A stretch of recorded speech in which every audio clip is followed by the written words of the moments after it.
So, our boy Sid introduces his life goal. Not to be the hero, but the OP shadow dude calling all the shots. And dude, he's been grinding for this since he was a kid. It's his main quest. In public, he's a total NPC, just blending in so no one gets suspicious. But secretly, my guy is getting absolutely shredded, mastering every martial art to max his stats. He's playing the long game to become that secret final boss, pulling all the strings. But then he hits a major roadblock.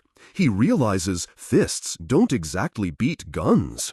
Yeah, no amount of training is gonna stop him from getting totally owned by an army. And a nuke? Bruh, that's just a game over screen, an instant vaporization he can't tank. A true Eminence in Shadow wouldn't get nerfed by a nuke, so he hits the books. And then our boy has a galaxy brain moment, a total epiphany while he was studying. The solution is obvious, right? He just needs to learn freaking magic! In modern Japan. Sure, dude. So he starts his magic training montage, just wandering around looking for a good tutorial. He tries all the classic methods, meditation, fasting, praying, the usual starter zone quests. Then he moves to the advanced technique of headbutting a tree naked until something happens. Literally insane. Finally, he sees a mysterious light and thinks he's unlocked a new skill tree. He just starts sprinting towards it, absolutely convinced he's about to level up into a mage. And then, bam! He runs straight into the headlights of the legendary Isekai Express, also known as Truck-kun. Turns out that was just the prologue from his past life. What a way to go! Cut to the Kagano estate. Our boy is sparring with his older sister, Claire, and she is completely wiping the floor with him, just effortlessly parrying his every move. She disarms him and lands a solid punch, basically calling him a total noob. Sid plays the part of the weak little brother perfectly, whining on the ground. His sister is not impressed, saying he brings shame to their family name. Ouch, harsh review.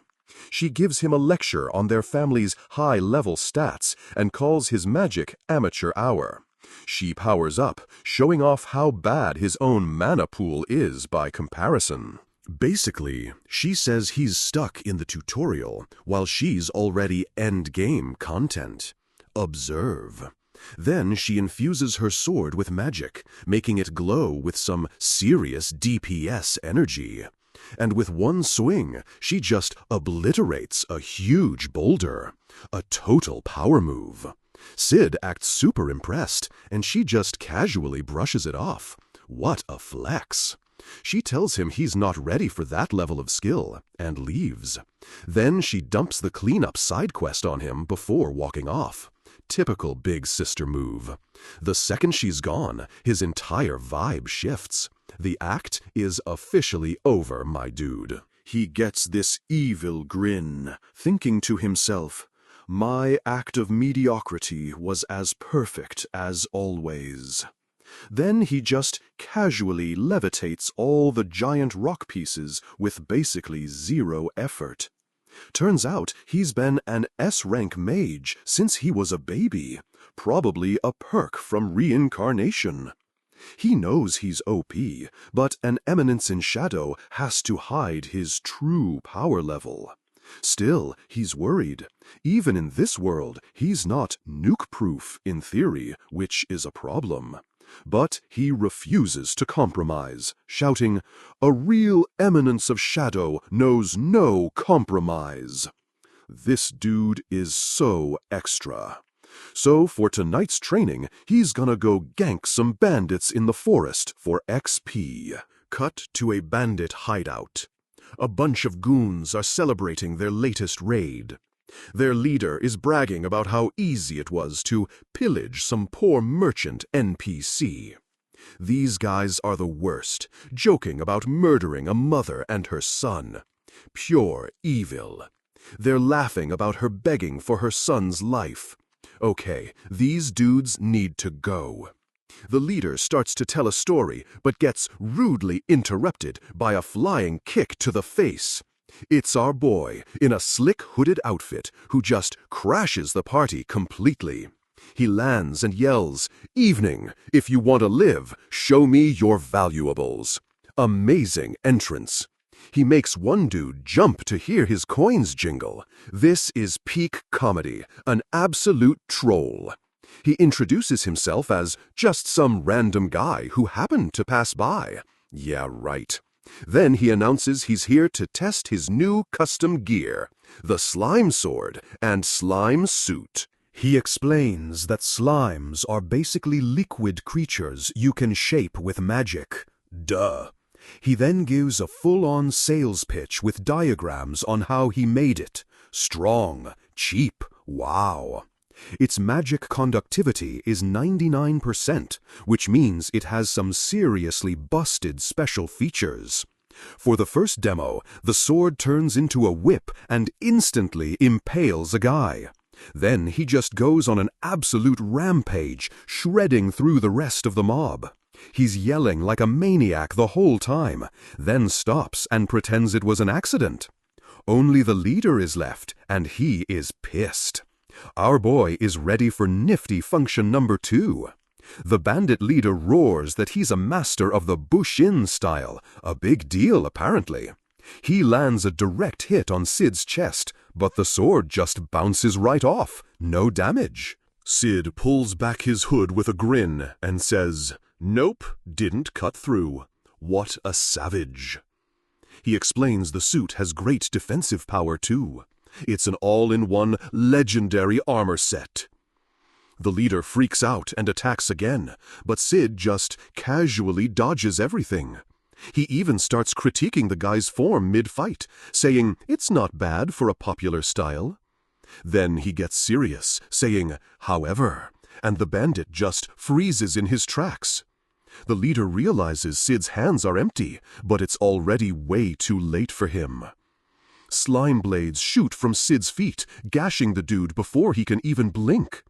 Sid explains he can draw his sword from anywhere on his body. Totally broken skill.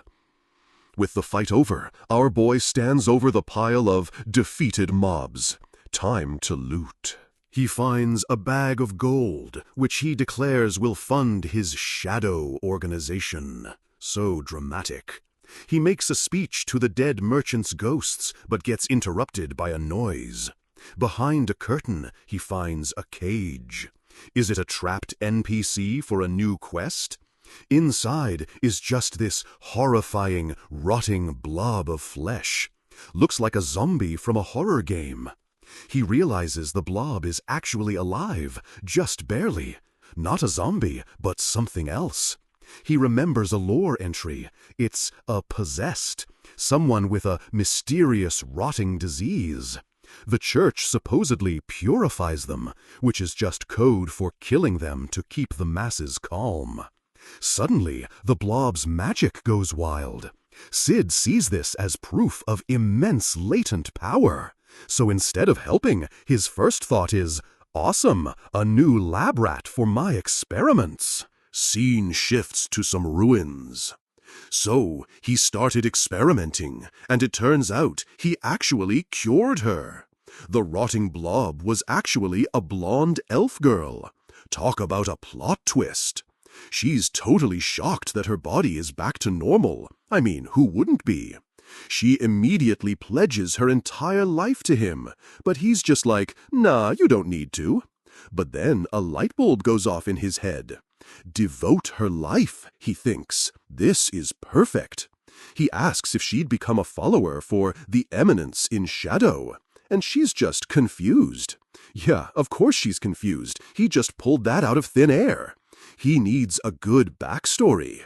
He realizes he needs a solid quest line to get her on board with his whole LARP. He thinks for a second, crafting the perfect, most chuny story he can possibly imagine. "From today, your name is Alpha," he declares. He's starting his own guild. Their mission? Stop the resurrection of the demon Diabolos. Classic fantasy plot, a solid choice. She's heard of the demon from fairy tales, so the lore is already established. Smart move. He recites the old story of the 3 heroes who defeated the demon. Standard stuff. But, he says, there's a secret part of the story no one knows. The plot thickens. Apparently, Diabolos cursed the heroes, and that curse was passed down through their bloodlines.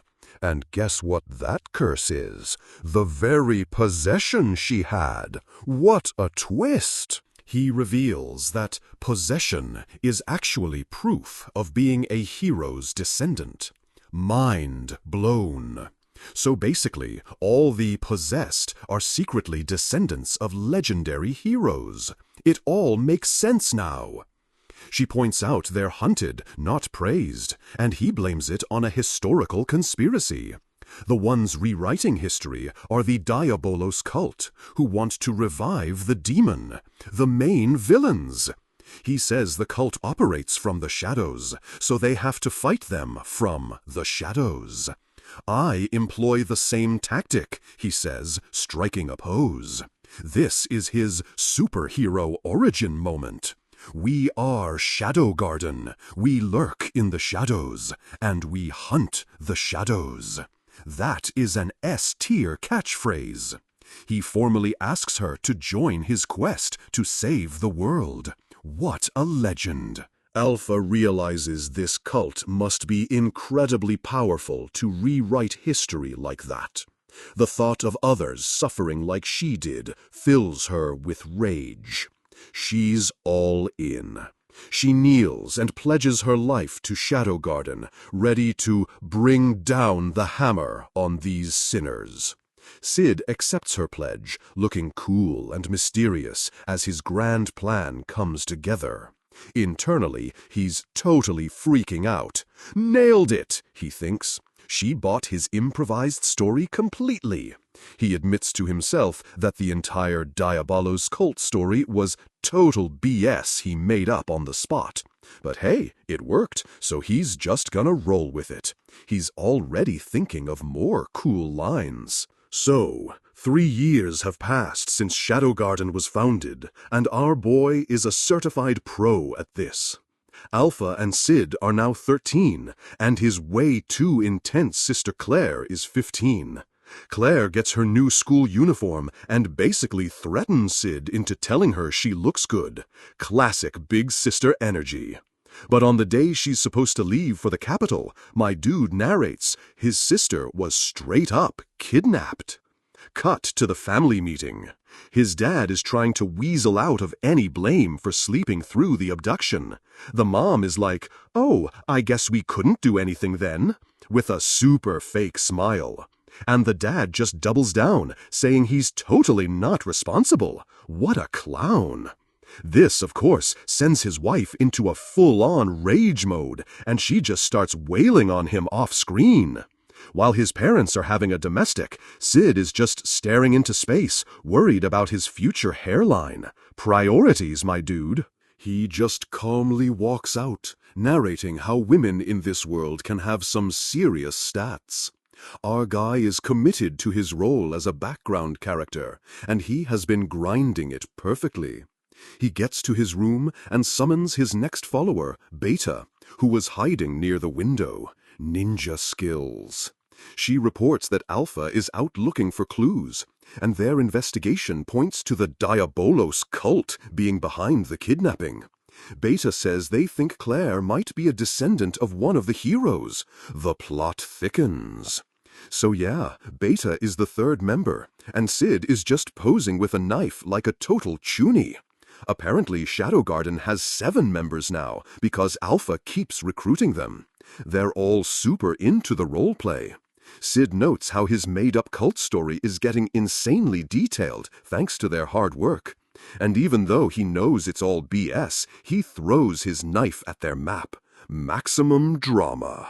He just randomly chucks the knife and declares, "There, that's where they're keeping my sister." What a power move. He claims the north base is a decoy, and the real one is south where the knife landed. Beta is totally confused, since none of her research pointed to that. This is gonna be good. But then she has a galaxy brain moment. Looking back at all the documents, she suddenly connects a bunch of dots and declares he's right. There must be an underground hideout in the south. She's in absolute awe, thinking he analyzed all their intel in a split second. The luck stat is maxed out. She's blushing, totally starstruck, but he just tells her to call him Shadow. So cool. And as they leave for the rescue mission, Sid internally monologues that they are insanely good actors. Scene shifts to a dark underground cell. The main villain, Viscount Olba, is talking down to a captured Claire. She's chained to a wall, but is still looking at him with zero fear in her eyes. She recognizes him immediately and starts roasting him. "I remember you from the capital, Viscount Olba, was it?" She just keeps laying into him, calling him a loser who got wiped in the first round of the tournament. Olba gets so pissed he throws a kick powerful enough to shatter the wall behind her. Pure rage. But Claire, with some insane reflexes, dodges it, and the kick breaks one of her shackles. Calculated. Olba is shocked she could dodge a kick that fast, and she just smiles at him. She credits her brat of a brother for teaching her how to use magic efficiently. Shout out to our boy. She even smirks a little when she says it, looking almost fond of him. In a quick flashback, we see her sparring with a younger Sid, and she narrates that she always won, but always learned something. Back in the present, she just smiles, saying that's why she messes with him every day. Tough love, I guess. She tells Olba to just get on with his questions, but he asks if she's been feeling sick lately. He lists the exact symptoms of possession, but she just scoffs at him, totally clueless. But then she remembers that a year ago, her brother did some stretching on her, and she felt fine afterward. Our boy casually cured her. Olba puts 2 and 2 together and realizes she's compatible, whatever that means. Definitely villain talk. He turns to leave, saying he'll look into her brother, and that was a major mistake. Claire goes from 0 to 100, ripping off a piece of her own skin and throwing it at his face. Olba is completely stunned as she stands there, bleeding and absolutely furious. She is unhinged. She screams that if he touches her brother, she'll slaughter everyone he's ever known. Yandere mode activated. Olba has to punch her in the stomach just to shut her up and knock her out. He's annoyed, but then a guard runs in screaming that there are invaders. The cavalry has arrived. The guard warns him just as he's about to check Claire's blood. Perfect timing. Cut to a massive hall in the hideout. A single boot lands on the cracked stone floor. Viscount Olba is standing in a room littered with the bodies of his soldiers, totally horrified. What happened here? He pulls his sword, ready for whatever is coming next. He is not ready. He swings to block an attack, and the clang sends sparks flying everywhere. The force of the block shatters the floor next to him, and he just stares in disbelief. He got a fresh cut on his cheek and has no idea what even hit him. Total speed blitz. Then he sees 4 women in black bodysuits standing over the bodies of his guards. It's the squad. The blonde leader, Alpha, announces, "We are Shadow Garden. We bring doom upon the Diabolos cult." S-tier entrance line. She tells him they know everything about his evil cult, and his face just turns to pure horror. He is sweating, totally freaking out, because their secrets were supposed to be safe. Oops. He points his sword at Alpha, demanding to know how they found out about the cult. "You're asking the wrong questions, dude." He yells that their secrets are only known to the top brass and couldn't have been leaked. Denial is a powerful drug. Before he can even finish his attack, a blade flashes and pierces his side. Too slow, my guy. Alpha just retracts her sword, standing there calmly as he hunches over in pain. She smiles at him, saying they won't kill him because they have questions. Time for an interrogation round. But Olba has one last trick and pulls out a small capsule. He crushes it and lets out a massive roar as dark energy explodes from his body. He popped a buff. A huge explosion rips through the floor, and he uses the chaos to make a run for it.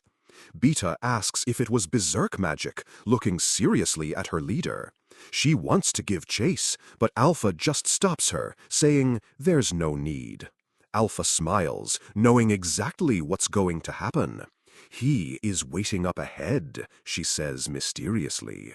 She explains that he foresaw everything, and Beta is just left speechless, totally in awe.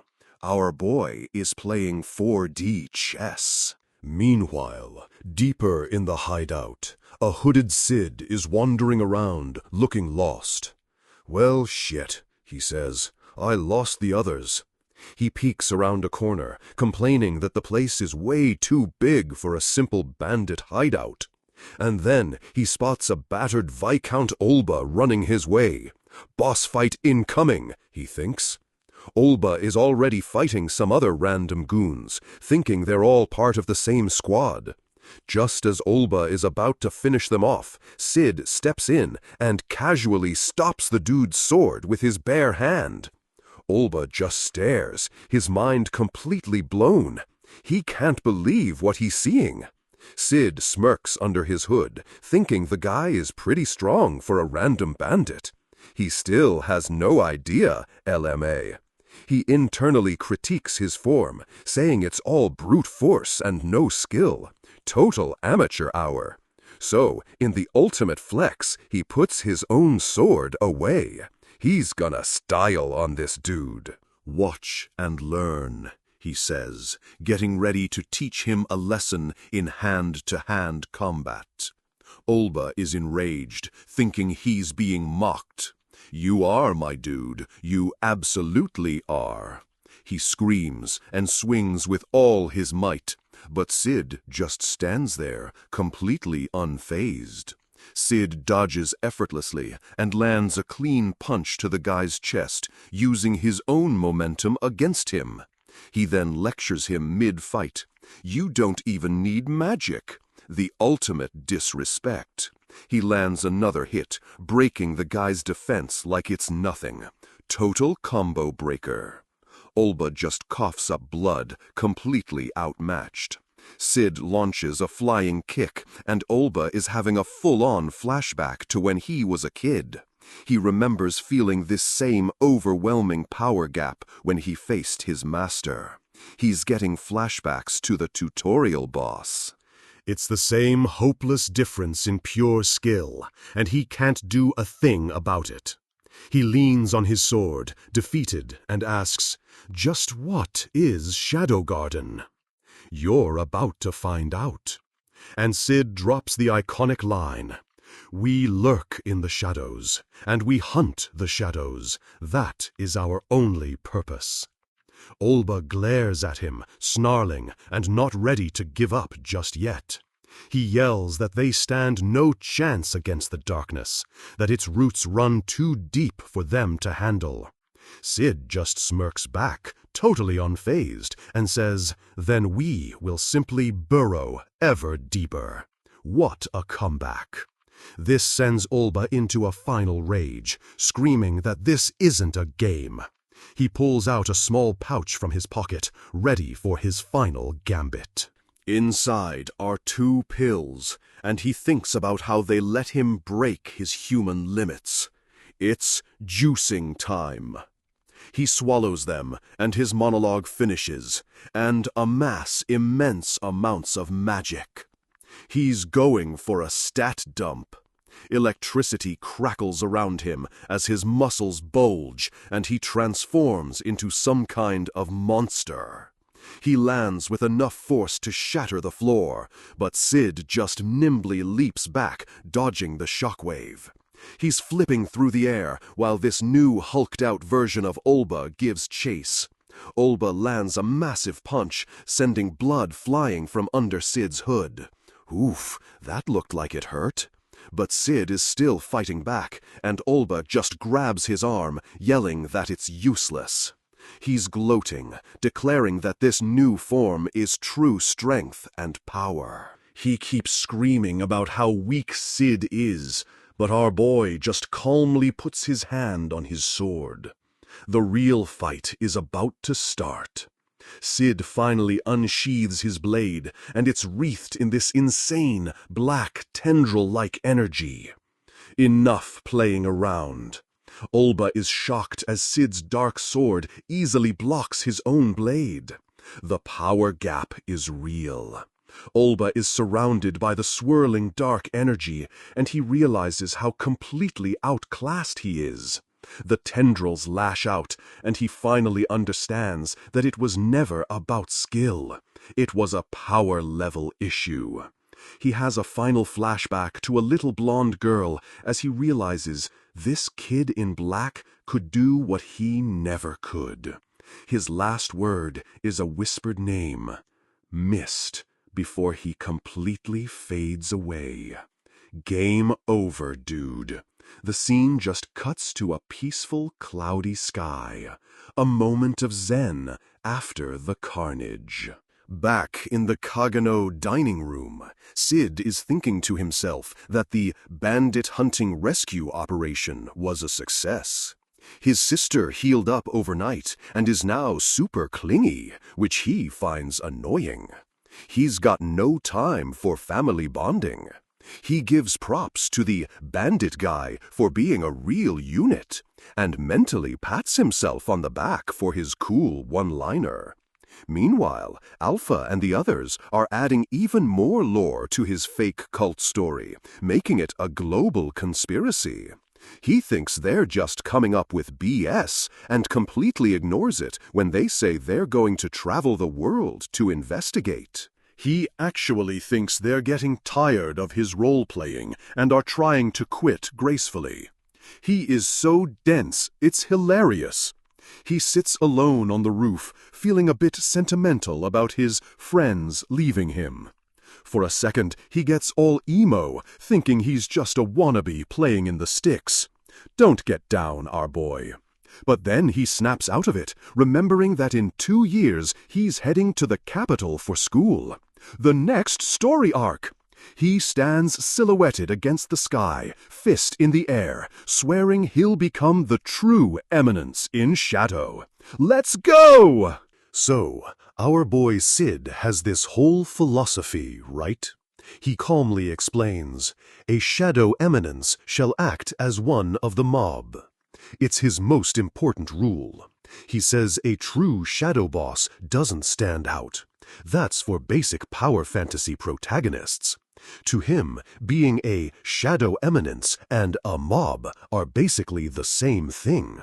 He's been grinding this mob foo since his past life, always making sure to be a total background character. Now, 2 years after the last arc, our guy knows he must master the ways of the mob. Even at the super-prestigious Midgar Royal Spellsword Academy, he declares, "Nothing is different." Cut to a classroom. He's 15 and just enrolled, just like his sister. It's a school for elite nobles, and for the last 2 months he's been sandbagging his grades so hard. He thinks his assimilation is going perfectly. Then his 2 friends, Jaga and Hyro, walk up. They both got B's on the practical exam. Our boy, of course, proudly announces he got a C because his mana is too low. So he lost the bet. The penalty? Whoever gets the lowest rank has to confess to a girl, and they are so hyped for it. In the Academy Gardens, we see the target, Princess Alexia Midgar. Some duke's son is trying to confess to her, but she just shuts him down cold and walks off. She's got no time for these NPCs. Everyone's whispering about how tough she is, even dumping a dude with great looks and a high rank. She's the school idol, but she's got this whole sad vibe going on, clearly on a different quest line. His friends are gossiping about her, saying she'll probably end up in a political marriage. Our dude is like, do we really have to do this penalty game? And they're like, oh, hell yeah. The rule is simple. Whoever loses the test has to confess. That's the bet they made. He pretends to be embarrassed, but they're just there to watch him crash and burn. One of them literally admits, I just want to see some pathetic chump getting his ass dumped hard. What a bro. So his friends shove him forward, and he acts all mad, but inside, he is so ready for this. He's been waiting for this day. He thinks to himself, confessing to a popular girl and getting completely shot down?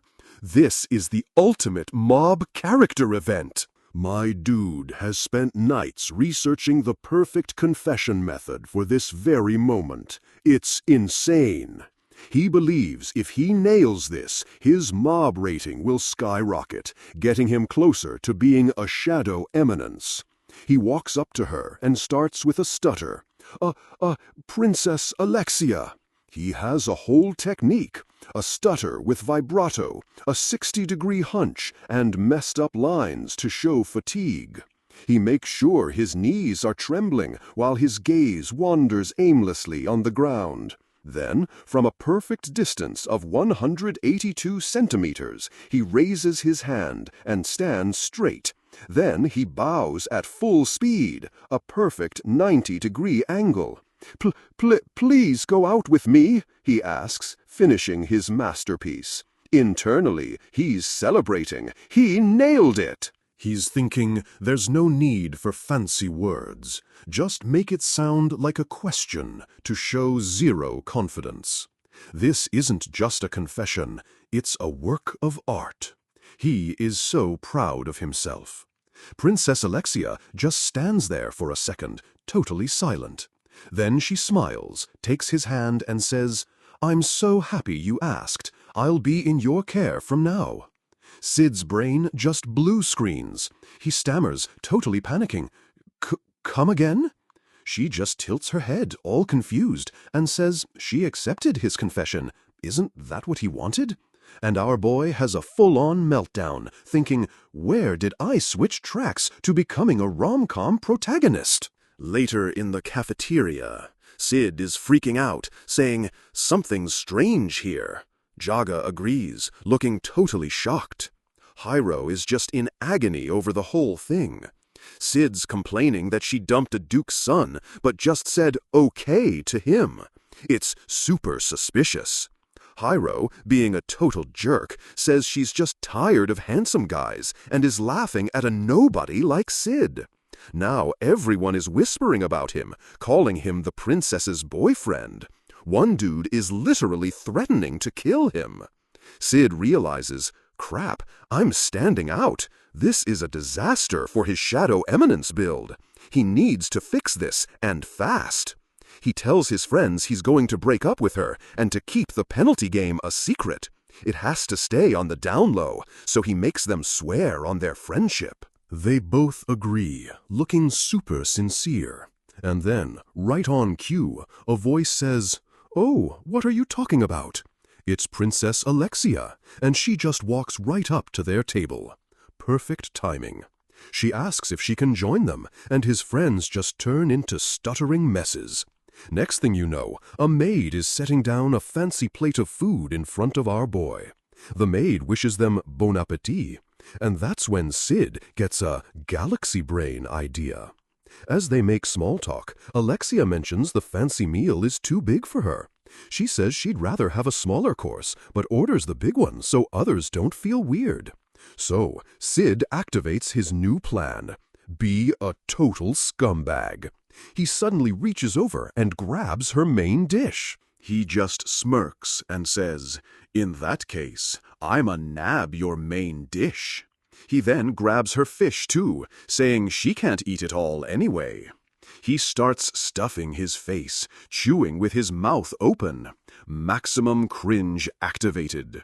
The plan is to be so rude that she dumps him on the spot.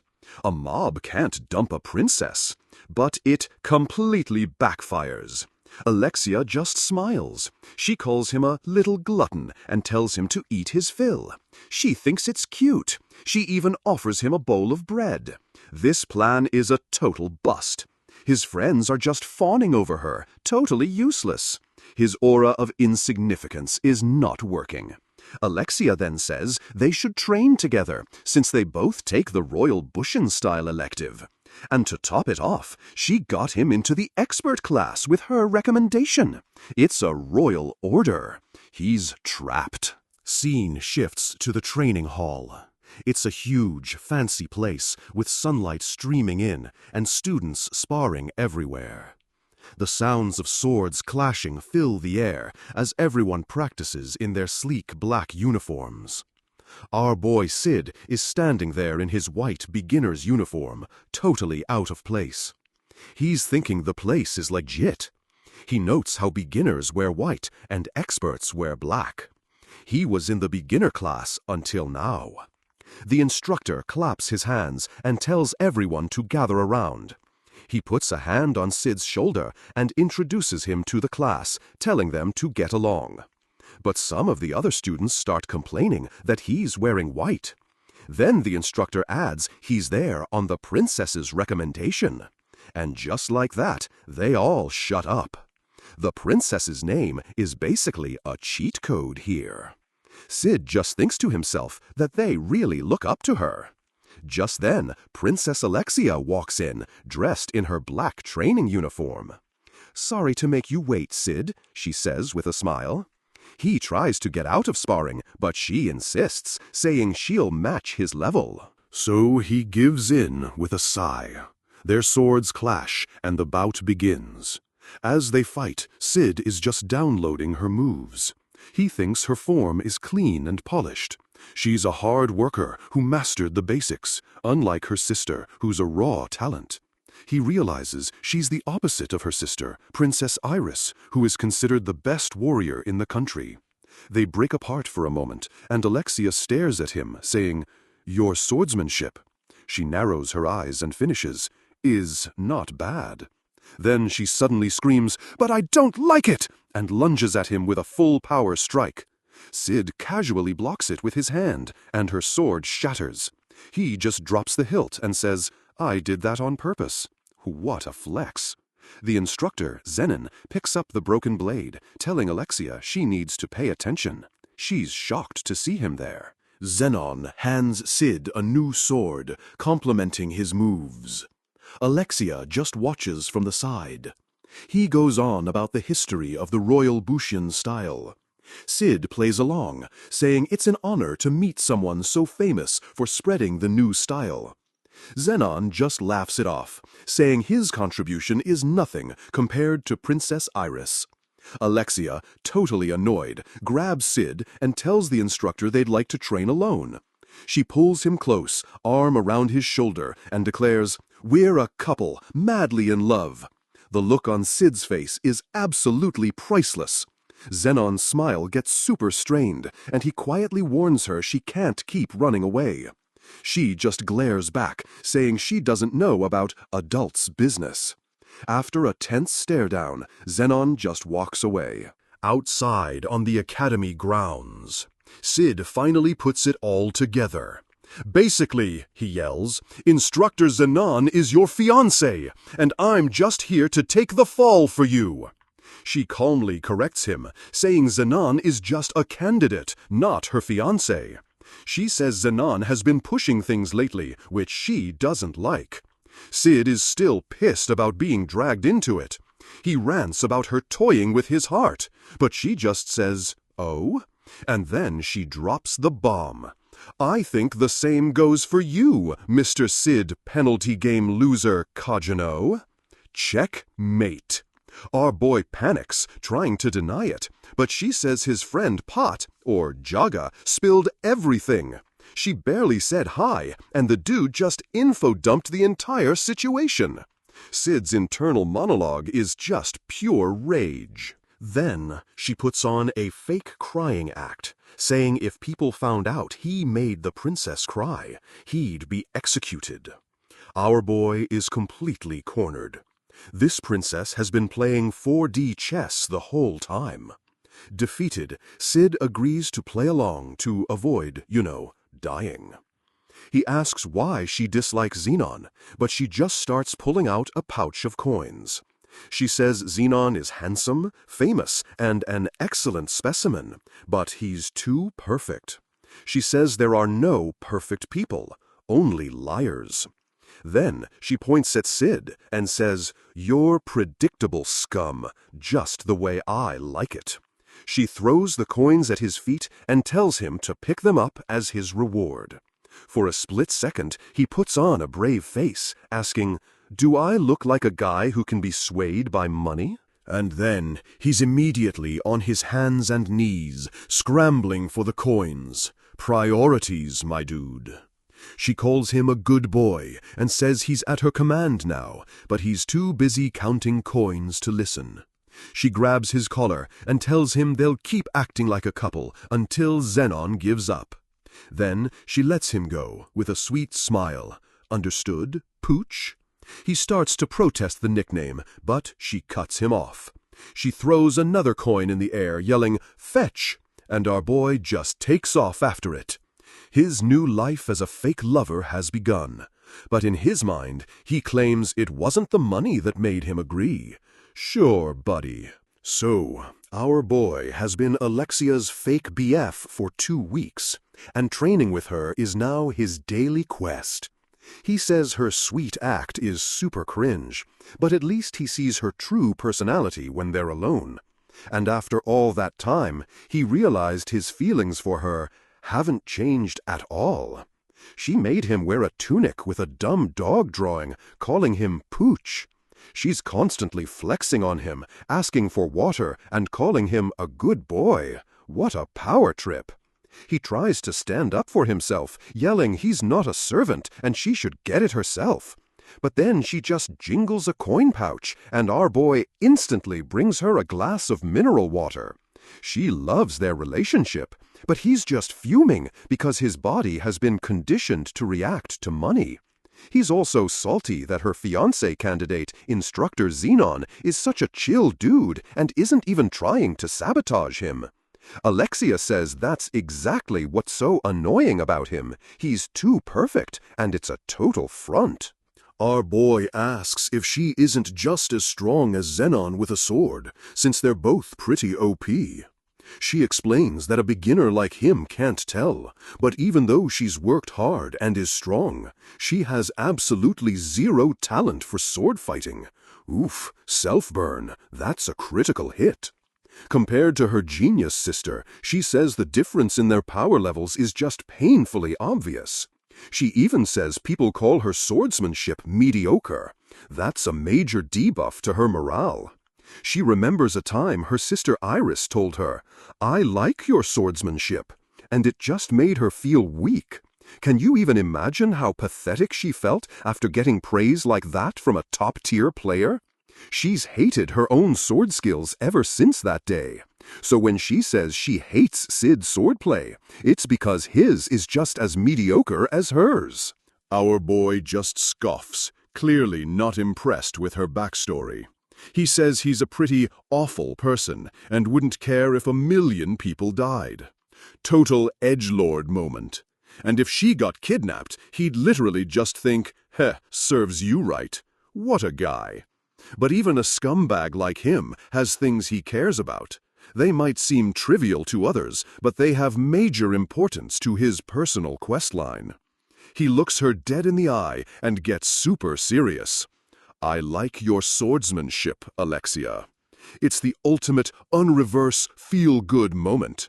She asks what he means by that, and he just shrugs it off, saying anyone would be pissed if something they liked got dissed. She just gets quiet, ends the training session and says she's going home alone. Mission failed successfully? Cut to the cafeteria, where Sid is finally eating with his two idiot friends again. They're hyped to have him back, acting like nothing ever happened. One of them gets all salty because Sid is always eating with the princess instead of them. Sid calls them traitors, and the bald one claims he shaved his head in apology. Sid's deadpan response, "You were always bald." They ask how far he's gotten with the princess, but he just brushes them off. No XP gained there. Suddenly, a voice interrupts their bro time, calling out to Sid. It's Instructor Zenon, and he wants our boy to come with him. Uh-oh, side quest alert. Sid asks what's up, and Zenon tells him to stay calm and listen. Apparently, Princess Alexia has been missing since yesterday. Plot twist. His friends completely freak out, and Sid puts on his best shocked face. Zenon says they found her shoe near a path, and there were signs of a scuffle. They think she's been kidnapped, and Sid is internally thinking, "Ha, serves you right. What a legend." Zenon says they know Sid was the last person to see her, making him the #1 suspect. Right on cue, 2 armored knights show up and grab our boy. Time for an interrogation sequence. Later, at the Night Order headquarters, a grand, fancy building where all the high-level players hang out. Princess Iris, Alexia's older sister, is getting a briefing on the situation. She agrees that this Sid Kagano dude seems the most suspicious. Zenon, who is a marquis now, says that while Sid is a suspect, his sword skills are aggressively mediocre. He doesn't think our boy has the stats to kidnap the princess, but they can't get him to confess to anything. Zenon suggests they should let Sid go and just put a tracker on him to see what he does. Suddenly, a young woman bursts into the room, begging them to let her brother go. It's Sid's sister, Claire, and Zenon is totally shocked to see her crashing the party. She introduces herself as Claire Kagano, Sid's older sister. Family rescue mission initiated. Zenon explains she's a trial member of the Night Order, so Iris agrees to hear her out. Claire is pissed, saying they've been torturing her brother for 5 days, even though he's totally innocent. Iris calmly states the Order is just doing a thorough investigation. Classic NPC dialogue. Claire fires back that her brother will be executed if they don't find the real culprit, and he's just a kind boy who wouldn't even hurt a fly. She's about to go full-on rage mode on the princess herself if anything happens to him. Zenon has to physically restrain her before she does something she'll regret. Talk about a protective sister. Watching this, Iris gets all emotional, clearly thinking about her own sister. She looks out the window, a single tear rolling down her cheek, and whispers for Alexia to be safe. Back in his dorm room, a bruised Sid is raging about the bastard knights who beat him up. Just then, Alpha, one of his Shadow Garden girls, appears with a report. She found out what was going on. She asks why he didn't just escape the interrogation, since it'd be easy for him. He plays it cool, saying he didn't want to draw any more attention to himself. Smooth cover, bro. Alpha totally buys it, saying she knows he has a secret reason for dating the princess and understands his burden. She feels bad for him, thinking he must be carrying a huge weight. He's thinking, it really doesn't. She offers him some tuna sandwiches, thinking he won't have an appetite. Big mistake. He immediately grabs one and starts stuffing his face, saying he was starving. Alpha just continues her report. She says the Night Order plans to frame him and that they're influenced by the Dabotalos cult. Sid's just like, okay, so that's what we're going with. The cult is likely after Alexia's blood for some demon resurrection ritual. Classic evil cult stuff. But if they need her blood, that means she's still alive. They can still save her. Alpha is completely blown away, saying she knew he'd figure it out instantly. He's playing 5D chess. She says she'll go round up the squad, mentioning that Delta is around. Sid gets a little nervous hearing that name. Who the heck is Delta? He has a flashback to a psycho beast girl and calls her a suicide-charging loose cannon. Sounds fun. Alpha also points out he ate her share of the sandwiches, too. Whoops. She tells him he owes her something nice after this is all over. Then she just yeets herself out the window, saying the plan starts tomorrow when Beta arrives. Sid watches her go, thinking her ad-libbing skills are top-notch. This is all going according to his fake plan. He walks back into his room, ready to set the scene for his big entrance. He opens a massive chest and pulls out a bunch of fancy stuff. He grabs some vintage wine and a fancy glass. He's about to live his best Shadow Eminence life. He decorates his dorm room with an antique lamp and a rare painting. It's all about the aesthetic. All his hard work, grinding for cash, hunting bandits, was for this one perfect moment. The next day, Beta, another one of his girls, shows up and announces that preparations are complete. She looks around the now fancy room, trying to find him. She senses his presence and turns around slowly, building the tension. And there he is, sitting in an armchair like a total boss, sipping wine. "The time is ripe," he says. Beta is completely starstruck. Her fangirl meter is off the charts. She recognizes the wine is a super rare brand that costs a fortune. Then she notices the lamp is covered in jewels. Dude is flexing hard, and the painting is a priceless masterpiece that nobody can buy. She's crying internally, thinking about the huge burden he must carry to act so somber with all this wealth. He thinks he really doesn't. She kneels and reports that all available members are gathered in the capital. The plan is to ambush all the Diabolos cult hideouts at once and find Alexia. But just as she mentions Delta's signal, a letter flies past her and sticks into the floor. She reads it and freaks out. It's a ransom note telling them to come to a forest path to get Alexia back. She asks if this is part of the plan, and Sid just says it was delivered to his room. "Sorry, Delta," he mutters. He smirks, raising his glass. "This prelude," he declares, "is mine to perform. Showtime, baby." Cut to an imaginary forest scene, where our boy is walking down a path, looking all innocent. He stops and pretends to be shocked when he finds Alexia's shoe on the ground. Two armored goons suddenly appear, calling him Lover Boy, and acting super suspicious about the shoe. They declare that he's the culprit. Worst framing attempt ever. Sid puts on his best scared act, saying he was called here, but they aren't listening. One of them raises his sword, saying he should have just confessed earlier. They both lunge at him, yelling that he's under arrest for kidnapping the princess. The dude swings his sword down with a mighty roar. But mid-swing, he just freezes, totally confused. Wait, what? Suddenly, his leg gets sliced, and he collapses, screaming in agony. Get wrecked, scrub. His buddy gets hit by an invisible attack before he can even finish his sentence. The first guy is on the ground, just staring in horror at the carnage. He glares at Sid, warning him that if they're found dead, everyone will know it was him. As he's making threats, we see Beta hiding behind a tree, happily watching the show. She's literally sketching him in her Shadow Chronicles notebook.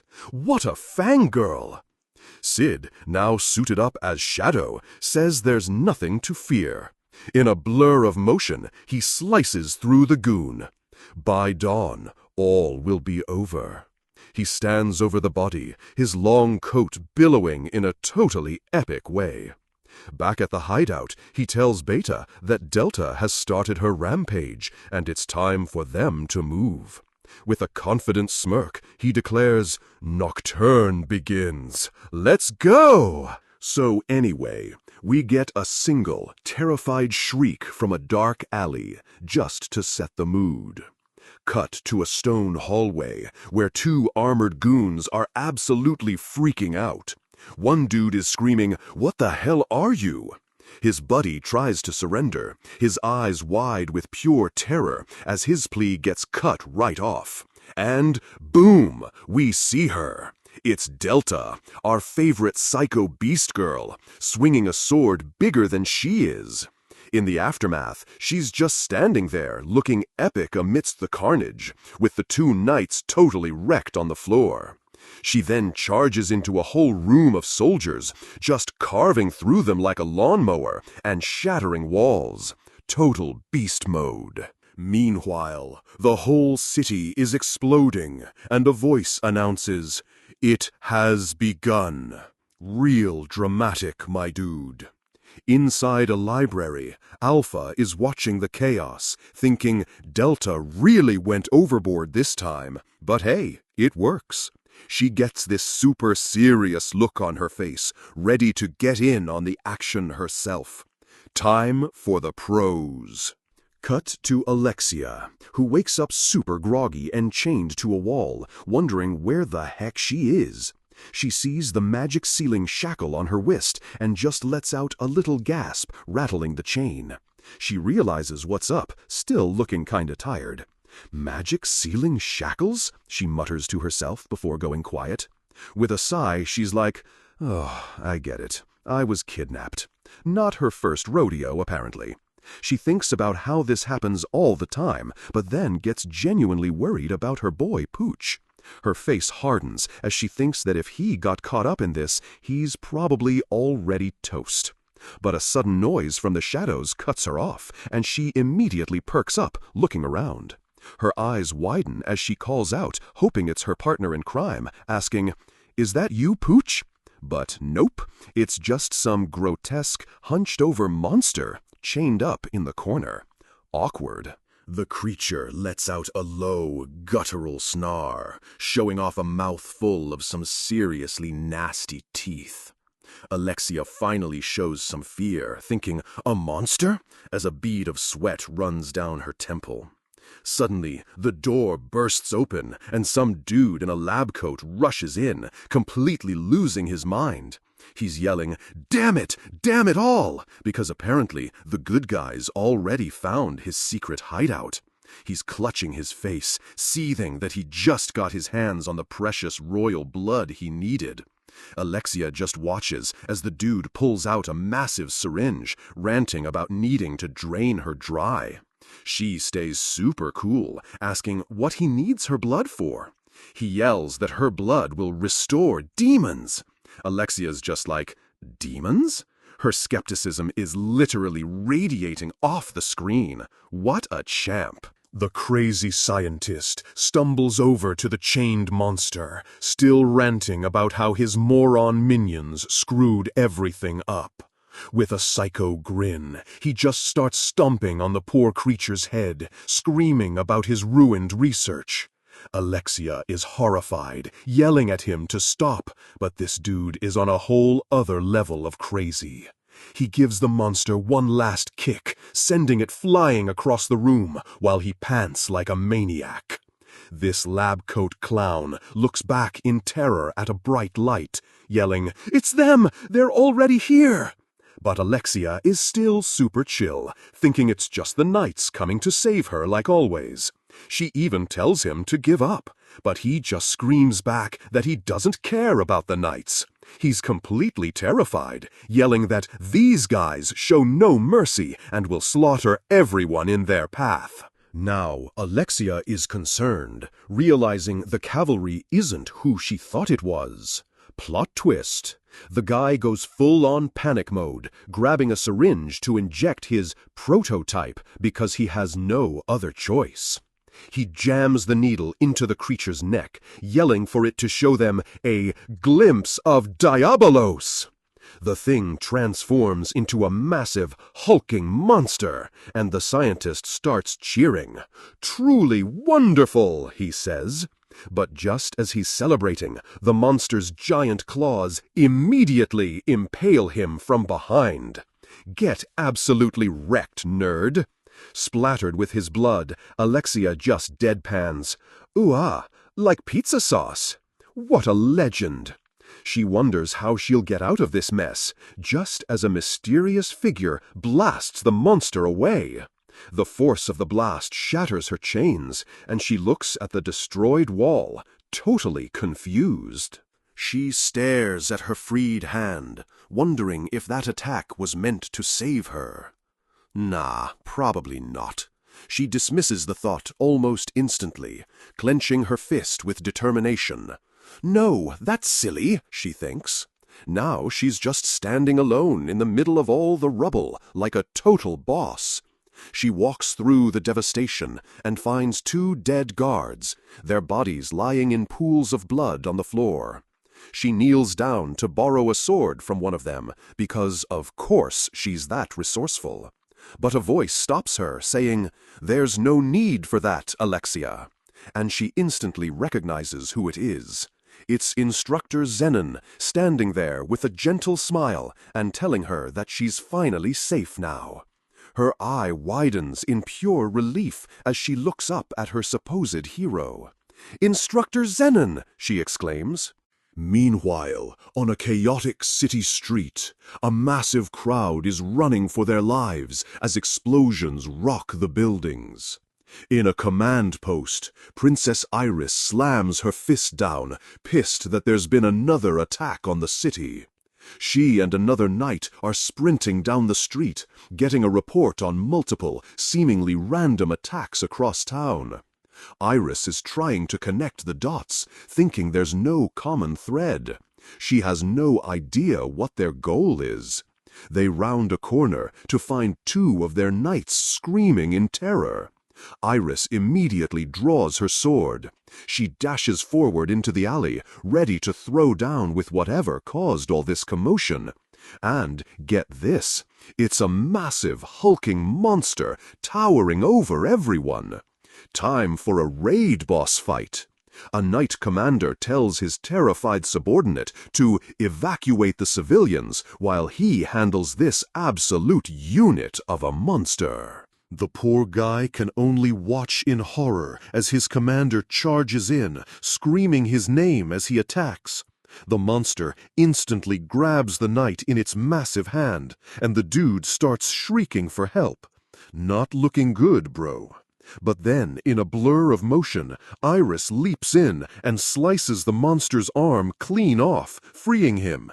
She lands in a super epic pose as the severed arm crashes to the ground behind her. Total badass. She asks the dude if he's injured, and he's just staring at her, completely starstruck. "Lady Iris!" he gasps. He starts fanboying over her skills, but she cuts him off, demanding a report on what the heck is going on. He explains that the monster appeared out of nowhere and already took out 8 of their guys. Oof, major casualties. Iris takes in the carnage, her jaw tightening as she processes the loss of her men. It's a tough L. She turns to give orders to the survivors, telling them to carry the bodies away.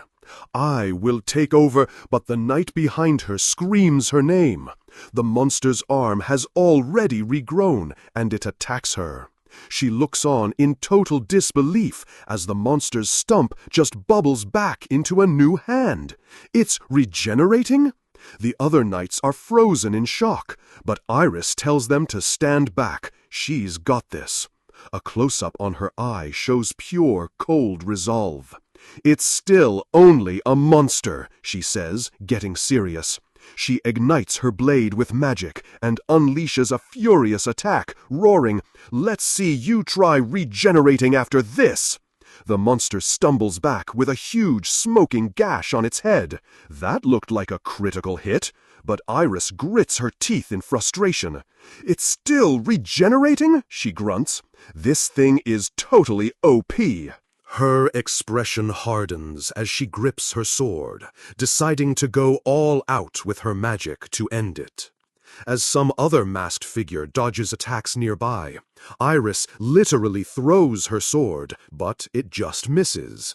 Her sword clatters uselessly on the ground, and she just stares, completely shocked by what just happened.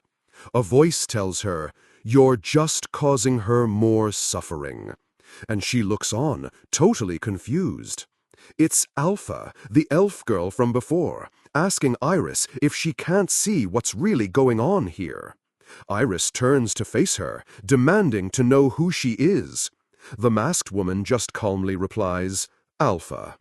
Iris threatens her, saying that if she opposes the Night Order, there will be no mercy for her.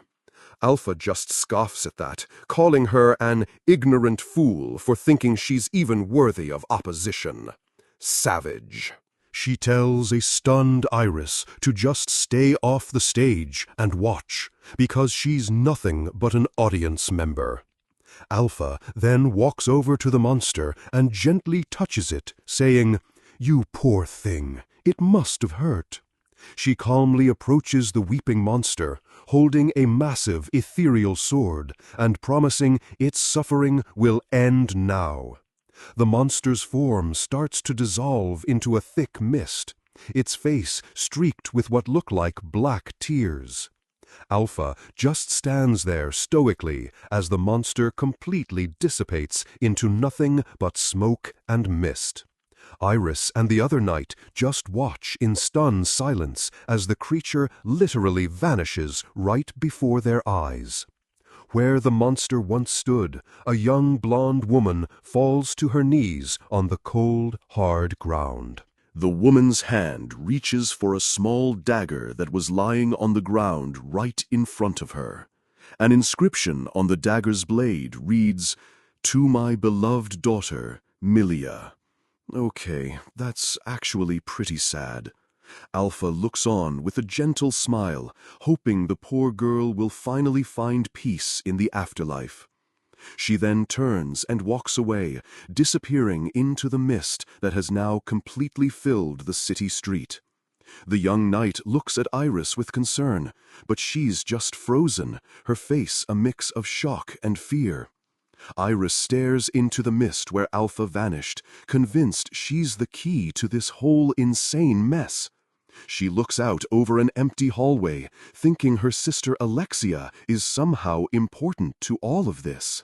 Back in the hideout, Xenon tells Alexia he's so glad she's safe and that he was worried sick. He tells her a carriage is waiting outside to escort her back to the castle. What a gentleman, right? But Alexia looks down, super suspicious, and asks him how he's so well prepared for this rescue mission. She presses him on how he found her, and he coolly replies that he just sensed her magic. He claims the knights lured the monster away, giving him a chance to rush in and save her. Alexia just gives him a look that says, "I'm not buying your BS," and her voice is totally flat. She confronts him directly, pointing out that her magic was sealed until just a few moments ago. Busted. She says a rescue this fast is basically impossible, almost like he already knew exactly where she was. Xenon falls silent, covering his mouth with his hand as Alexia just watches him, her suspicion growing stronger. After a super tense pause, he finally speaks, his voice muffled as he says, "Oh, it's nothing." But then his hand slides up to cover his eyes, and a cruel smile spreads across his lips. His nice guy act completely shatters as he reveals he funded this whole operation. This clown was the villain all along. So Alexia finally figures it out, accusing Xenon of being her kidnapper. The gears are turning, slowly. He just smiles, saying she's an important ingredient for his big experiment. Super not creepy at all. She roasts him about his buddy getting wrecked, but Xenon is already drawing his sword, totally unfazed. Alexia lunges, but he's way faster and immediately lands a nasty gash on her thigh. Oof, critical hit. Zenon doesn't care about the lab rat, saying all that matters is getting her blood. So thirsty. She asks if he's researching vampires, but he just tells her to shut up and come along. Then he goes full monologue, yelling that with her, he'll get the 12th seat of the round. Alexia is just confused by his sudden nerd rage, whispering, "Round?" "Yeah, we don't know either." He explains they're the 12 OP knights of the cult, and her blood is his final quest objective. So thirsty. She asks if he's researching vampires, but he just tells her to shut up and come along. Then he goes full monologue, yelling that with her, he'll get the 12th seat of the round. Alexia is just confused by his sudden nerd rage, whispering, "Round?" "Yeah, we don't know either." He explains they're the 12 OP knights of the cult, and her blood is his final quest objective. Zenon then twists the knife, saying he'd have preferred her sister Iris. That's a low blow, dude. That pisses her off good, and she screams while clashing swords with him in a rage. He easily parries, condescendingly asking if her whole proper princess thing was just an act. What a jerk.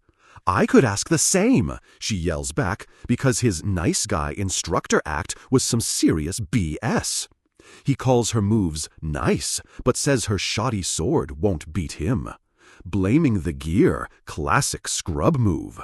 She retorts that a good fighter doesn't blame their tools, and he's like, "Yeah, the good ones don't." Then he hits her with the ultimate insult. "But you're simply mediocre. Emotional damage! It's super effective!" Alexia admits she's no genius, but says that's why she hasn't just been flailing around aimlessly. She channels a memory of watching her sister fight and unleashes a surprisingly powerful and precise strike. It actually hits him. He's shocked, recognizing the technique as the same one Princess Iris uses. Get copied. She promises to drop the guillotine on him herself, but he just smirks, finally understanding her playstyle. He licks his thumb like a total weirdo and says, "Interesting. Then I'll take this a bit more seriously." A dark, creepy aura starts swirling around him as he says he was just playing around before now. His eyes glow as he declares he'll show her how a future knight of the round really fights. He brings his sword down in a massive strike that shatters the floor under her block. That's some AO. The force is too much, and her sword completely shatters. Weapon durability just hit 0. He sneers that she'll never be like her sister, calling her a shallow imitation. She's totally crushed. Just as Zenon is about to drag her away, a new challenger approaches. You know what that means. A small, bright object clatters onto the floor nearby, getting everyone's attention. Is that a coin? Both of them whip their heads around, wondering where the sudden noise came from. Who pinged the map? A mysterious cloaked figure walks calmly down the hall toward them. Here comes our boy. Zenon panics and grabs Alexia as a hostage, demanding to know who's there. Cowardly move. The figure keeps walking, so Zenon yells, asking how he even got into this secret base. He strikes a pose and announces, "I am called Shadow. I lurk in the shadows and hunt the shadows." Zenon's eyes go wide as he realizes who this is. The legend himself has logged on. He calls Shadow the stray dog who's been messing with the cult lately. Bold words for a noob. He gets cocky, saying Shadow's about to face a future knight of the round. Dude, read the room. Zenon then charges, screaming that Shadow's death will be his ticket to a big promotion. Not likely, bro. The fight begins, and Alexia can barely track his movements, thinking he's fast. Understatement of the year. Xenon smirks with total confidence, but he has no idea what he's up against with our guy. Shadow just looks at him, totally bored, and asks, "So?" The ultimate shutdown. A second later, Xenon is clutching his arm in pain as Shadow casually asks where the real enemies are. Shadow teleports behind him for a strike, and Alexia is stunned by his insane speed. That's a flash step. Xenon is sweating, barely managing to parry the blade aimed right at his face. Talk about a skill gap. The two of them become a blur of motion as their swords clash violently in the ruined hall. Xenon is getting pushed back, clearly struggling against Shadow's relentless assault. He can't keep up. Shadow effortlessly blocks a huge overhead swing and says, "Your sword is dull." Emotional damage again. Xenon's face is a mask of pure rage as their blades remain locked in a power struggle. He just screams his head off, trying to push Shadow back with pure, unfiltered nerd rage. Watching them, Alexia realizes something familiar about Shadow's fighting style. It's clicking into place for her now. She remembers how she used to imagine the ideal swordplay before she got hung up on talent. It was a style based not on raw power or speed, but on something else entirely. The grind. It was a swordplay built on endless effort, what she calls a swordplay of mediocrity. Relatable content. She realizes she loves that honest, hard-working style, a perfect fit for those who aren't natural geniuses. She finally understands what her sister meant when she said she liked Alexia's swordsmanship. The feels. Iris must have felt the same way watching her that Alexia feels watching Shadow now. Character development unlocked. With one final epic strike, Shadow shatters Xenon's sword and sends him flying into a wall. GG.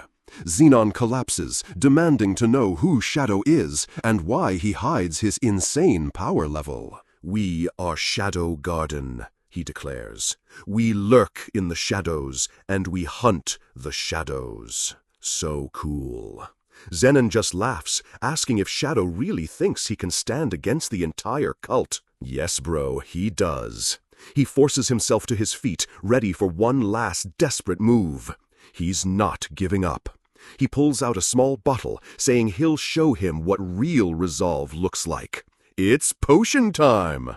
He chugs the whole thing, yelling that only those who can handle this power-up can be knights. A dark aura erupts as he transforms, but Shadow is completely unimpressed, thinking he's just another awakener. Shadow just looks at him with total contempt and says one word: pathetic. The disrespect is real. Zenon is shook, but Shadow just continues, asking if he calls that pathetic buff all-powerful? Shadow raises his own awesome sword, saying Zenon's words are an insult to the truly powerful. A massive wave of energy radiates from him as he explains that borrowed strength isn't true power. The camera zooms in on his intricate slime sword as the energy around him goes absolutely nuclear, flexing hard. Xenon is terrified, having no clue what kind of insane magic this is. He's not ready for this. Alexia just watches in awe as beautiful specks of light fill the air, whispering, "So pretty." Xenon begs him to stop, but Shadow's eyes glow as he tells him to witness true power. A brilliant pillar of pure energy just erupts from the ground, shattering everything in sight. It's a light show! The whole room is vaporized in a bonkers explosion as Shadow drops the most legendary line ever. "I am atomic." Flashback time. Long ago, a dude trained like crazy to fight nukes but couldn't reach them. So the question is, how do you avoid getting vaporized by a nuke? This is our boy's origin story. He never gave up, and after training like a man possessed, he finally found the answer. The narrator gives us the most badass solution in history. Answer: become the nuke. Absolutely legendary. Cut to a rooftop, where two blonde women watch the city get nuked by a massive pillar of light. One of them stares in total awe, calling the attack an ultimate move of atomic levels. No kidding. Back at Ground Zero, the ruins of the hideout slowly turn to dust under the night sky. In the middle of the massive crater, Alexia sits alone, looking dazed from the whole ordeal.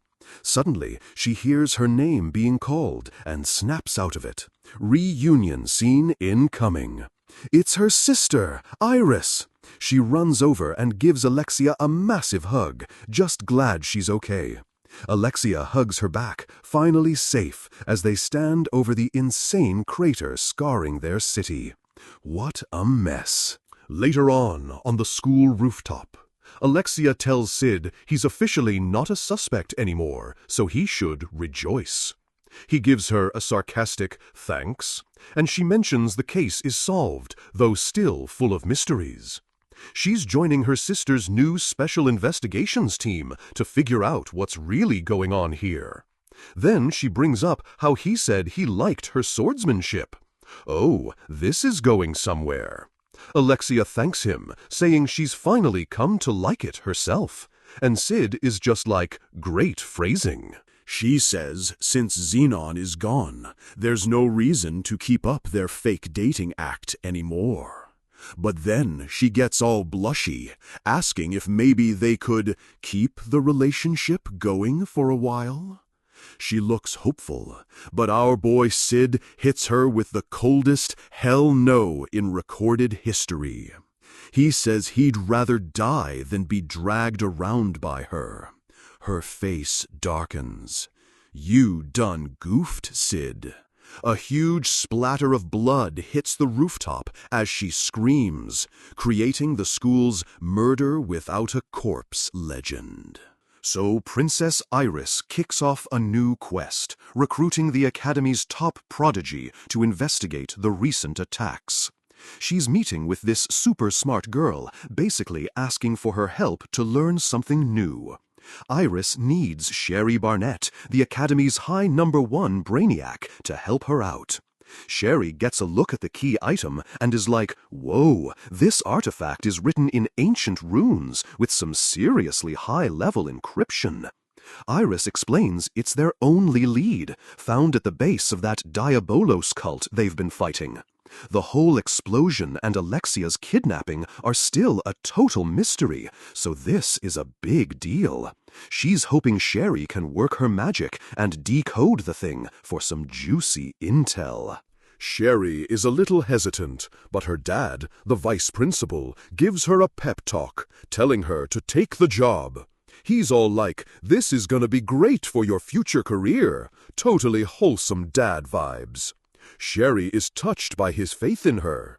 He then gets all embarrassing, asking her to call him Daddy, while Iris assigns her bodyguards just in case the cult wants their toy back. Iris says after the Xenon incident, she can't even trust the regular knights anymore. Big yikes! That's why she started her own crew, the Crimson Knights, to handle Sherry's protection. She puts this huge, scarred dude named Glenn in charge of the security detail. But of course, Alexia immediately demands to be on the team too, saying she has to be involved. She's obsessed with figuring out what Shadow's deal is. Is he a friend or a foe? The eternal question. Iris tries to shut her down, worried she'll get hurt again. She's in mom mode. But Alex goes straight for the nuclear option, threatening to expose Iris's teddy bear hugging habit. Savage. If that wasn't enough, she brings up the bunny panties. Fatality. Iris caves instantly, giving Alexia a non-combat role and telling Sherry to forget everything she just heard. Meanwhile, in the capital, Sid is walking with his two loser friends, Hiro and Jaga. They're bugging him about his breakup with the princess. When Jaga asks if he even got a kiss, Sid deadpans, "Nope." She was more into smacking my internal organs. Relatable. Hero tries to cheer him up, but Sid is having none of his BS. So, Hero decides to take them to a nice place to mend his broken heart. He points them toward a super popular new shop with a massive line outside. The place is called Mitsugoshi Trading, and it's the talk of the town. They sell all sorts of new stuff, especially a candy called chocolate that's supposedly amazing. Hoiro's master plan is to buy some for a girl, because women love sweets, and they'll be swarmed by ladies. Sure, dude. Jaga is totally impressed by Hoiro's master strategist brain. What a simp. Sid just thinks the chocolate sounds interesting, and then an employee steps out. This employee, New, announces that because the store is so busy, the wait time is 80 minutes. That's a raid queue. Hoiro and Jaga are totally shocked by the wait time. Jaga then brings up rumors of a slasher on the loose at night, which immediately gets Sid's attention. New quest alert! Apparently, this slasher is good enough to take out knights, so it's some serious business. Hayoro, ever the brave idiot, says the three of them can totally take him on. He then immediately tries to flirt with the employee and fails miserably. So cringe. Ignoring him completely, New walks right up to our boy Sid with a charming smile. She asks if he can help with a little survey, while his two friends are in the background losing their minds. New politely shuts them down, saying she only needs one person for this. As she leads Sid away, Hayoro and Jaga collapse in comical despair, and Sid just watches them go, totally unimpressed. Inside Mitsugoshi Trading, the place is insane, like a full-blown luxury department store. Sid and New walk past displays of incredible-looking pastries and candies that definitely don't belong in this world.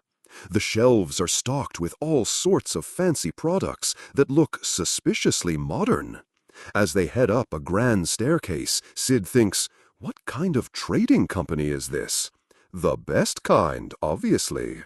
They arrive at a huge set of fancy double doors. Boss room incoming. Sid asks where the survey is, but New just giggles. She admits it was just an excuse to get him inside and opens the doors for him. The doors open to a massive, brilliant hall with a giant chandelier and dozens of uniformed women lined up waiting for him. What a welcome party! At the far end, a woman in a black dress says, "We've been awaiting your arrival, my lord." Our boy looks up and is totally floored, realizing it's Gamma. Sid remembers her as the third member of the Seven Shades and the smartest one of the bunch. Gamma walks over, happy to see him after so many years. She starts to say how much she's missed him, but immediately trips and faceplants. She's smart, but her agility stat is 0. Blushing, she apologizes for being a total klutz. She recovers and leads him to a massive throne, explaining she built this hall just for him. Sid is internally freaking out, wondering how his little fake organization got this big. He plays it cool, though, taking a seat on the throne like he owns the place. He looks out at everyone and says, "The view is decent, at least." Total boss move. He's thinking this whole setup is so extra, it almost feels like he really does rule the world of shadows. Deciding to lean into the role, he gathers up some magic and clenches his fist. He then unleashes it in a brilliant burst, declaring, "Your reward, take it." All the members of Shadow Garden look up in total awe as purple magic rains down on them. It's a party-wide buff! Gamma gasps, completely mesmerized by the beautiful magic. Overcome with emotion, she kneels before him, remembering how this same light saved her years ago. She thanks him for not only saving her life, but also for bestowing upon her the shadow wisdom. In a flashback, she remembers him telling her about chocolate, which was really just him saying, "Eat some beans, I guess." Legendary advice. He also mentioned coffee, and that was apparently enough to build an entire corporate empire. Gamma explains that everything in Mitsugoshi was built on his shadow wisdom, and the company has grown enormous. Sid, trying to process this, just goes, "Enormous, is it?" He asks her to explain just how big they are, and she reports they have branches in every major city. "Our boy is a CEO." She adds that they're also securing funds for Shadow Garden's expansion. Hearing this, Sid's eyes go wide with shock, and he covers his mouth. Gamma sees his reaction and immediately panics, thinking he's disappointed. She bows low, apologizing for their meager presence compared to his power. Then she gets all fired up, vowing that they'll grow even bigger and stronger to be worthy of him. Sid just looks away, internally screaming about how they used his ideas and left him out of the profits. He's been grinding for pennies. Gamma then changes the subject, assuming he's here about that matter. Sid plays along, wondering what the hell she's talking about, while she apologizes for not having found the culprit yet. She's talking about the slasher who claims to be from Shadow Garden, and she swears she'll bring them down. Sid is shocked, thinking, "We really have an imposter?" The plot thickens. His mind immediately starts racing, trying to figure out who it could be. He flashes back to Alexia, trying to chop him up, and thinks it must be her. Totally logical conclusion. He stands up and snaps his fingers, saying he has a hunch and will look into it himself. Gamma is completely blown away, thinking he's already solved the whole case. She's amazed at how he sees the whole picture while she's still looking for clues. He's playing 5D chess. Gamma calls over another girl, introducing her to Sid. Her name is Nu, and she's a skilled new recruit who will be his liaison. Nu introduces herself, telling him to use her whenever he needs. As he's leaving, Sid says he'll call for her when the time is right. He pauses at the door, turning back for one last thing. His entire vibe shifts back to his mob persona, as he asks to buy 3 boxes of the cheapest chocolate with a friend discount. The duality of man. Gamma just smiles and says she'll prepare the finest chocolates for him for free. Later that night, on a rooftop, 2 figures look out over the city. In a nearby alley, Sid and his friends are sprinting to get back before the gates close. Curfew is a raid timer. Jaga asks what took him so long with that lady, and Sid just says the survey was really long. He runs with a serious look, totally focused on the mission. Suddenly, he stops, hearing the sound of a sword fight in the distance. He stands there, listening, and remembers Gamma's words about the imposter. His expression turns dead serious as he tells his friends they must go on without him. He strikes a dramatic pose, shouting, "'Cause I need to take a shit!" The perfect excuse. Jaga panics, but Sid insists he must face this challenge alone. His friends finally get it, realizing he's about to have a major bathroom emergency. Sid doubles over in fake pain, yelling that he can't hold it in much longer. Such a great actor. His friends run off, shouting their dramatic farewells, promising to always be his friend, even if he poops in the street. True bros. In another parts of the capital, Sid runs down the street, trying to find the source of the noise. He turns into an alley and is surprised to see Alexia standing there with her back to him. Peeking from cover, he sees her holding a sword and wonders if she really is the slasher. The plot twist. Alexia tells her unseen opponent to give up, saying they have no chance of winning.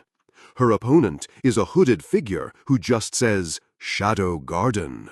Sid's eyes widen from his hiding spot. Busted! The figure just keeps repeating the name, and Alexia demands to know why they're attacking innocent people.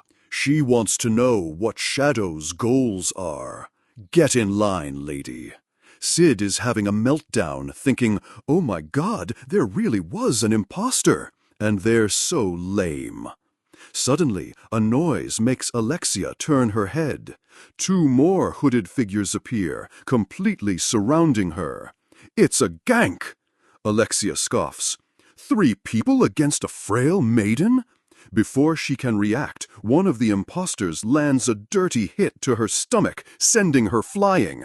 Cheap shot! So Alexia is fighting 3 hooded clowns in an alley, and one of them gets a cheap shot in. She's clutching her side, bleeding all over the place. Whew, that's gonna need a potion. She drops to her knees, looking totally done for. I can't move! Fake out. As the goon goes for the final blow, she looks terrified, screaming, I don't want to die! Psych! Her expression flips, and she just decks the dude right in the gut. Total bait and switch.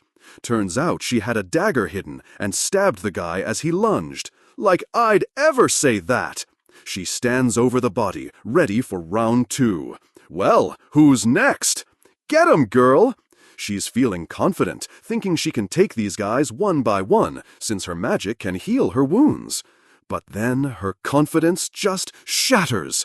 The dude she stabbed gets back up like a zombie. This is some BS. Just as she's about to get ganked, our boy Shadow drops in from the sky, landing on the attacker. He completely obliterates the guy, leaving Alexia and the last goon totally stunned. Heroic entrance, 10-10. Shadow poses with his sword, dropping the coldest line ever. Foolish pretenders, you shall pay for your sins. After he finishes the job, Alexia tries to act tough. Stop right there, Shadow, I'm a princess. He just gives her this ice-cold glare from under his hood, and she immediately flinches. You can literally see her confidence stat drop to 0. Intimidation check passed. He starts to walk away, and she yells after him, demanding to know what his deal is. He tells her to stay out of it for her own good, but she's not having it. He pauses, looking back with a glowing eye. If I said, I'm your enemy, what then? Ooh, drama. She says she'd fight him, even if she can't win right now. She's got guts, I'll give her that. She grabs her tie, getting all emotional about protecting her friends, and then, poof! He's just gone, vanished into thin air, leaving her totally alone in the alley. Classic ninja move. Later, Alexia is still shaking, completely freaked out by the whole encounter. Debuff, fear. She looks up at the sky, wondering who the hell Shadow really is. Join the club, lady. The camera pans up to the moon, super dramatic. You know how it is. The whole scene is just tall buildings and a starry sky. Meanwhile, Shadow is walking away, having a whole internal monologue. He's thinking these imposters are just superfans. He imagines them running around happily, admiring his whole Shadow Eminence shtick. What a weirdo. He's actually flattered they're copying him, which is just bonkers. It fills my heart with warmth, he thinks, but he can't let them live, because that would ruin his brand. There can only be one. He strikes a pose, thinking, I, too, am an eminence of shadows. So, cringe. I love it. He imagines himself punching another hooded dude for good measure. Back in the real world, Nu is standing over one of the captured fakers. Amazing work, Lord Shadow.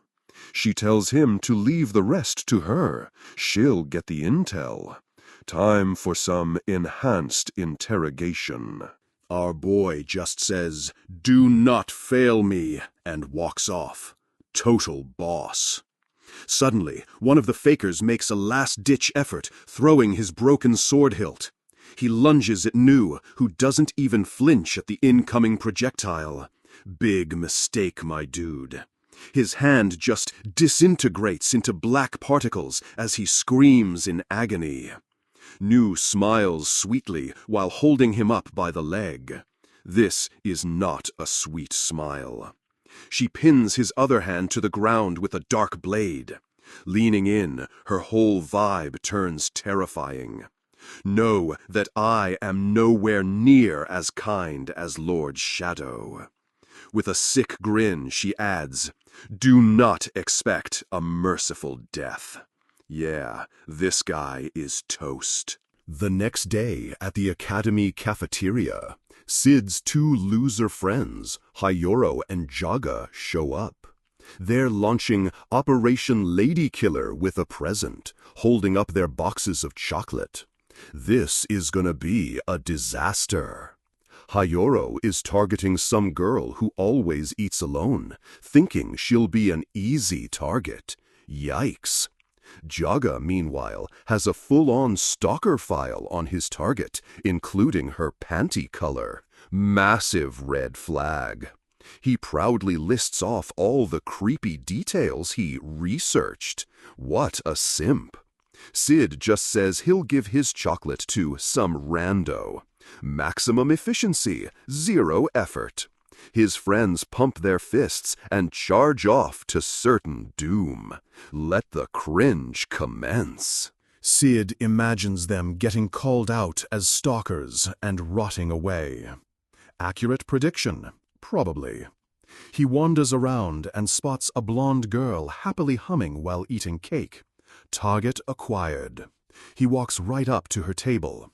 Hey, you like sweet stuff? He just drops the box of chocolates on her tray and says, have some chocolate, whatever. The absolute smoothest operator. The girl, Sherry, is completely stunned and flustered by this random act of whatever that was. She's blushing and stammering, trying to figure out what just happened. Her brain just blue-screened. Before she can even form a sentence, Sid is already walking away. Mission complete. He's a ghost. Scene shifts to Sherry's room, which is basically a library. She's got books and papers everywhere. She's examining the weird cube artifact Princess Iris gave her, trying to figure it out. Quest item analysis. Her dad, who's also the vice principal, walks in and asks where she got the chocolate. She tells him some random boy gave it to her, and her dad is like, oh, a present. He's totally convinced the guy fell in love with her at first sight. Wholesome dad vibes. He gives her some fatherly advice about relationships while making tea. Parenting 101. Changing the subject, he asks about her research on the artifact. She explains it's an ancient code, similar to what her mom was studying before she died. Plot thickens. She hopes she can decipher it in her mom's place, and her dad reassures her. But then he suddenly starts coughing violently. Uh-oh, it's the sickness trope. He tries to play it off, saying he's fine, but he looks awful. Sherry immediately decides she can't go abroad to study while he's so sick. With tears in her eyes, she says she hasn't even repaid him for adopting her yet. Her dad looks at her with so much pride, telling her he's already happy. My heart. As he leaves, he tells her to think about her future and to try the chocolate. After he's gone, Sherry stands there, lost in thought. So much to process. Her gaze lands on the box of chocolates on her desk. Hesitantly, she picks one up and takes a bite. A small, tearful smile appears on her face as she savors it. So sweet and tasty. Later, back on the school grounds, Sid is walking home alone. The perfect mob lifestyle. Apparently, his two friends got sent to the infirmary after their failed operation. Called it. A voice calls out to him, and he recognizes it as Nu. Secret meeting time.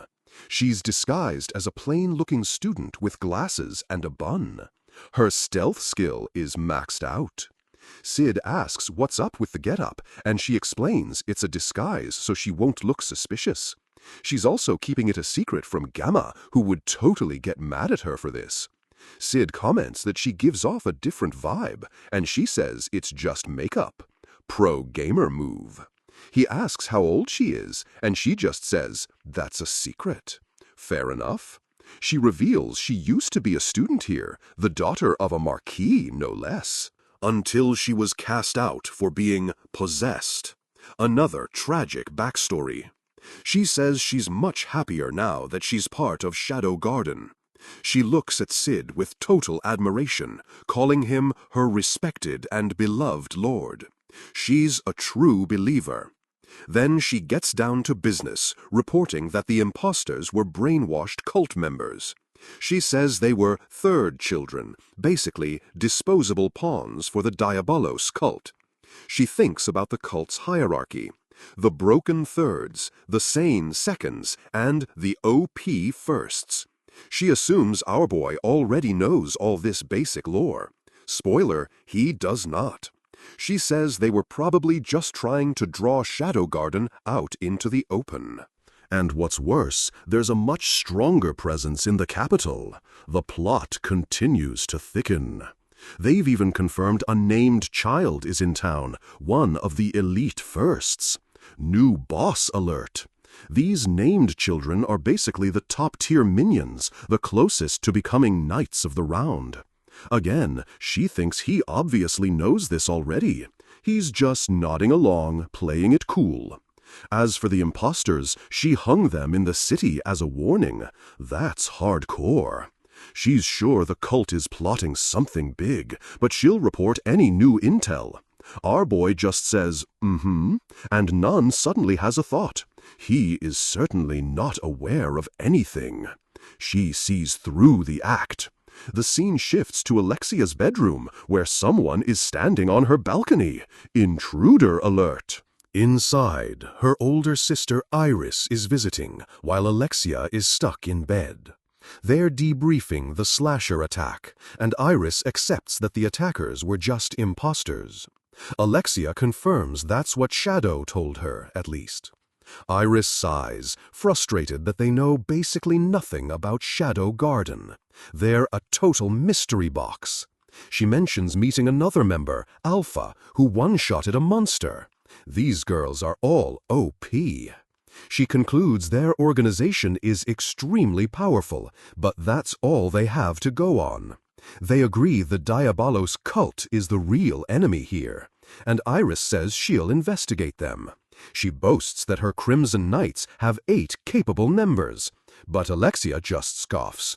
You mean only 8? Savage. Suddenly, Alexia sits up, getting super agitated. She demands to know who the real enemy is. She's terrified of Shadow, shouting about the insane explosion he caused. We cannot fight Shadow. Iris just dismisses it, claiming the explosion was just an artifact going haywire. She's in total denial. She thinks Alexia's memory is just messed up from being kidnapped. Wow, real supportive sis. To calm her down, Iris plops a teddy bear on the bed. You must rest now. As she's leaving, she answers Alexia's question about who their enemy is. With a determined look, she declares the Crimson Knight's enemy is both the cult and Shadow Garden. Picking a fight with everyone, I see. The episode ends with a quick shot of Sherry sleeping at her desk. Then it cuts to Sid on a balcony, holding a glass of what looks like blood, staring out at the city under a massive moon. He makes a ridiculously dramatic vow. I swear on this crimson blood, no matter what conspiracy looms. Peak edgelord moment to close it out. All right, so the God of War tournament is kicking off in this massive arena. The princess gives a super boring speech, and our boy Sid is just scowling. Damn manipulating princess. A blonde girl, who's his opponent, tells him it's time to throw down. It's first year Sid Kagano versus second year Rose Oriana, and the announcer is going nuts. The crowd is chanting for Rose, who's basically the school's new top-tier player. She's an exchange student and a total bombshell, waving to her fans like a celebrity. Her skills are apparently second only to the legendary Iris, making her the main character of this arc. But our boy has a plan. He knows a true mob character shouldn't fight the star. He's actually aiming for a disgraceful first-round defeat against the would-be champion. Peak mob strategy. He is literally trembling with excitement to lose. Defeat shall be mine, he thinks. What a legend! Rose sees him shaking and just thinks he's nervous, which is hilariously wrong. Sib plays along, stammering like a total noob, while secretly being the most OP dude here. Rose gets into her stance, telling him to relax and have a fair fight. Yeah, about that. The crowd is roasting him, wondering who this rando is, and Sid is loving it. He thinks about all his training, mastering the 48 ultimate forms of mob fu. Time for a show! He takes a step so powerful it cracks the ground. His plan is a work of art. As Rose swings, he perfectly leaps off the flat of her blade, launching himself backward. He goes flying through the air like a lesser-than sign at about 80 kph. His dedication is insane. Mid-flight, he pops a hidden blood bag, because of course he has a hidden blood bag. The fake blood sprays everywhere in a bold yet elegant circular motion.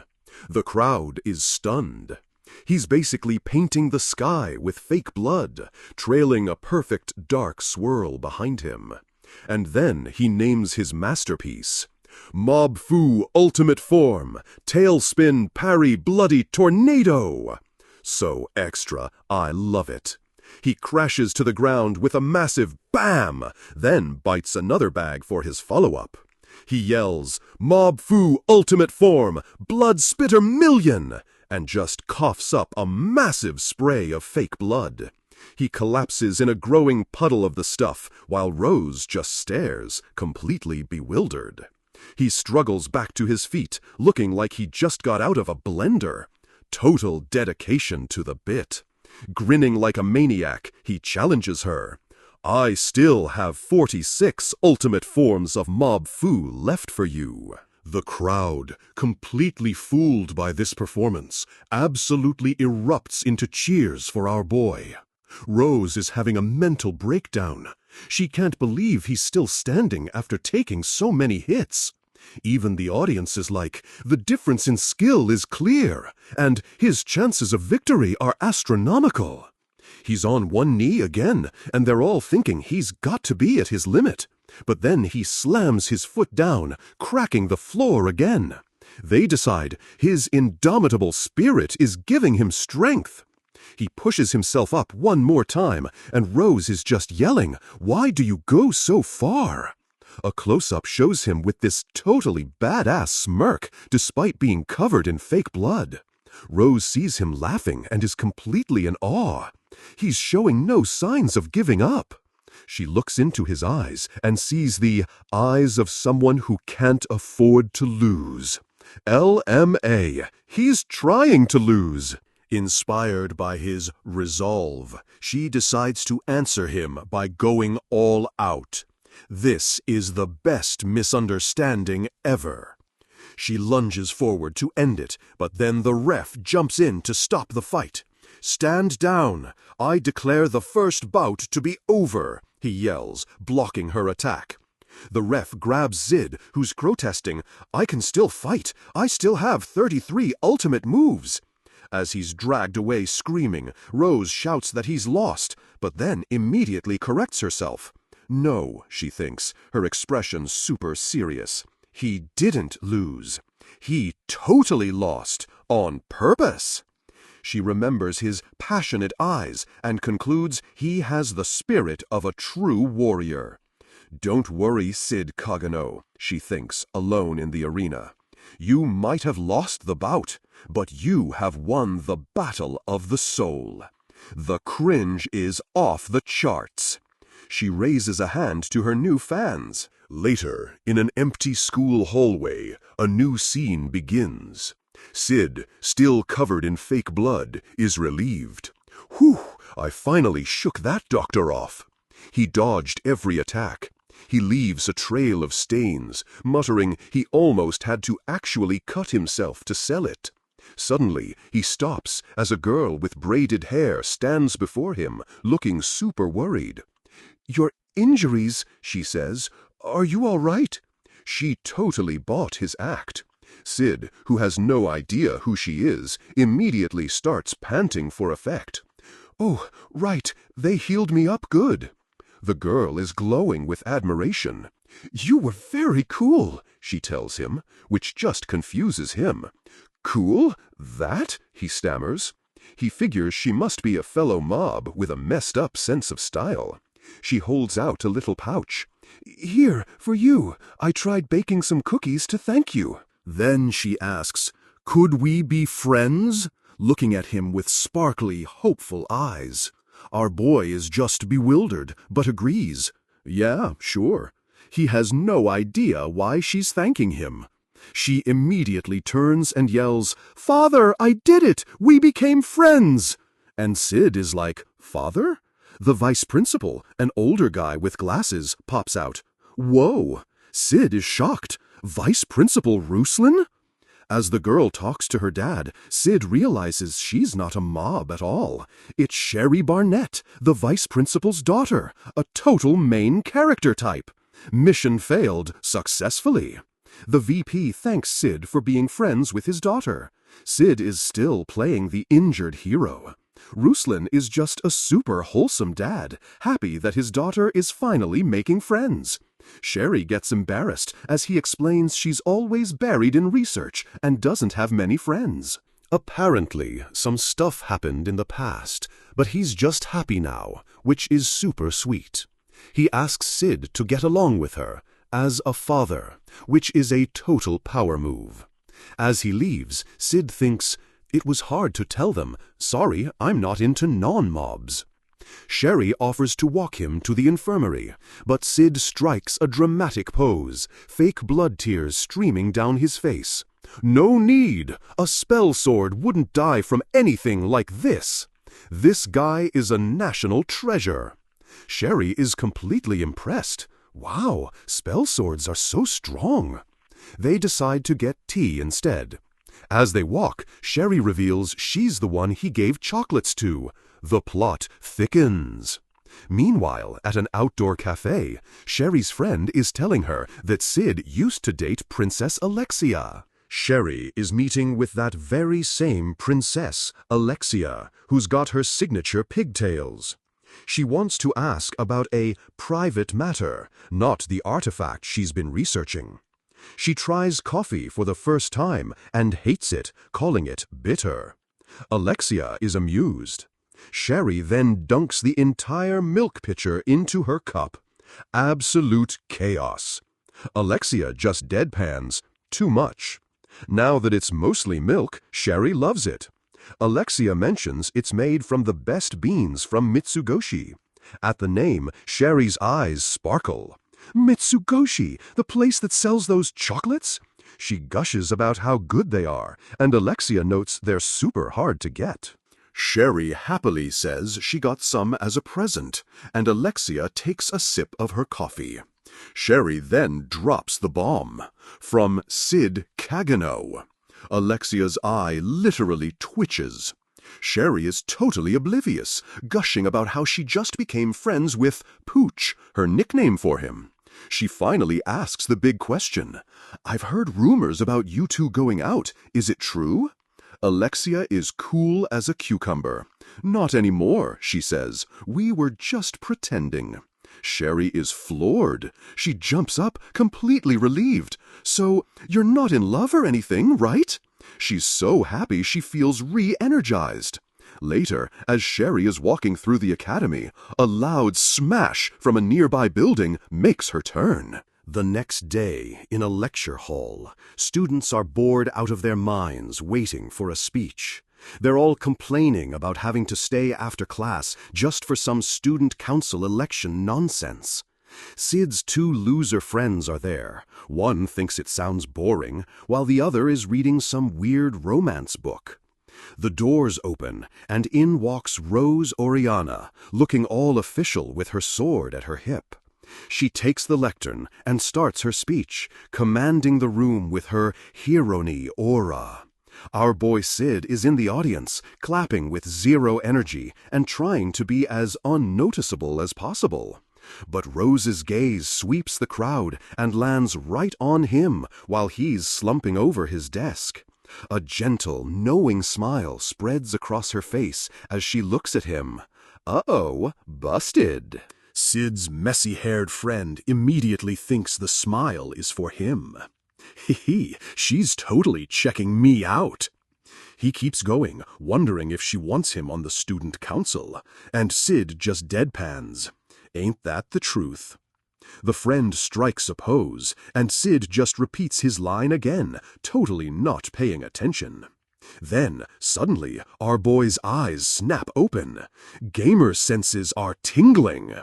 His friend asks what's wrong, but Sid feels a strange disturbance, like a rattling in the air. Someone is disrupting the flow of magic, he realizes. He can't use his powers. This is bad. His friends are confused as he scans the room, realizing the entire classroom is probably affected. His expression hardens.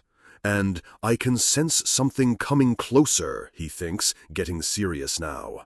It's coming, he thinks, then adds a classic Sid aside. Just wanted to say it for the sake of it. Boom! A massive explosion of dark energy erupts from the lectern, sending students screaming in terror. Cloaked figures with swords storm in, and chaos breaks out. Hands in the air, they shout. A group of 4 of them confronts Rose, announcing, "We are Shadow Garden. This academy is under our control." And what's our boy's reaction to this terrifying hostage situation? A look of pure, ecstatic joy. He's living the dream. The thing every boy dreams of. The thing where terrorists attack the school. They actually fucking did it. All right. So these hooded clowns with drawn swords are screaming at everyone to drop their weapons. Standard terrorist playbook. Up on the balcony, our boy Sid is just calmly analyzing the situation like a pro gamer. He's the only one with a brain here. He's literally shivering with excitement, thinking about all the endless possibilities of a terrorist attack. What a psycho. Apparently, he's fantasized about this exact scenario millions of times. This is his Super Bowl. He calls these goons Shadow Garden posers, but respects their dedication. Still, he knows the best role is to be on the student's side. Our guy is having a full-on meltdown over which epic move to pull. So many options. Down on the floor, the student council pres, Rose Oriana, steps up to these guys. She refuses to stand down. What a hero. One of the posers is like, "Then we'll set an example by killing you." Real original, dude. She gets ready to throw down, looking super determined. "You can do it, main character." But then her eyes go wide with shock. Uh-oh, plot twist. She realizes with horror, "I can't use magic?" Yep, she just got nerfed, LMO. The goon mocks her for being so slow. "Well, too late," he yells, swinging his sword. What a jerk. Their blades clash in a huge shower of sparks. This is not looking good for her. She struggles against the blow, totally outmatched without her magic. Yikes. Suddenly, from the balcony, our boy starts panic running. Crap, this is not part of the plan. He literally yeets himself over the railing, screaming, "She's not supposed to fall victim to terrorists." He has his priorities. As he's flying through the air, he's thinking, I can't allow that to happen. No one steals his spotlight. Rose braces for the final blow, and Sid knows what must be done. Getting killed in situations like this, he's got this look of insane determination on his face. Has always been. He lands right in front of her and tanks the sword with his own body, yelling, "The mob characters roll!" What a legend! Rose is freaking out, but she recognizes his voice instantly, the one she'll never forget. She has a flashback to his brave fight from before, the man who always stood back up. The impact of the blow sends her stumbling backward onto the floor. What a dramatic fall! A splatter of blood hits her cheek, and she just stares at it in absolute horror. Is this blood? She looks up just in time to see the sword coming down. Talk about a bad day. Outside, Sid's loser friends are watching through the window, completely losing their minds. "Sid, this can't be real!" We get a quick close-up of someone's eyes, wide with pure terror. Everyone is shook. And boom, there's our boy, face down in a massive pool of blood. Mission accomplished. Rose is in total denial, screaming his name at the top of her lungs. "No, this can't be! Sid, Kagano!" She's cradling his head in her lap, asking why he protected her. Oh, honey, you have no idea. Sid then gives a dramatic cough, spitting up a huge spray of blood. Oscar-worthy performance. Rose panics, realizing her healing magic is offline. "He's losing so much blood! I can't save him!" She begs him to hang in there, and he just gives her this faint, bloody smile. He's loving this. Then his head tilts to the side, and he goes totally limp. And the award for best death scene goes to... Rose just stares down at him, her eyes welling up with tears. She totally bought it. She checks for a pulse. He's not breathing. His heart stopped beating. He's just that good at acting. She's completely devastated, blaming herself for everything that just happened. "I'm sorry, Sid." Looking at his peaceful face, she thinks she finally understands it all. Narrator, she did not. Flashback time. She remembers his indomitable will from the tournament. That was him trying to lose. She thinks about how he just sacrificed himself to save her. LMO, the cringe is real. She thinks about all the dudes who've hit on her because she's a princess. But no one has ever loved me so much that they'd throw their lives away for me.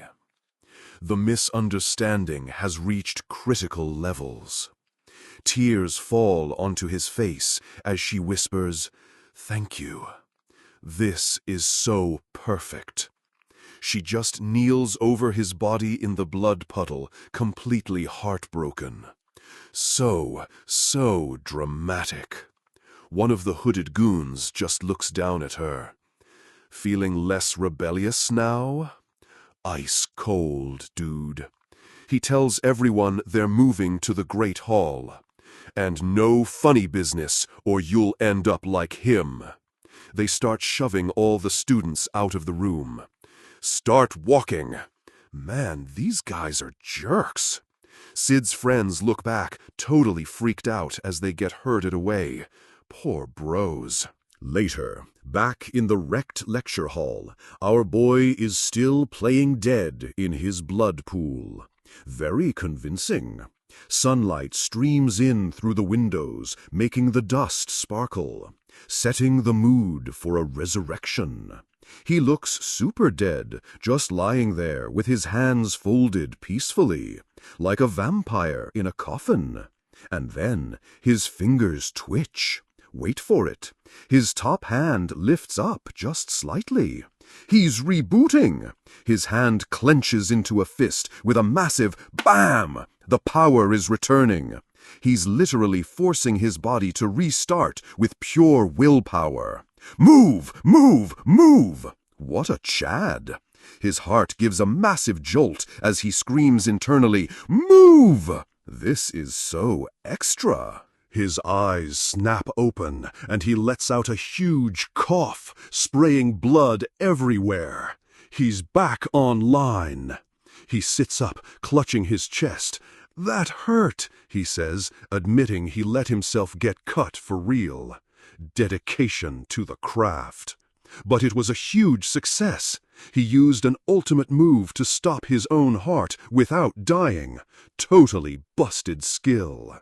He stands up and dramatically announces his move to the empty room. Heartbreak Mob. So edgy, I love it. He realizes he can still use magic and has healed himself enough to move. Now, time for the main event. A shadow zips across the floor with a massive whoosh. It's time for the main act. And just like that, he's in his full shadow getup, black coat and everything. You'd better entertain me, terrorists. Let's go. All right. Cut to the Midgar Academy library, which is super fancy and huge. Inside, some dude named Marco rushes up to a bearded guy, Glenn. They're panicking because terrorists are all over the campus. Glenn is stroking his beard, saying they need to be careful with the magic nerf active. They're worried some goons are after the artifact. Turns out they're guarding a girl with light hair, Sherry Barnett, who is in full-on galaxy brain mode at a table. She's using this crazy pendulum artifact to decipher some ancient text, totally focused on her work. The camera zooms in on her hands as she scribbles away, the pendulum swinging like crazy. Suddenly, she looks up, sweating, as she starts to connect the dots. No way! This is... Her eyes go wide with shock as she figures it all out. She just found the main quest objective! She starts writing like a maniac, trying to finish the translation. Just a little more, she thinks to herself. Glenn and Marco watch her, knowing she's about to uncover the truth this artifact is pointing towards. And right on cue, a massive window behind her shatters into 1,000,000 pieces. Talk about a dramatic entrance. Glenn and Marco whip around, totally shocked by the sudden chaos. A masked clown lands in the broken glass and smirks. We are Shadow Garden. Bro, you are not on the team. He immediately pulls off his mask and forgets the name. Or, was it Shadow Guardian? This poser. He strikes a pose. I'm the Great Rex. This is just getting sad now. Sherry immediately nopes out of there and scrambles to hide under her desk, completely terrified. Glenn and Marco draw their swords, standing between this new clown and the girl. They're defending the NPC. Rex just laughs it off when they ask about his goals. No idea! I can't remember! What a total moron. While Sherry peeks out from behind a shelf, he finally admits, my job is to collect the artifact. He stretches, saying after he grabs it, he finally gets to go wild. Okay, edgelord.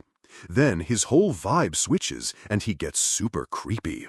So, let's talk. Where's the damn artifact? The two knights are definitely spooked by his sudden killer intent debuff, but they hold their ground. Glenn plays it cool. We know nothing. Rex pretends to walk away, like he's actually falling for it. Psych! He spins back around, dark energy exploding from him. Not. You look like you know exactly what I need. He immediately targets Sherry, who tries to run for it. What a total coward. He looms over her like a monster. Maybe the little Missy here? We get a close-up of her face, frozen in a silent scream of pure terror. Just as she stumbles, a loud clang echoes through the library as steel meets steel. Glenn intercepted the attack, standing over her like a total badass. You shall not pass. Rex smirks. Not bad, seeing how you can't use magic now. But Glenn hits him with the ultimate comeback.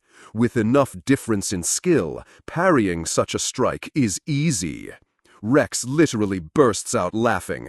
You actually think you're stronger than me? The arrogance is off the charts. He attacks again in a blur, but Glenn holds his own, looking completely calm. Rex gets all dramatic again. Okay, I like your guts. You can tell me your name. Glenn just says his name, looking super grim. Then he gives his full title. Vice Captain of the Crimson Knights, Glenn the Bearded Lion. Now that's a sick title. He and Marco charge, telling Sherry to get out of there. Run away, they tell her. She grabs the artifact and makes a break for it, clutching it to her chest. All she can hear are clanging swords and Rex's psycho laughter as she runs for her life. Meanwhile, cut to the rooftops of the academy. A hooded figure appears with a gust of wind. Yep, it's our boy. Sid just stands there, looking over the chaos like he owns the place. LMA, he's literally completing his power fantasy checklist. To-do list item completed. Look down upon the masses from the rooftop. He's scoping out the entire map, spotting hostages being herded into the Great Hall. He sees the knights outside, smartly avoiding the no magic debuff zone on campus. And he clocks the few terrorists patrolling the nearly empty school building, looking for stragglers.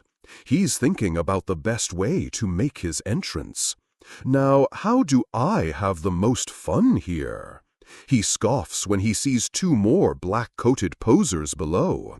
He's genuinely mad they're ruining his aesthetic by wearing black in the daytime. He thinks they have no eye for aesthetics, and it is a literal fashion crime. He compares it to eating messy curry udon while wearing a white tuxedo. This dude has his priorities absolutely straight. He decides he can't let these clowns tarnish the good name of Shadow Garden. Gotta protect the brand. With a confident smirk, he raises a finger. Yup, let's waste these fools. From his POV, a tiny beam of energy zips toward the two goons on the ground below. Sid has this insane grin on his face. Suckers, you walked into my kill zone. The projectile hits with pinpoint accuracy, piercing right through one terrorist's eye, just as he was about to stab his buddy. He casually blows on his fingertip like a smoking gun. Booyah, double kill. Now, on to the next target. Then he spots the library girl running across the grounds below. Wait, she escaped? But his question is answered when two more terrorists appear and start to corner her. They break into a run, closing in on the poor girl who is clearly freaked out. Sid just smirks from his perch. Okay, she didn't really give them the slip. He's having way too much fun with this. He notices she's clutching the quest item and decides to help out, firing two more projectiles with a sharp BAM. As two more goons go flying, he puts it all together. He realizes this is a main story event. He figures this must be part of the main plot, and it's time for the Shadow Eminence to make his entrance. With a powerful stomp, he gets ready to launch himself into the fight. He leaps from the building, soaring through the air and thinking, another to-do list item completed, a graceful dive off a roof. Inside the academy, Rex brags to his boss, some dude in a creepy mask. It's all cool, he says, the plan's going smoothly. His boss is having none of it, grabbing him by the neck and demanding to know where the artifact is. Rex chokes out that some pink-haired girl ran off with the quest item. Then why didn't you tear her to pieces? The masked figure demands. Rex immediately starts sweating. Okay, I get it, yeesh. He tries to change the subject, reporting that a mysterious player has infiltrated the academy and is bad news. We get a flashback of Rex finding his dead minions, some with their hearts literally crushed and others with tiny, precise holes. The boss is intrigued by the mention of a rapier user. He connects the dots instantly. So, you say it must be Shadow Garden. The main villains have entered the chat. He adds their heads to Rex's quest log along with the artifact. You're a named child, he says coldly. This should be an easy task. Rex gets this insane psycho grin and accepts the mission.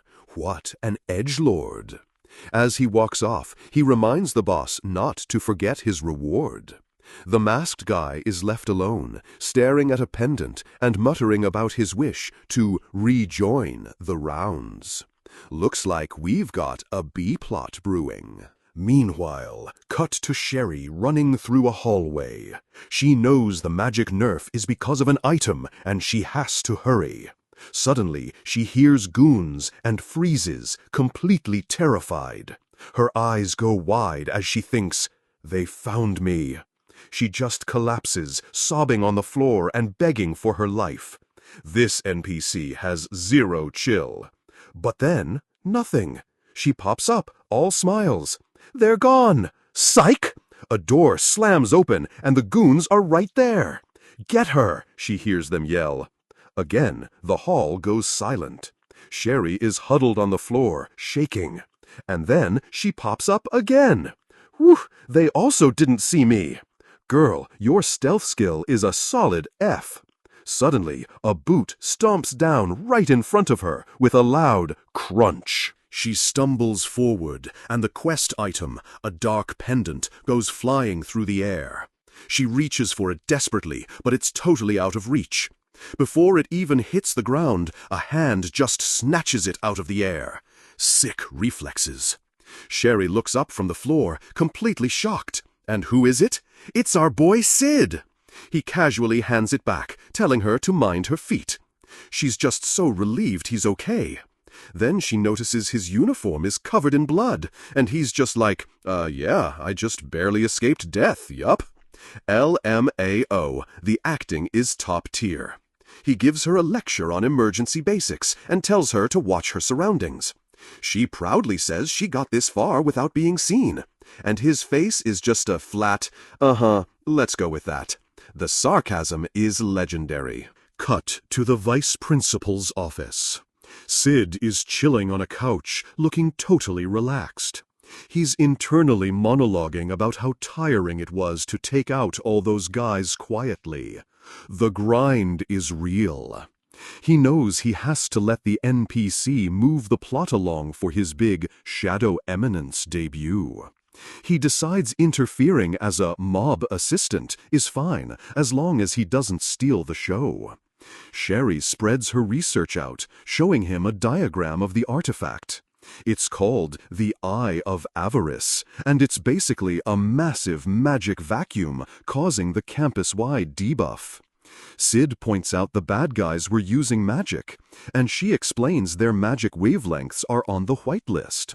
It also can't absorb super tiny or super massive amounts of magic. Foreshadowing anyone? Sherry says no one can use magic like that, and Sid just deadpans. Sure ain't. But here's the kicker. The artifact is a ticking time bomb. It's gonna release all that stored magic at once and nuke the entire academy. Sid asks if there's a way to stop it, because obviously there is. She pulls out the pendant he caught earlier. It's the counterspell item. This thing is supposed to control the magic overflow from the main artifact. The problem is she hasn't finished her analysis and left her tools in the lab. Classic fetch quest. Sid just stands up. I'll go grab him then. Sherry freaks out about how dangerous it is, but he just brushes it off. He gives her this super reassuring look. Don't worry, I'll make sure not to draw any attention. None. The biggest lie ever told. She's so moved, she's literally tearing up over his bravery. As he leaves, she begs him to promise he'll come back, while he's just thinking, let's go slap some terrorists. Back in the hallway, Rex and his goons sense the artifact is close, and he's feeling smug. Suddenly, a massive whoom erupts from a nearby room, startling everyone. Rex is like, did a window break or what? No, dude, it's the Protagonist. They're on high alert now, weapons drawn and ready for a fight. Then one of his goons panics. Hey, where did the thirds go? Rex thinks he's full of it.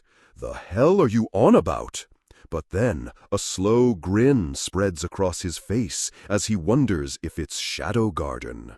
Another whoom rips past, and Rex whips his head around, totally shocked.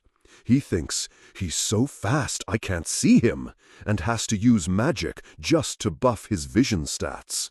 He just barely sees some random student land a devastating punch on his last goon. The attacker is just a blur, way too fast to follow. Someone's getting speed blitz. Rex is in total shock. It's a student? Yup, a mob student clown. An invisible blow slams into him with a loud clang. He can't even track the guy. I could only follow him for a moment. His one remaining goon swings his massive sword at empty air, screaming in frustration. Then Rex just gets pummeled by invisible attacks, crack after wham. He's spitting blood, wondering how a simple student has this much power. It's called plot armor, my guy. He can't figure out why the attacker is staying hidden and not showing himself. Then he has a massive brain fart moment, thinking he's figured it all out. He throws his arms wide and shouts, "Yo, asswipe, you're using the artifact, aren't you?" Literally the dumbest theory. He's so proud of himself, thinking the guy is hiding because the power-up is killing him. He even claims he saw the blood on the guy's uniform as proof. He's connecting the wrong dots so hard. He rests his hand on his sword, totally confident. With how much blood you've lost, you only have a few attacks left. The hall is silent, and Rex gets even smugger. Guess I was right. He stands there, totally ready for the next attack. I'd guess he should be done after 2 or 3 more attacks, he says. He draws his sword, looking like a total tool. He who controls information wins the battle. A swirling attack immediately cracks him right in the face, catching him completely off guard. The force sends him flying backward down the hall with a shout. He just keeps tumbling through the air. Wombo combo! As he tries to recover, he sees the attacker coming in for another strike, even faster than before. Rex thinks this is his final attack, and decides to put up a full magic defense. He raises his sword, thinking he can outlast him. Spoiler, he cannot. A powerful blow lands right on his back. A gruesome wound erupts from his chest as he gets straight up impaled. He goes flying backward again, crashing through a door into another room.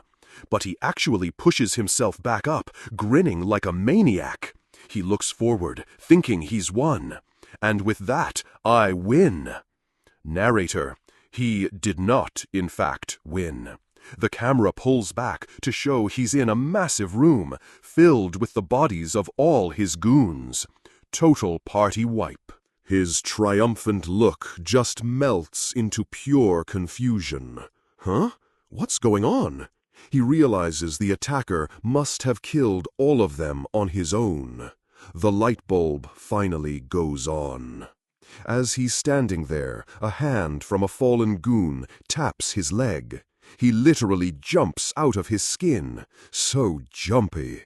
He looks down, totally freaking out as sweat pours down his face. Then a huge door at the end of the room starts creaking open. He finally understands his fatal error. Did I make the wrong assessment? You think?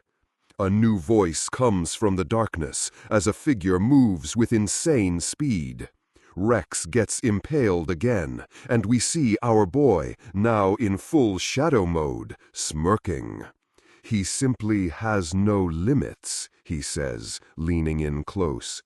"Dude, you rock." In the Academy library, Nu is checking out the loot drops. She strolls over to one of the downed mobs, thinking he was a big deal before the magic nerf made him easy picking. Then she spots another guy, Marco, slumped against a wall. Turns out he's still got some HP left. Nu confirms he's still breathing, but definitely not getting up anytime soon. Suddenly, a voice cuts in from behind. "What you doing?" It's our boy, Sid, in full shadow mode. Nu just gives a little smile, playing it cool. "Just reminiscing a bit," she says. "Sure you were." She explains Marco was her fiancé, basically a status accessory she used to flex at high society parties. We get a quick flashback of her old life, and she admits it was super boring just following orders. Now, though, she's totally over it. Either way, it's all in the past now. Savage. She immediately snaps into full-on subordinate mode, hand over her heart, ready for orders. She gives Sid the rundown. The black coats are holed up in the Great Hall, and the whole campus is surrounded by knights. Kneeling before him, she swears her loyalty, even with the magic debuff active. Our boy just casually accepts. He gives her a new objective. Find me tools. Tools to analyze an artifact, to be precise. A classic fetch quest. He explains the Eye of Avarice is causing the debuff, and he's already working on the counterspell item. Nu is completely losing her mind over this. Her internal monologue is just, "He's already got a countermeasure? His int stat is maxed out?" She sees some broken gear nearby and is just in awe of his genius. Sid glances at the junk. "That'll do. Well done." He dips out, saying the job should be done by sunset. Nu promises to be on standby until it's go time. But as soon as he's gone, she gets this look in her eye, staring at her unconscious ex-fiancé. Uh-oh, someone's psycho switch just flipped. In a flash, she whips out her weapon and aims it right at his throat, demanding to know if he overheard them. She checks his vitals and confirms he's completely KO'd, not faking it. Phew, close call. She lowers her weapon. Consider yourself lucky. But you can tell she's still pissed. She makes a silent vow to never let anyone discover her master's true identity. Yandere mode activated. Cut to Vice Principal Ruslin's office. Sherry is celebrating like she just beat a raid boss, a magic necklace floating between her hands. "Yay! I did it!" She thanks Sid, who just gives the most BS excuse for his success. "I just moved around without drawing attention." Haha. Sherry gets all fired up, ready to save her father, the vice principal, and everyone else. We get a quick flashback of her mom doing research while Ruslin looked on, supporting them both. She explains that after her mom died, he took her in, so she's determined to pay him back. Gotta protect the important NPCs. Sid's response is a totally deadpan. "I see. Hope he's okay. He cares so much, you guys." He asks what the plan is, and she pushes a book on a shelf. Using it is simple enough. With a loud rumble, the whole bookshelf starts to slide open. "Secret passage unlocked! Achievement get!" She gestures to the dark staircase. "We'll be using these underground passages to make it there." Sid is trying to act cool, but inside he's totally geeking out. "Hell yeah, I love this stuff." Sherry confirms the terrorists took everyone to the Great Hall, so that's their destination. But just as they're about to go, Sid stops her. "But you'll have to go alone." Here we go. Sherry is completely baffled, pleading for him to come with her, obviously. He gives her the classic line about how he'd just get in the way. The biggest lie ever told. He lays on the guilt trip. You gotta repay your dad, right? He knows exactly what he's doing. It totally works. Through her tears, she agrees to go solo, completely inspired by his bravery. Meanwhile, in the Great Hall, Rose is stuck with the other hostages, totally exhausted. Everyone's mana is draining, and they're all terrified. The debuff is seriously OP. She's scoping out the bad guys, especially their leader, realizing they're way out of her league.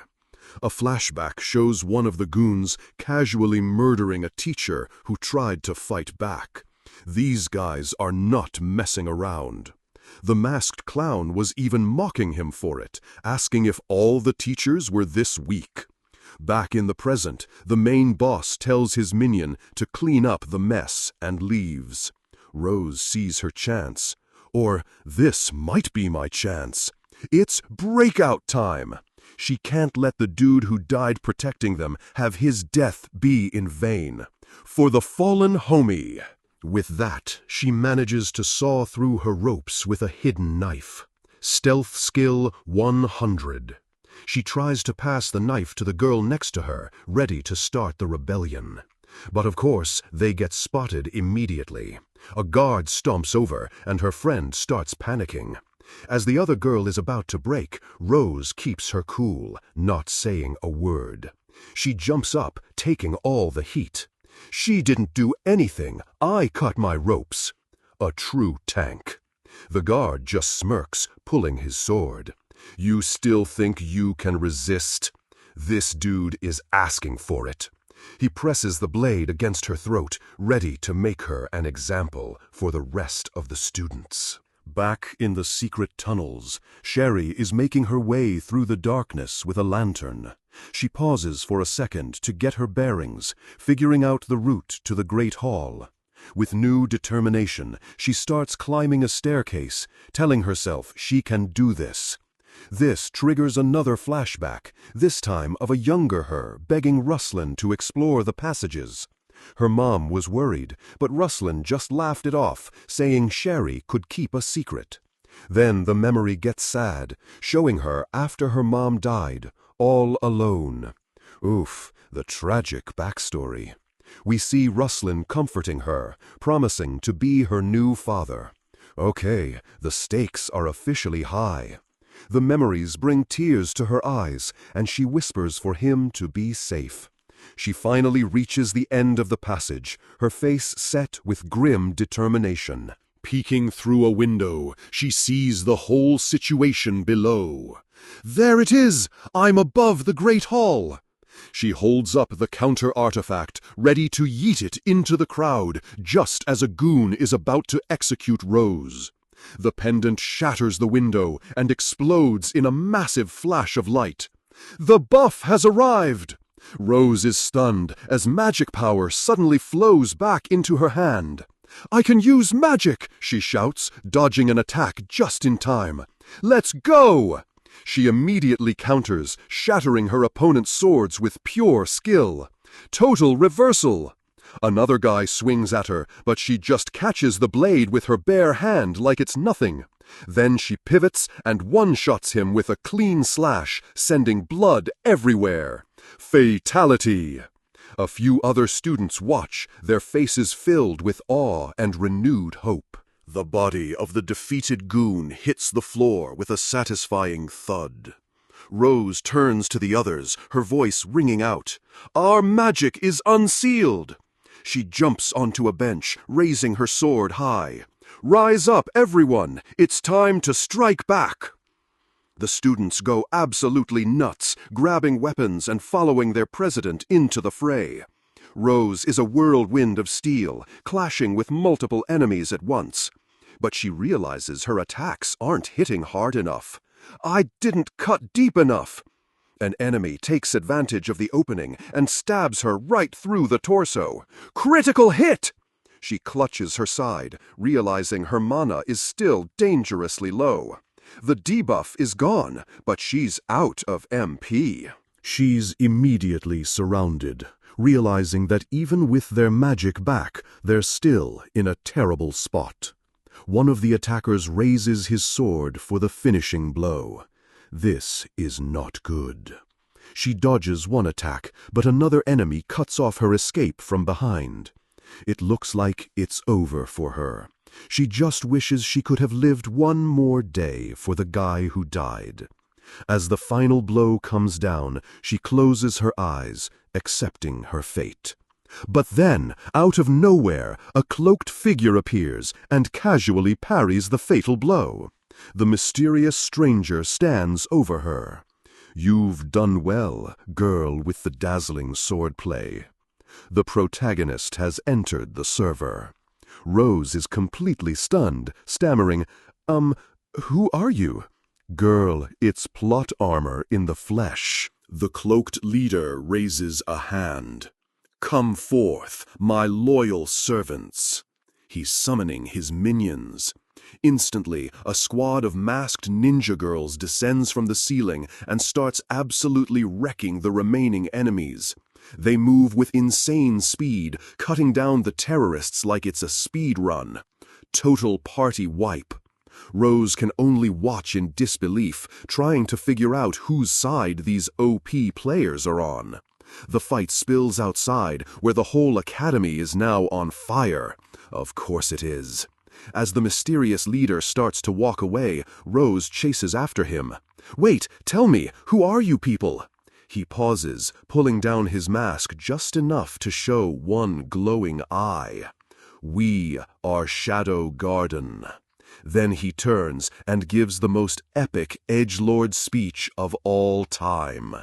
"We live in the shadows, and we hunt the shadows." Okay, so the academy is literally on fire when Nu reports the enemy leaders have bailed. Our boy, Shadow, is not impressed, basically saying, "Lol, they think they can run?" Out of nowhere, some random goon tries to jump him from a dark corridor. Rose totally panics, shouting for him to watch out because there are still enemies around. Shadow just casually sidesteps and one-shots the dude through the head. Easy clap. He tells Nu to handle the cleanup and dips, leaving her and a stunned Rose behind. Rose is having a full-on meltdown, wondering where this OP guild has been hiding. Nu gives her a quick checkup, asking if she's injured before heading out herself. "You've fought well," she says, leaving Rose standing there like a confused NPC. Cut to some other students, trapped behind a huge door that's about to break down. Rose is trying to talk down the two guards blocking their only escape route. They're like, "Nope, orders are orders, even if they burn with them." Talk about dedication to the job. Suddenly, a black blade just erupts through one guard's head, and he drops instantly. A new player has entered the server, saying, "You're in the way, be gone."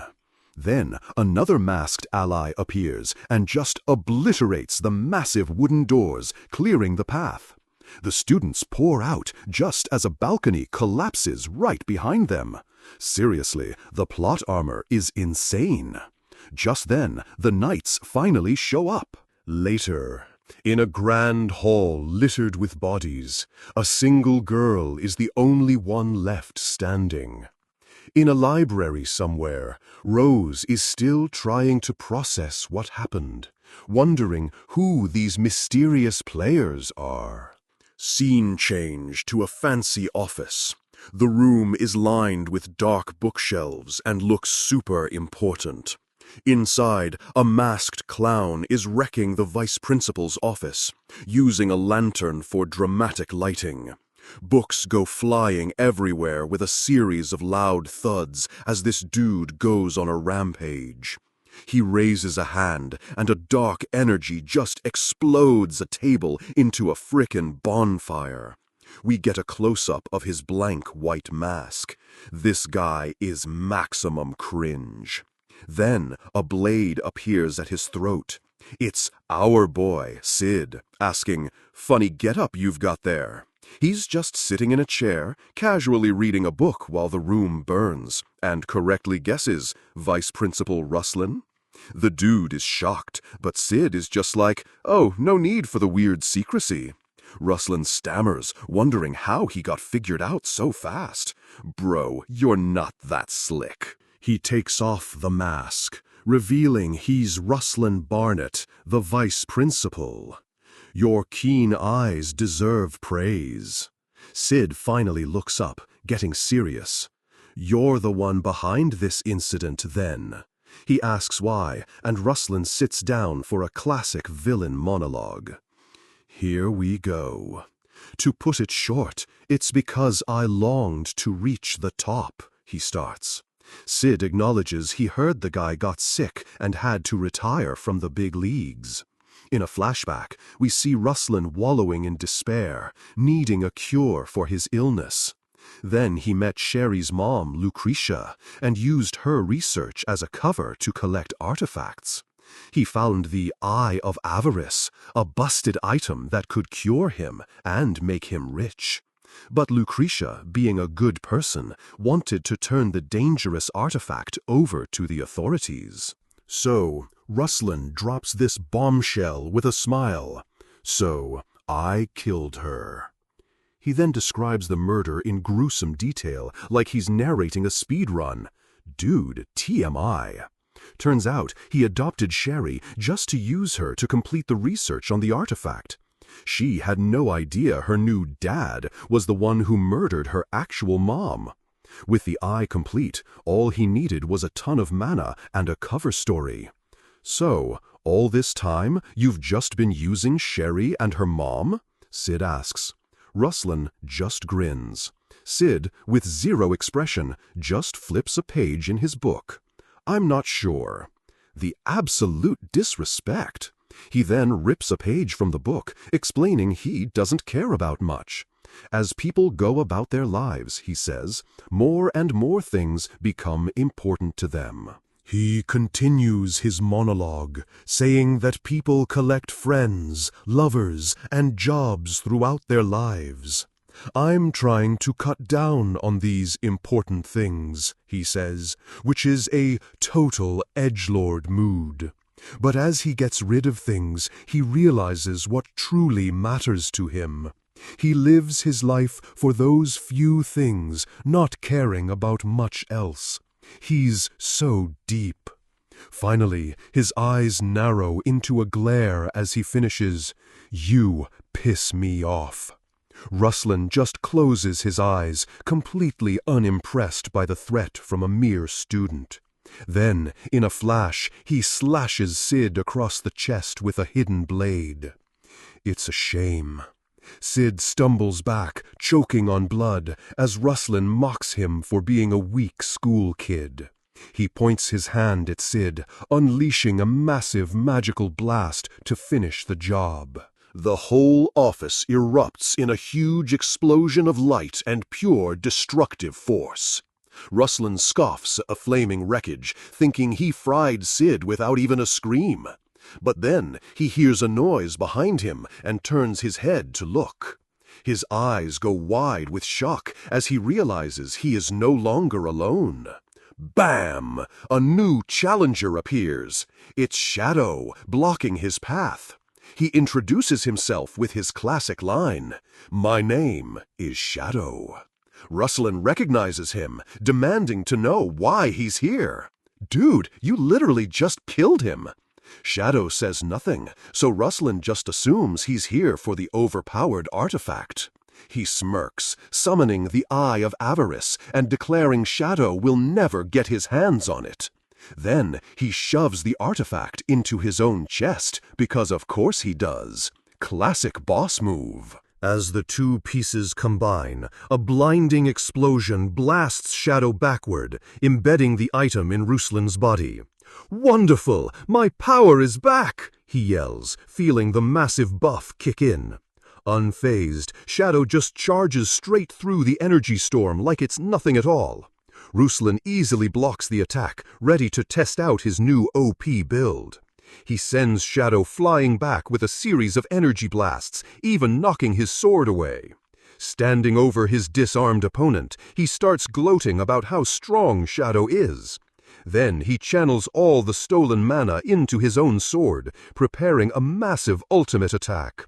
"You can rest in peace," he yells, bringing the glowing sword down with a crazed grin.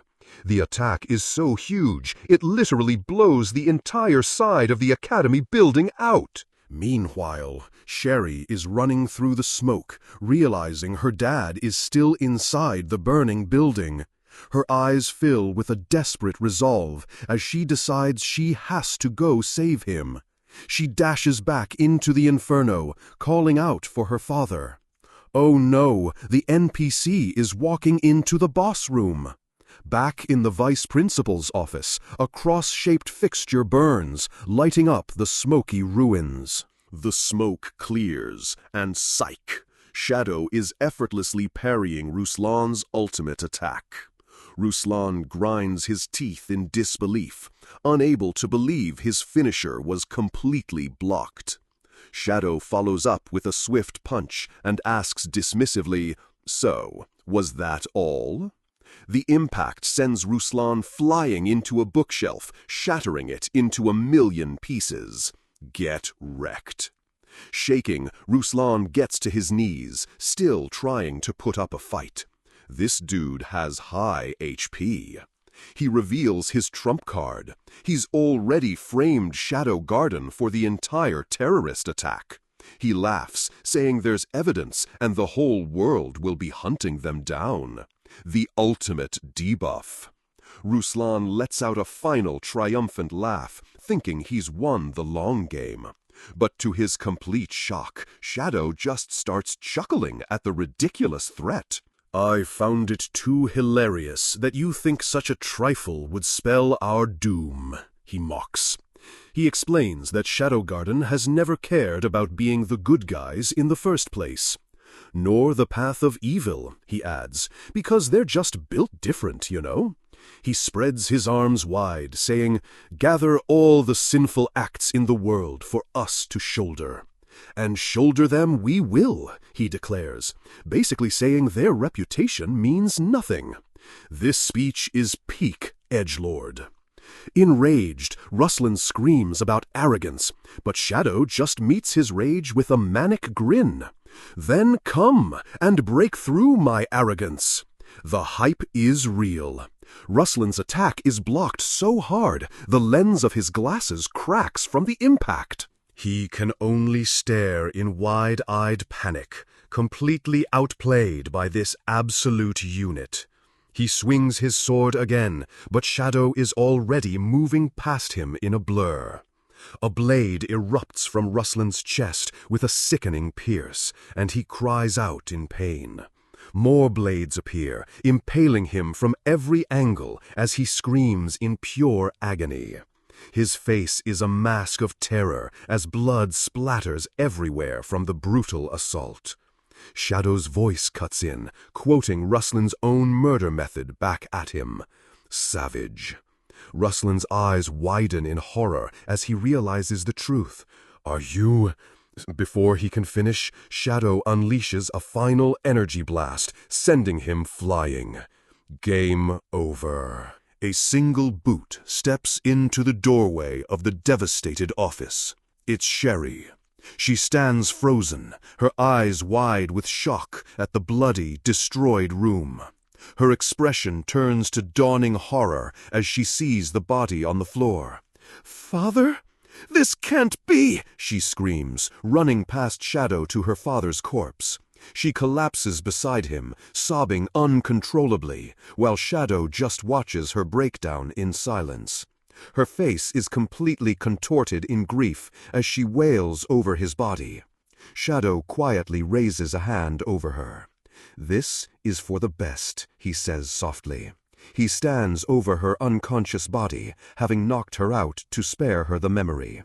"You don't need to know anything."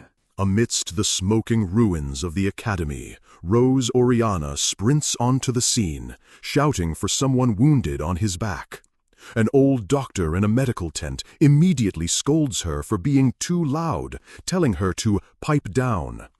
Peeking inside, Rose spots rows of injured students on cots and gasps, having a total drama queen moment. Then she sees him. With a cry of relief, she lunges at Sid, grabbing our boy in a massive hug. "Hey, a student prez," he says casually. "Yeah, I miraculously escaped death somehow. Basically just a skill issue on the enemy's part." Rose is sobbing with relief, saying his daily training must have paid off, to which he just kinda shrugs. She grabs his hand, looking at him with way too much emotion, saying his passionate feelings caused this miracle. Sid looks back, completely deadpan, and says, "But know that your feelings have reached me." What a Chad. Sid, of course, thinks she just means a strong will to live. As he yawns, Rose gently tucks him in. He turns his back to her, and she just stares at him while he pretends to sleep, being a total NPC. She puts a hand on his head, thinking he's so reliable and compassionate. Girl, you have no idea. With one hand on her heart and the other on his back, she makes a vow. "You saved my life. I will offer you my heart." A few days later, at the destroyed academy, Hyro dramatically claims he's surprised to see Sid alive. "My bad for not being able to help," he says. "Keeping my power under control took all I had." "Sure, bro." Jaga sweats, adding, "Same here, sorry. I was too busy analyzing the terrorists' behavioral patterns." These two are clowns. They keep making excuses, but Sid shuts them down cold. Weird way to say we were pissing our pants in the corner. Just then, Sherry Barnett appears, asking to speak with Sid alone. Ooh, a private conversation quest. She blushes while asking him to step aside, away from his useless friends, who are still recovering from that sick burn. Walking through the rubble, Sherry thanks him for saving her, insisting she couldn't have escaped without his help. Our boy just brushes it off, saying, "Nah, I didn't really do much," as she gets all flustered. She quickly changes the subject, blushing even harder as she says there's something important she needs to tell him. With a new look of determination, Sherry announces she's studying abroad to accomplish something important. She's off on a training arc. She asks if he'll listen to what she has to say when she gets back, her eyes full of hope. Sid just gives her a gentle smile and a simple, "Of course, good luck out there." Classic supportive side character vibes. Overjoyed, Sherry breaks into a massive, beaming smile, her whole face lighting up like a Christmas tree. As she runs off, he asks what she needs to accomplish, but she just shouts back, "That's a secret!" She waves goodbye, yelling that they'll meet again and talk a ton, promising future DLC content. Sid watches her go with a small smile, raising a hand in a farewell gesture, thinking he won't be slacking off either. Her final words, "We shall meet again," hang in the air as she disappears into the destroyed landscape. Meanwhile, at Shadow Garden's base, Alpha is chilling on a windowsill, smiling at a wanted poster while Gamma freaks out. Alpha reads it aloud with maximum sarcasm.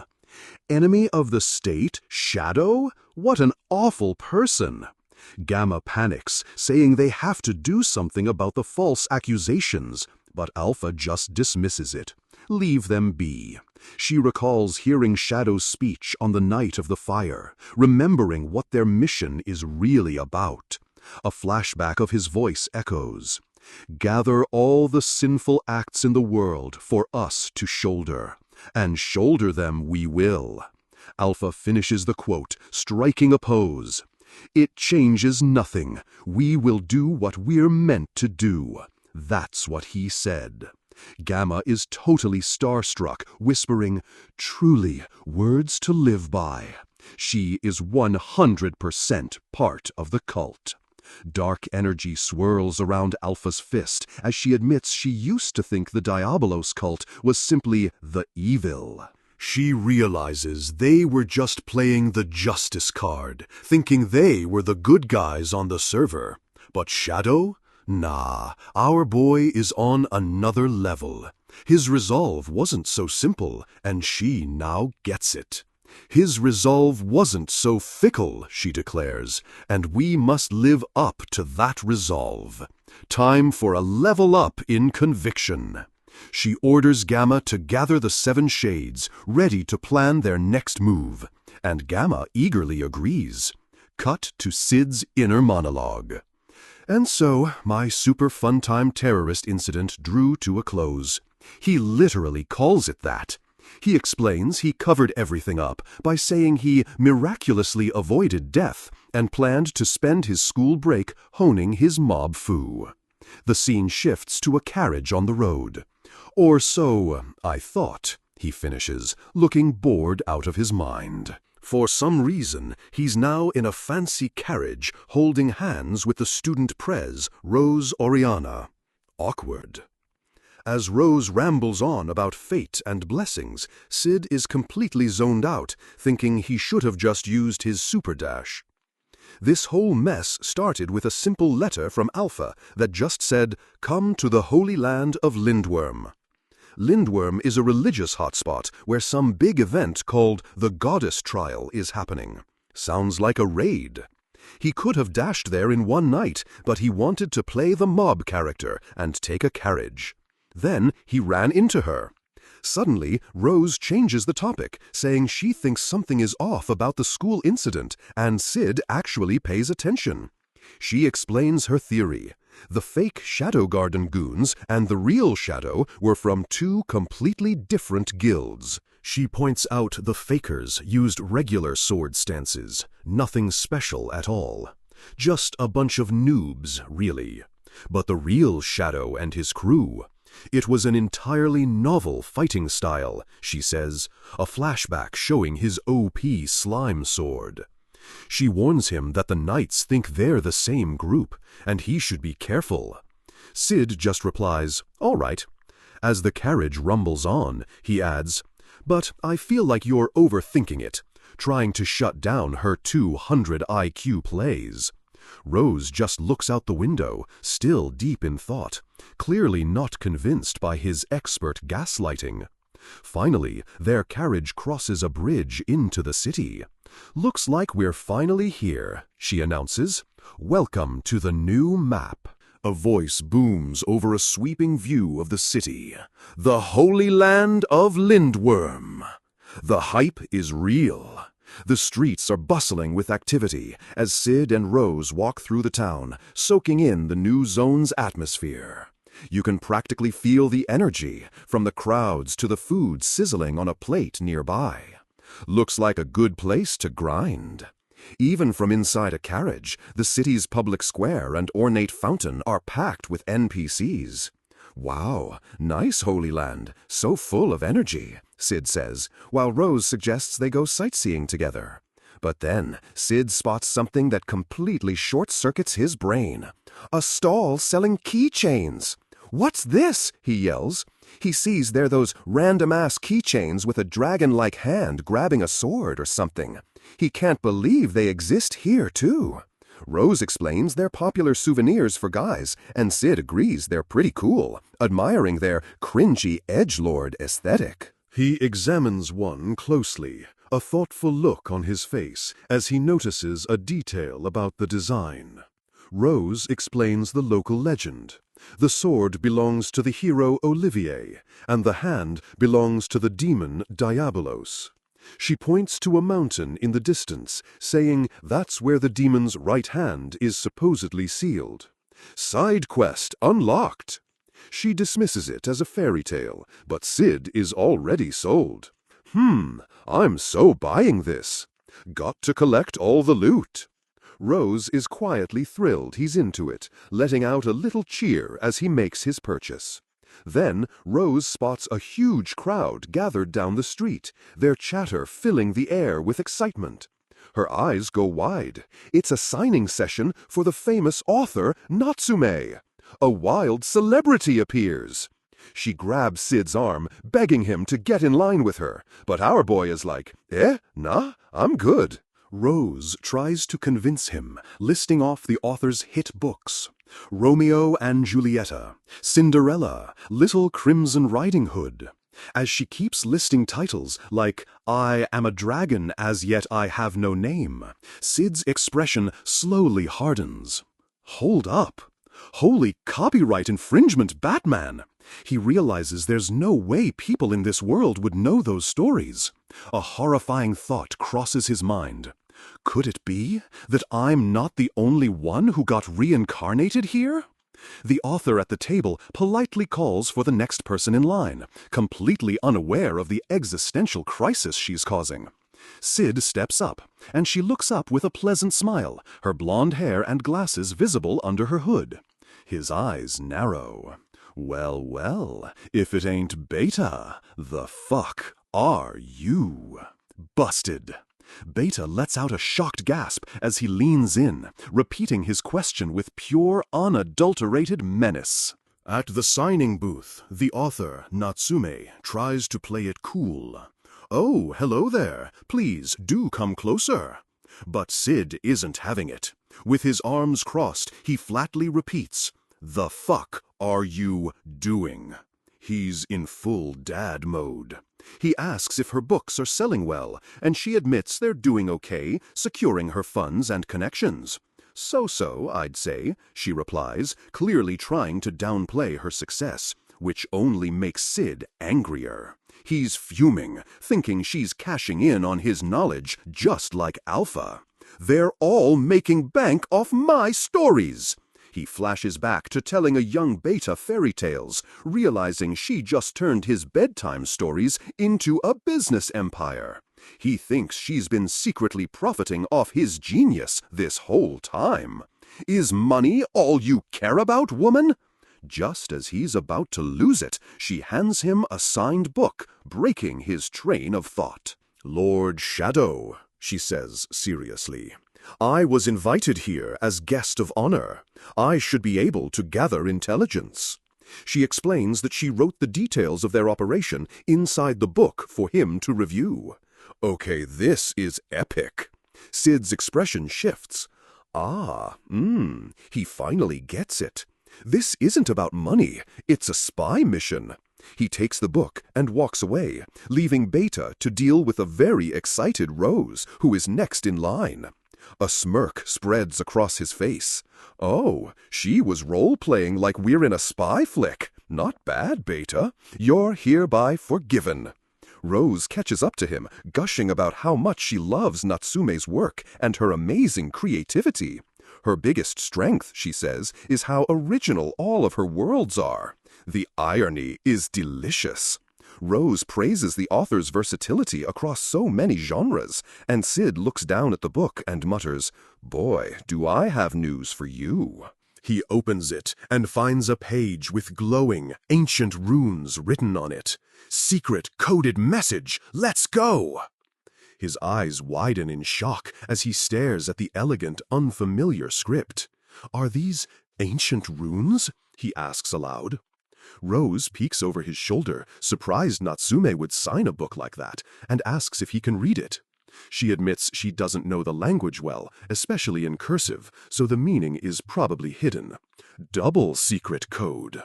She wonders why an author would sign a book in ancient runes, and Sid pauses dramatically. 'Cause it's... He looks away with a cool, serious expression, and declares, hella cool. The only correct answer. Rose just stares at him, completely baffled by his logic, before sighing about how guys love this stuff. Later, at a ridiculously fancy hotel suite, Rose welcomes Sid inside, telling him he can use the room freely. Sid is floored, saying he could have just found a cheap inn, but Rose insists it's hard to find rooms. She adds with a blush that there's no need for restraint between them anymore. She is trying so hard to flirt. She tells him she has to go greet some important people, since she's a guest of honor for the goddess's trial. Her official status as a VIP for the event means she has a busy schedule full of political handshaking. She tells him to relax and order room service before she leaves for her meetings. "Sure, thanks, take care," he says. The door closes, and Sid stands alone in the massive, luxurious suite for a moment of complete silence. Then he flings himself onto the king-sized bed with a massive grin, shouting, "Leeching off the rich is awesome!" Meanwhile, in another part of Lindworm, a new challenger arrives under the starry night sky, looking equally unimpressed with her travel arrangements. A boot taps the floor as Alexia Midgar steps into a room, complaining about the 4-day carriage ride. Then a brilliant idea strikes her. "I do recall this town having decent hot springs," she muses. "Perhaps I should go relieve my fatigue there." Our boy Sid kicks things off with a dramatic monologue about how he stopped taking baths to focus on his training. Of course, he couldn't let his mob sona get nerfed by body odor, so he stuck to quick showers. Man was too busy with important research to be wasting time, just chilling in a tub. He was trying to figure out how to punch a nuke out of the sky, but kept hitting a wall. He started wondering if maybe, just maybe, you couldn't actually punch a nuke. The horror! But then, a hot spring trip gave him the ultimate epiphany and renewed his energy for the grind. Just staring at the sunrise while soaking made all his doubts just evaporate. Truly a buffing zone. This single bath gave him the inspiration he needed to discover magic and defeat nukes, as one does. So yeah, now he's a huge fan of hot springs, claiming they basically made him who he is today. Right as he finishes his epic speech, a girl's voice cuts in, telling him to sit down because he's blocking the view. And we cut to the hot spring, where Sid is face to face with Princess Alexia. He just casually calls her Pooch. She ignores the jab and asks if the wound she gave him has healed, from that one time. Sid plays dumb, so she clarifies. "The one from when I accidentally sliced you into pieces." Oops. He just shrugs it off, saying it was nothing. Alexia seems vaguely relieved she's not technically a murderer. She dodges his attempt to fish for an apology and asks what he's doing in town for this big event. Sid says a friend invited him to check out this goddesses trial thing and asks her what the deal is. She's shocked he came without knowing the rules, but explains the whole setup to him. What a helpful NPC! Apparently, the trial is a yearly event where challengers fight ghosts of ancient warriors inside some special arena. The whole thing got famous when some dude summoned the legendary hero Olivier, which was a huge deal on the server. Sid thinks fighting ghosts sounds fun, but Alexia clarifies that you have to be strong enough to even get a response. Basically, if no one answers your summons, you're just too weak. It's a total flex check by the goddess. Alexia says she's not fighting. She's here as a VIP guest and to investigate some shady rumors about the Archbishop. Sid asks for the deets, but she says he'd have to join her knightly order. He gives her a hard pass. They just stand there in awkward silence for a beat, because of course they do.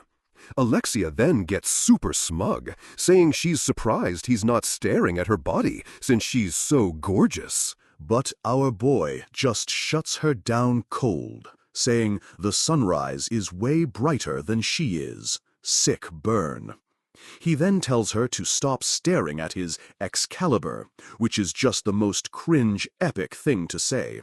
She's totally not impressed, roasting his so-called legendary sword right back at him with a glare.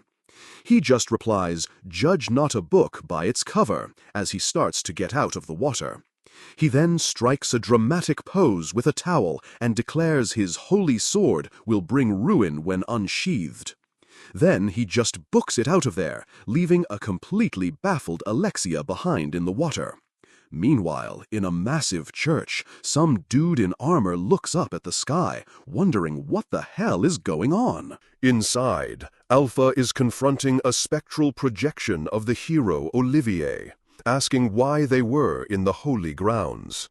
She then turns to the dead body of Archbishop Drake, who's been stabbed and is slumped against a pillar. Alpha wonders who killed him, and if he was silenced before he could spill any secrets about the local corruption. She knows a dead man can't answer, but it doesn't really matter to her. She is still determined. All she has to do now is wait for the gates to the sacramental grounds to open tomorrow. The plot thickens. Later that night, on a bustling town street, the festival is in full swing, and everyone is having a good time. But high above, on a rooftop, our boy Sid is looking down, thinking how much he loves this vibe. It's the perfect setup for some behind-the-scenes drama. So he strikes a pose and prepares to say something cool. "And so it begins," he whispers to himself, getting fully into his shadow persona. He's such a chuny. Decked out in his full shadow getup, he spouts some random nonsense about resisting their chosen path. Pure improv. Then he dramatically leaps off the roof, soaring through the night sky like a total badass. Show off. He lands in a deserted alley and starts sprinting, looking for his next scripted event to crash. Suddenly, a panicked voice calls out, asking who's there, and Sid glances over, ready for action. Some random goon with a sword confronts him, freaking out and asking if Shadow saw what happened at the church. The dude assumes he's just a random bandit, thinking he can take him on. Big mistake, my guy. Shadow just hits him with a classic edgelord line. "As you enter the darkness of night, you come into our world." He dramatically points at the guy and declares, "And here none shall escape." So extra. In a flash, there's a spray of blood as the goon is instantly taken out from a distance. Epsilon walks out of the shadows, her sword out, as the guy's decapitated head rolls across the cobblestones. Brutal. Shadow compliments her on the clean ranged magic slash, and she's just beaming with pride, totally honored by his praise. She gets super smug, telling him how hard she's been working on the mission. "Notice me, senpai." Sid notes that she's a bit prideful, but admits her magic control is absolutely top tier. Best in her class. Epsilon gets serious, confirming their target was whacked by church assassins, and the goon they just killed was one of them. She says they're switching to Plan B, and Sid, having no clue what she's talking about, just smoothly agrees. He plays his part perfectly, saying he'll make his move, and she asks if he's ready for the consequences. Epsilon reaffirms her loyalty, saying they are all prepared to become enemies of the church and shoulder the infamy. Shadow just gives her a cool, "Do not fail me," and sends her on her way. He's so good at this. The next day, in a huge arena, some old dude named Nelson is hosting the goddess's trial opening ceremony. From a VIP balcony, Princess Alexia is watching, thinking Nelson is super shady for stonewalling her investigation into the Archbishop's murder. Beside her, Beta, disguised as the author Natsume, agrees someone probably wanted to shut the Archbishop up permanently. Alexia then glares at Beta, thinking she's the other shady person she doesn't like, waving to the crowd. In her head, Alexia is just fuming, convinced Natsume is a suck-up who is showing off her chest on purpose. The two girls share a tense, silent glare, completely hostile to each other. The rivalry is real. Beta then leans in and lets out a smug little "humph," which just makes Alexia's head explode with rage. Meanwhile, Beta is having her own internal meltdown, furious that this princess is getting so close to Lord Shadow. She's super jealous that Alexia got rescued by him and now wants to be carried like a princess, too. Sparks practically fly between them, but Rose, sitting right in the middle, is just sipping her drink, completely oblivious. High above them all, Sid looks down and thinks, "Looks like those three are getting along. Our boy is a master of observation." He rests his head on his hand, already bored out of his mind, as the first match is announced. Nelson explains that a dome of light will trap the fighters, and the match won't end until someone is down for the count.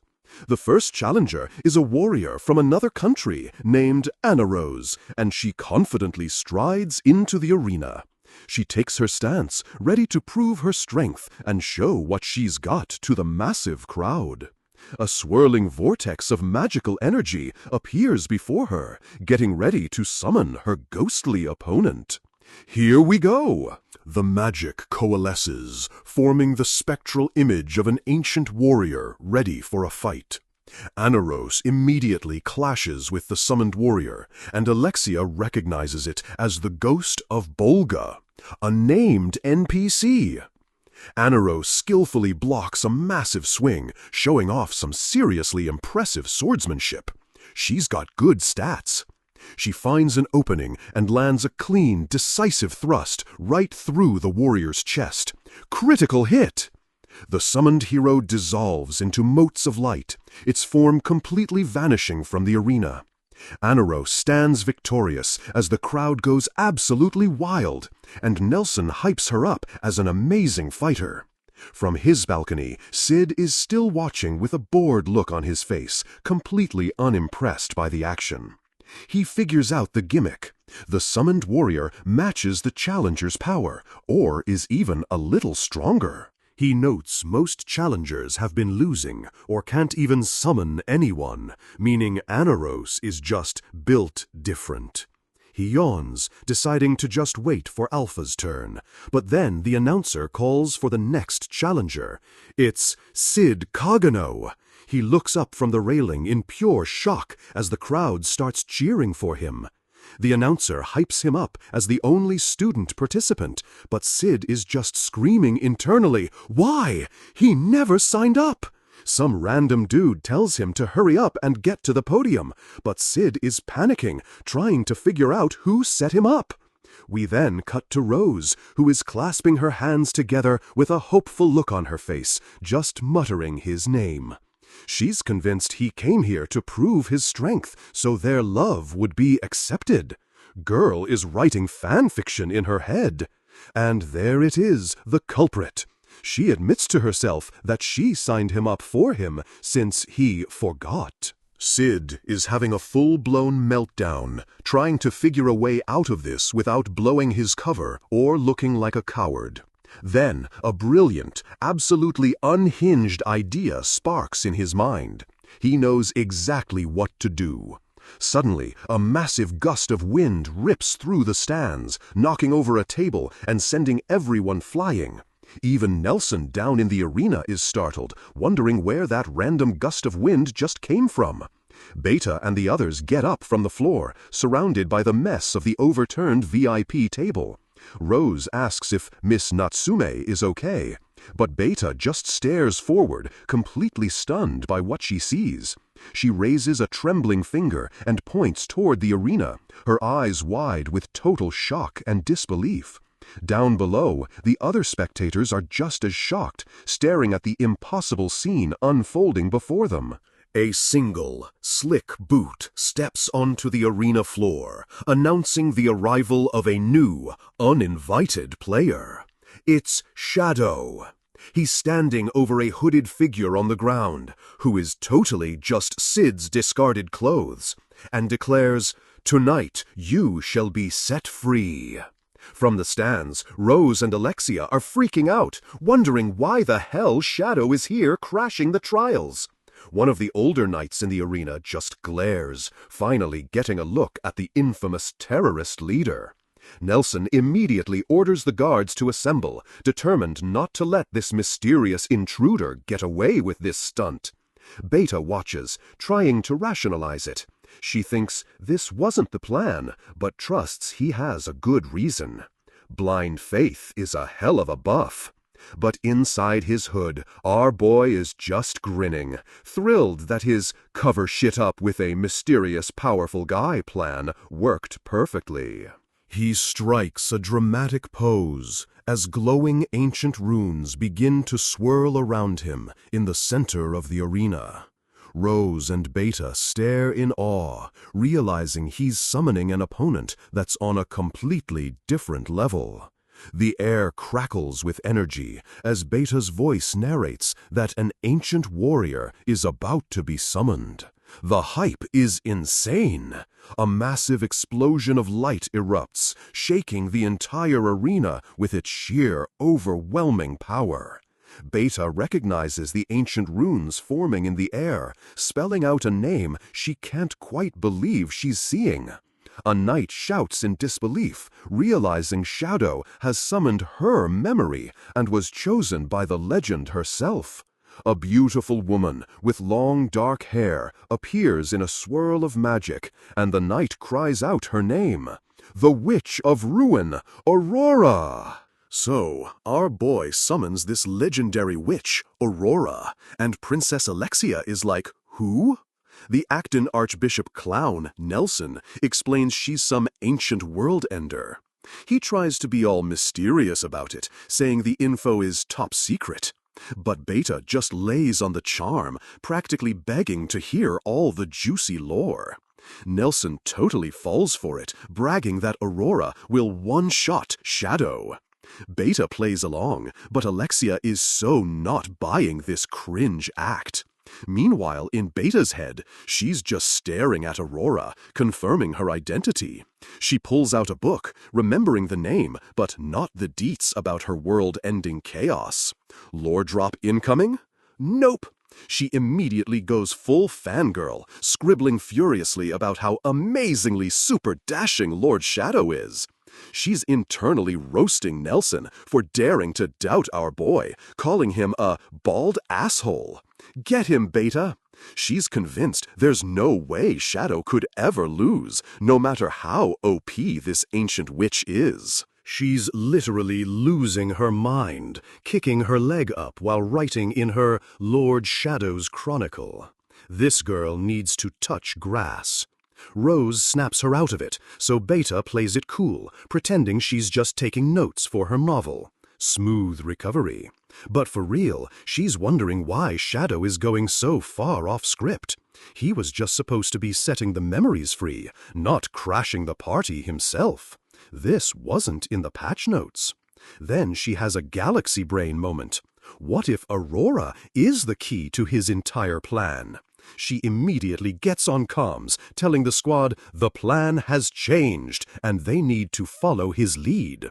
Cut to another agent on a balcony, getting the message and looking ready to move out. Back in the VIP box, Nelson is still yapping, saying the fight will be over in seconds. Spoiler alert, he's wrong. Alexia just whispers Shadow's name, totally worried for our guy. Down in the arena, the tension is insane as the two of them just face off. Our boy starts his internal monologue, thinking, to fight is to have a conversation. He's such a chuny. He's reading her every move, analyzing her build from just her stance. He can tell she's doing the same, so he gives her a nickname, Violet, creative. He deduces she's a ranged fighter and decides to let her make the first move. He takes one deliberate step forward, a clear invitation to throw down. Then he just launches himself at her, thinking, you first. What an absolute troll. Aurora responds by summoning a bunch of sharp, dark energy tendrils from the ground. Spooky. One of them even forms into a massive, wicked-looking scythe for her. Suddenly, our boy is trapped inside a cage of these spiky projectiles. But he just blitzes right through them, deflecting every single one like it's nothing. Parry God! He blocks another one as Aurora goes full-on unlimited blade works, summoning a storm of dark weapons. He just stops, chilling out as a rain of death hangs right over his head. 0 Fs given. Nelson, of course, is smugly saying Shadow is no match for her. Alexia thinks he's full of it, knowing Shadow is just analyzing her opening move. She admits Aurora's skills are formidable to be able to set that all up so fast. But she still has faith, thinking, I don't think Shadow will lose. Believe in the protagonist. Our boy's eyes narrow.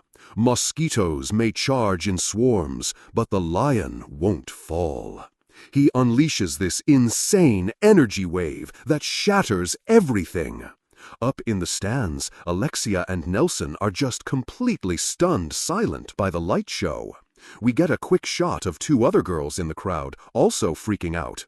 Down in the arena, Aurora just raises a hand, looking totally calm and unbothered. She's surrounded by this dark, swirling energy, ready for round 2.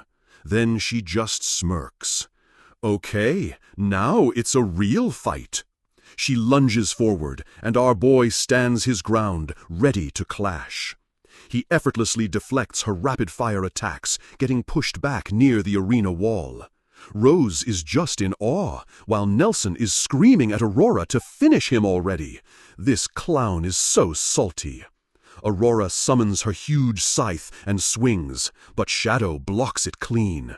Their weapons clash in a massive explosion that rips up the arena floor.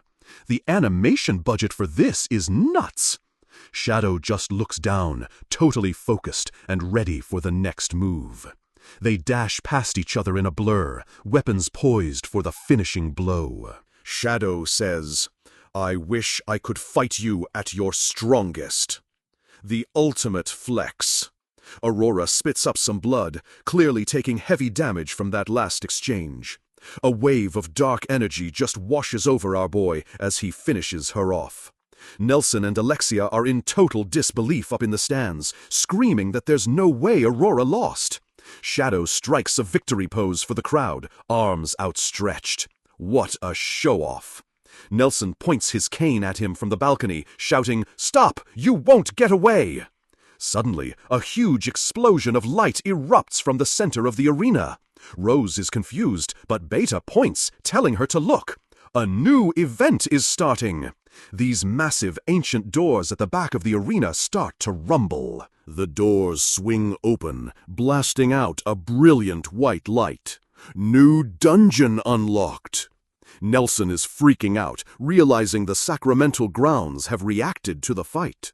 Rose asks what that means, and Nelson explains the doors only open 1 day a year. He says there are different gates depending on who tries to open them, and you never know which one you'll get. It's a gotcha system. Rose asks what's inside, but Nelson tries to evacuate everyone. A hooded figure cuts him off. No, you don't. Shadow Garden has entered the chat. A Catgirl agent grabs Nelson, while the hooded one says they're all staying put. The leader tells Nelson he's coming with them, though. Rose immediately recognizes the uniforms. Shadow Garden? Yep, the whole squad is here. The masked girl, Epsilon, tells another agent she'll handle things from here. Nelson tries to protest, but another agent just tells him to shut it. Epsilon puts her sword to Beta's throat, taking her hostage. Oh, the drama! Rose totally falls for it, screaming Natsume's name in terror. And Beta puts on an Oscar-worthy performance, crying for help. She's so extra. Alexia just deadpans. We'll have to sacrifice her. Rose is horrified by her ice-cold logic. Epsilon threatens Nelson, who just smirks, revealing he has a trump card. He yells for his executioner venom, and some huge armored dude tries to flatten Epsilon. It's a trap. Epsilon barely blocks the massive swing, the impact sending sparks flying everywhere. The force sends her flying, and she looks totally shocked and in pain. Flashback time. Epsilon narrates that she used to be super prideful and thought she was better than everyone. That is, until she was cast out for being possessed and our boy found her. He gives her his classic chuny speech about a false world and asks her to join him. She took his hand, deciding to live for his sake and better herself for him. So wholesome. But the OG Shadow Garden members were all total rock stars already. They were smarter and stronger than her, making her feel completely inadequate. They were also better leaders with better assets. She felt like she couldn't measure up at all. The demonic possession had made her feel ugly, and she was terrified of being abandoned again. Then she discovered the slime suit and had a brilliant, totally unhinged idea. The birth of a legend. She realized she could use it to augment herself. LOL. It took insane magic control, but she was determined to master it. She trained relentlessly, devoting herself to controlling the slime. Over time, she gradually buffed her stats, making herself taller and curvier. She literally padded her stats. She even did research on the real thing to make her creation look totally natural. This is next-level dedication. Thanks to her hard work, she got the perfect body and a super durable bodysuit. She says it was all to become a woman worthy of him. But also kinda nuts. And that, she narrates, is how she became the legendary Dead-Eye Epsilon. What an origin story! Back to the present. Epsilon is about to get pancaked by the executioner. Her squadmates watch from a distance as she starts to panic. She reaches out, screaming internally that she can't let them find out her secret. Her padded stats are at risk. We see a flash of a masked figure getting bonked on the back of the head. A high-heeled boot steps forward with absolute purpose. Someone's about to get wrecked. Epsilon is now standing over a terrified Alexia and Rose. She turns to them, her eye glowing menacingly, and asks quietly, "See anything?" The only correct answer is no. She points, ordering her team to leave with Nelson, who is still screaming for his life. He yells for his executioner to kill her already. Epsilon just calmly says, "If you're looking for the big guy, I already killed him," as we see the dude get impaled from behind. GG, no re. The scene opens on our boy Sid, popping out of a bush, looking super smug. He's totally convinced he bamboozled everyone back at the arena. No one remembers a mob character, right? He brags about his serious dash escape and decides to hit the hot springs. What a legend! Then, bam! He runs headfirst into something. It's a massive, random metal door in the middle of the woods. Because of course it is. He tries to walk around it, but the thing just slides and blocks his path like some kind of glitched-out NPC. So he tries to outrun it, going a casual 1200 kph. The door instantly appears in front of him again. He sighs, calling it an isekai version of the Anywhere door, and finally gives in. He's like, okay, I get it, and touches the door, which starts glowing. You want me to go in, right? Cut to a massive dungeon. Our boy is now inside, wondering where the heck he is. A voice calls out, and suddenly a woman appears from the shadows. "Short time no see," she says, and our boy is just floored.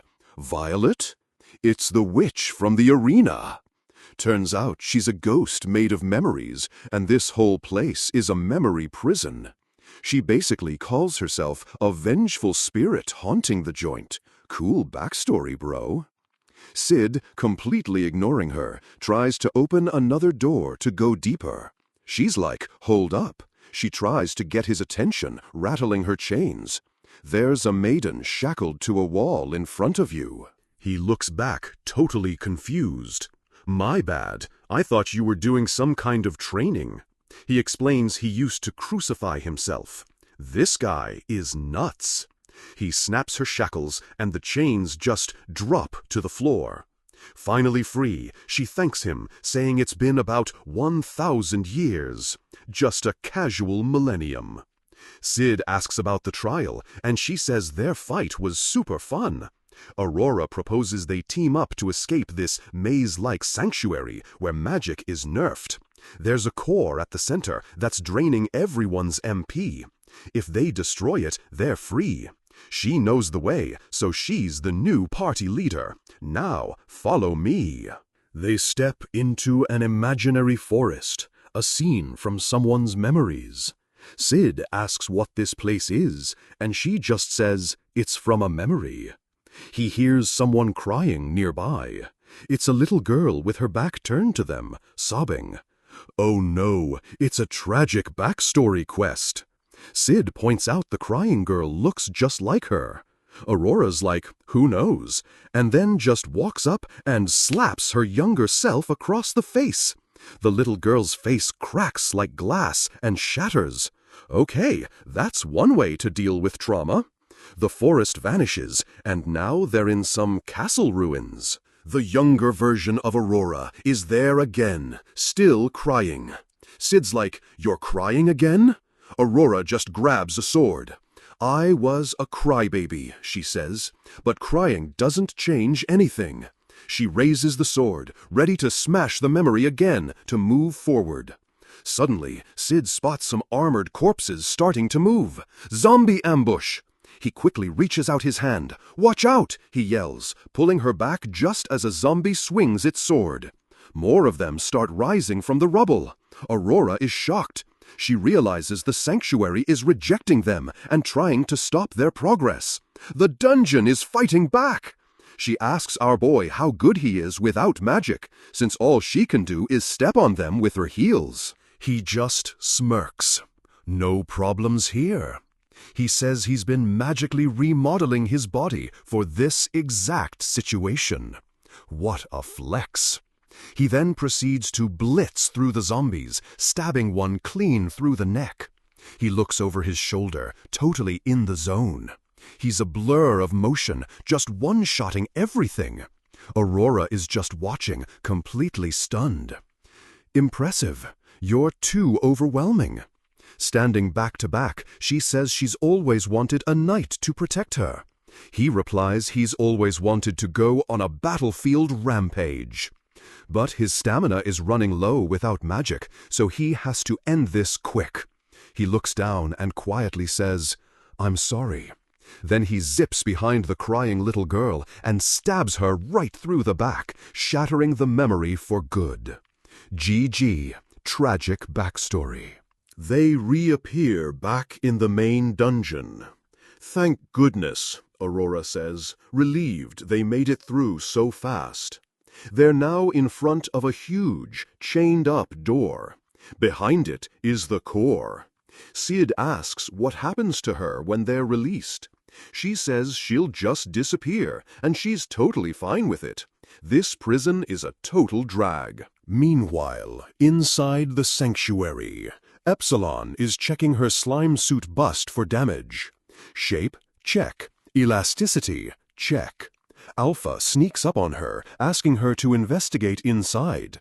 Epsilon snaps to attention. Yes, please, count on me. Alpha then turns to Alexia and Rose. Why did you two come through the door as well?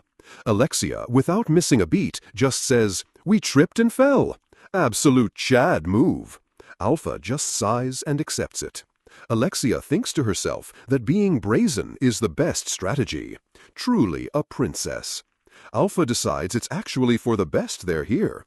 It's time for a major lore drop about the truth the Diabolos cult has been hiding. Alexia is confused, remembering some other dude from the cult. Alpha explains they've figured out the secret of demon possession. She also reveals the truth about the hero Olivier, who looks exactly like her. Nelson, the archbishop who's with them, totally freaks out. Weren't you supposed to have died? He starts rambling about how awakening is impossible, but Delta just grabs him by the collar. Zip it. Alpha begins the history lesson. The hero Olivier sealed the demon Diabolus's left arm long ago. But the cost was huge, and the leftover magic from the dead warriors became the sanctuary's core. So this place is a giant graveyard.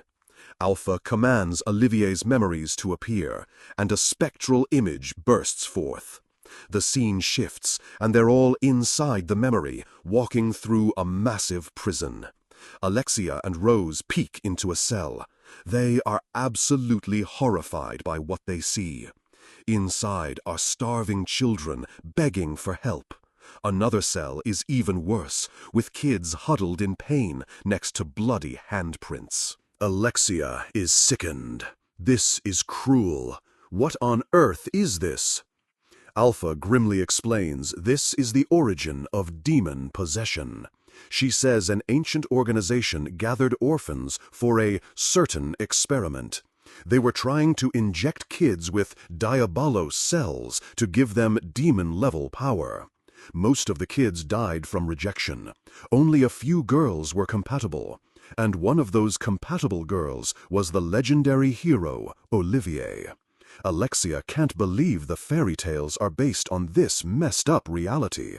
Alpha confirms history was rewritten. The cult ordered Olivier to defeat the demon, making her believe it would bring peace.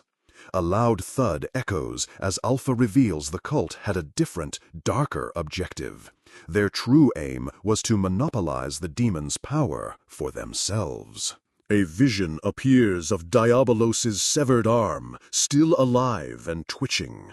Alpha explains they used these cells to create a medicine for immortality and immense power.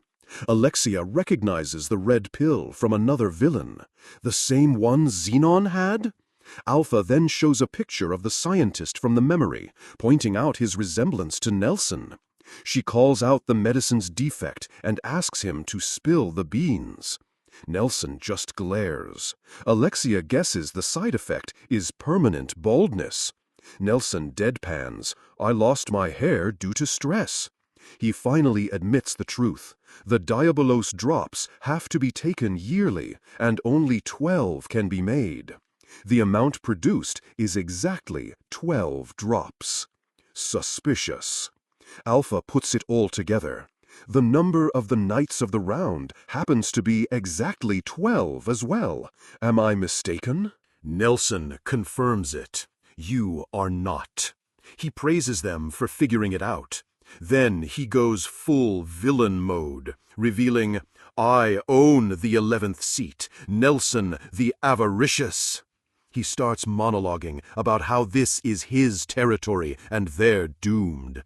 But before he can finish, Delta just clocks him right in the face. Alexia gasps, and Alpha just pinches her nose. "Delta, are you incapable of obeying stay?" Delta just points at the downed Nelson. Delta thought that it would be better to hunt him down now. Alpha points out, "Your tail is jumping in excitement." Delta's tail is wagging like a helicopter. As Delta rambles, Nelson's hand crumbles to dust. Alpha warns, "It's not over yet." The structure around them starts to break apart as she announces, "Here he comes." Nelson reappears, now with an army of clones. He says the sanctuary drains their magic, so he has the advantage here. One of the Baldies laughs and charges at Delta, calling her a mutt. She effortlessly blocks his sword. The Nelson clone strains against her, his face glitching out like a bad hologram. While Delta is busy, Alpha gets the drop on another Nelson, holding a blade to his neck. These aren't just illusions. She demands to know if the key to perfecting the drops is her bloodline. The clone just shouts in defiance and attacks. Another clone swings at Delta, who just ducks under the blade. As the sword passes over her, she opens her mouth wide. With a loud snap, she bites the steel sword, shattering it to pieces. The clone just stares at his broken weapon in shock. Alpha just smiles. "Oh dear, it seems that you've aroused her hunting instincts." Delta glares with feral eyes. Delta is really good at hunting. She has no idea what the words too far mean. So, Rose is watching Delta just go absolutely feral on these cultist goons. It's not swordplay, it's just pure, unadulterated violence, and it is glorious. She's just smashing them into paste. Rose realizes this isn't some refined technique. It's a completely different kind of strength. She's not scared, she's in awe, and honestly, she just feels bad for the Archbishop. Delta standing on a pile of bodies, looking like a total boss. GG, Baldy. One of the last guys is screaming for her to stay away.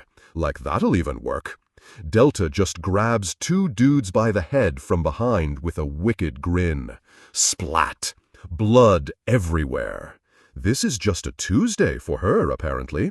She touches her cheek, flashing some shark teeth. Just one left. Dude, metal. Archbishop Nelson is scrambling away from the massacre, absolutely terrified. Alpha pops up behind him, blade to his neck, and is like, "Your replicas are trash." The Baldy panics and summons the hero Olivier, shouting her name like a Pokemon trainer. And bam, this armored warrior lady appears, looking super stoic. Total blank face, zero emotion. Alpha's just like, "Olivier, just as I thought." This is clearly a lore drop moment. Delta, meanwhile, is practically vibrating with excitement, wanting to fight the new shiny boss.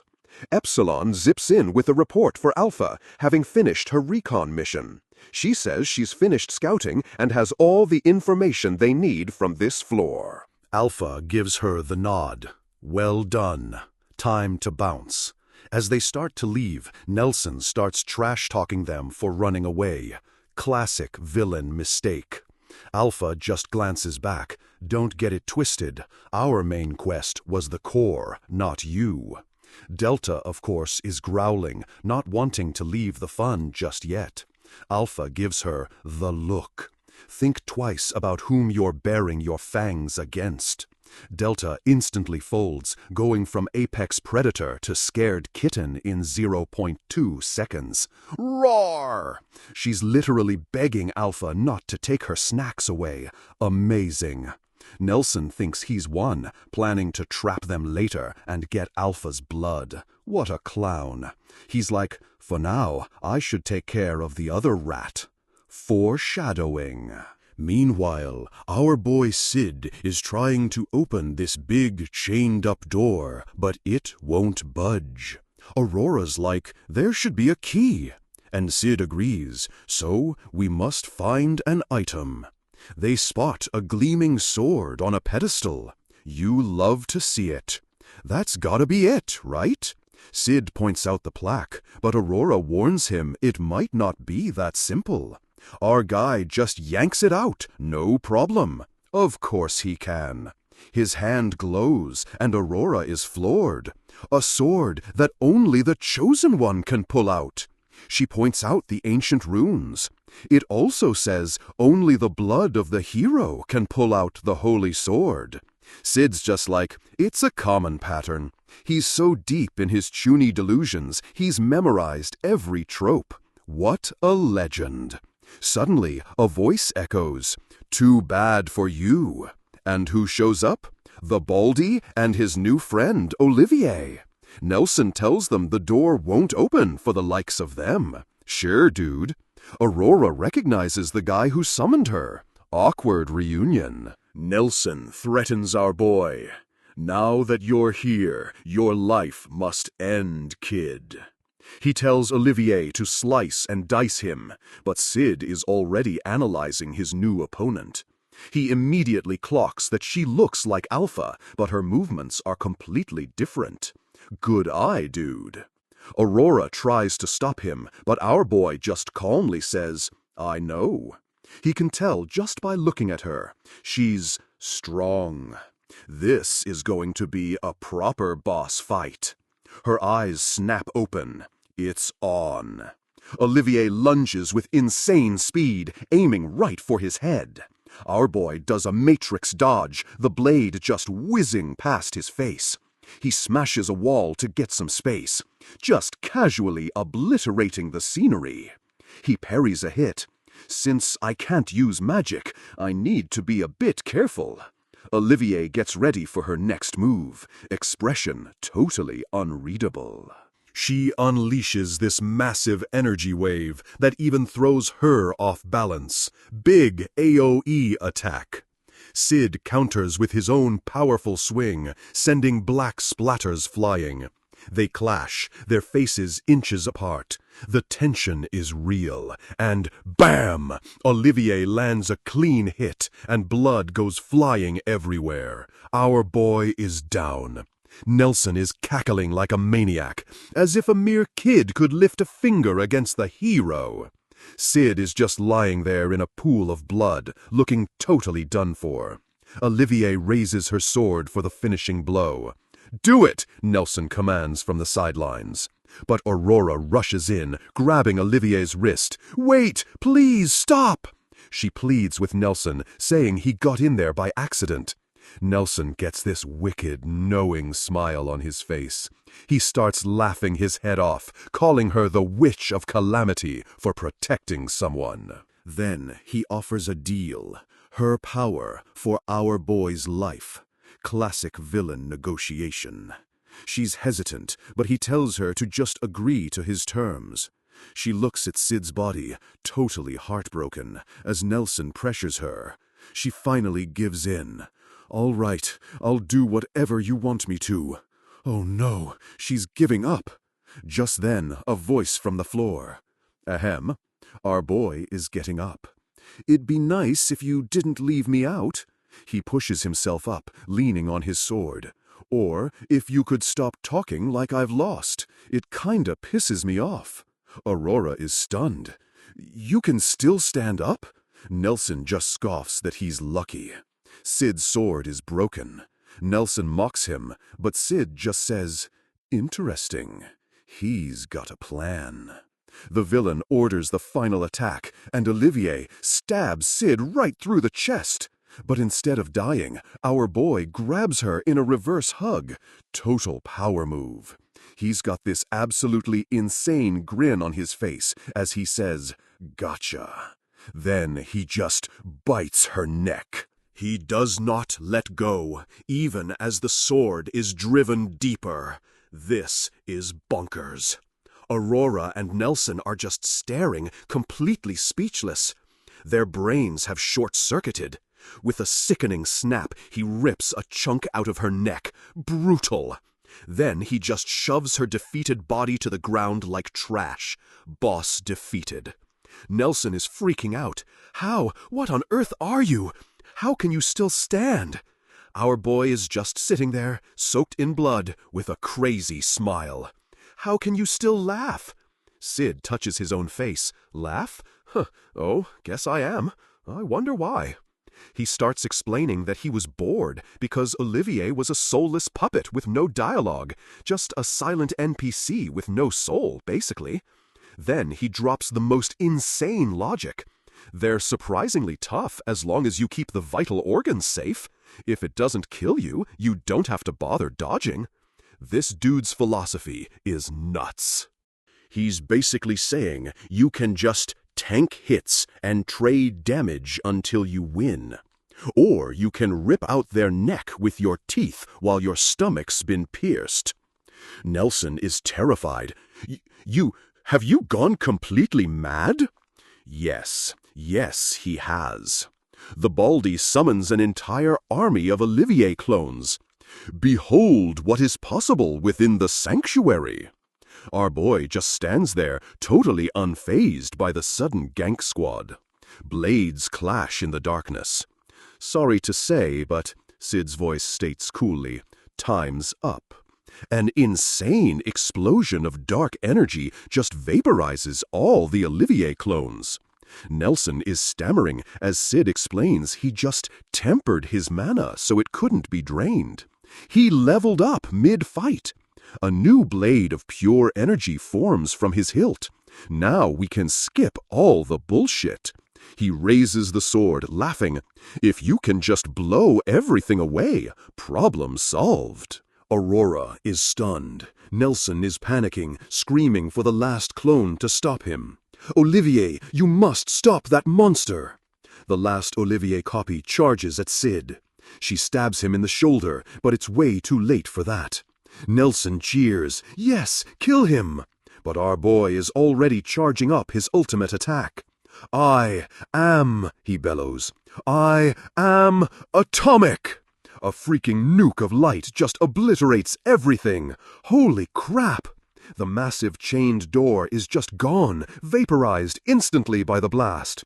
The entire sanctuary dungeon is just crumbling into dust around them. The sacred sword on its pedestal? Annihilated. That giant, monstrous arm they had sealed away in the core? Yeah, that gets atomized too. Total map wipe.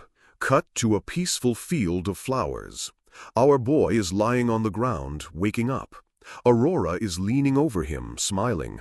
Thank goodness, you've come to. They're chilling in the aftermath. She's amazed he survived, but he just says, you just gotta protect the vitals. He deadpans that he just moved his heart out of the way. What a handy heart you have, she jokes. She narrates that the sanctuary is completely gone now, thanks to him and his casual nuke. They stand together, and you can see her form is starting to fade away. He asks if she's going to disappear, and she says yes. Her sprite is derezzing. She admits she lied. She was the one that called him there. Plot twist. And her other lie was that she wanted to disappear. Double plot twist. She tells him he gave her a precious memory she doesn't want to lose. Aw. She gives him one last request. If, after I disappear, you manage to find the real me, she dissolves into light particles and floats away before she can finish her sentence. Our boy just watches her go, completely stunned by the whole thing. He's left standing alone in the field, looking up at the vast, cloudy sky. Her final cryptic words echo in his mind. Kill me. Heavy stuff, bro. Outside the city, Epsilon points out to Alpha. So, Lady Alpha, the sanctuary disappeared. No kidding. They're looking at a giant, curved crater in the mountain where it used to be. Yes, Alpha says, I can see that. Epsilon asks about the holy sword. Gone, along with the sanctuary, Alpha replies calmly. The sample from the core? That also disappeared. Then she smiles knowingly. Such a simple yet thorough plan, truly as befitting of him. Epsilon is so proud. They realize he must have known all along. This was the new plan from the start. Alpha gets serious. Yes, he must have been aware for a long time. She says he knew about the Witch of Calamity, Aurora.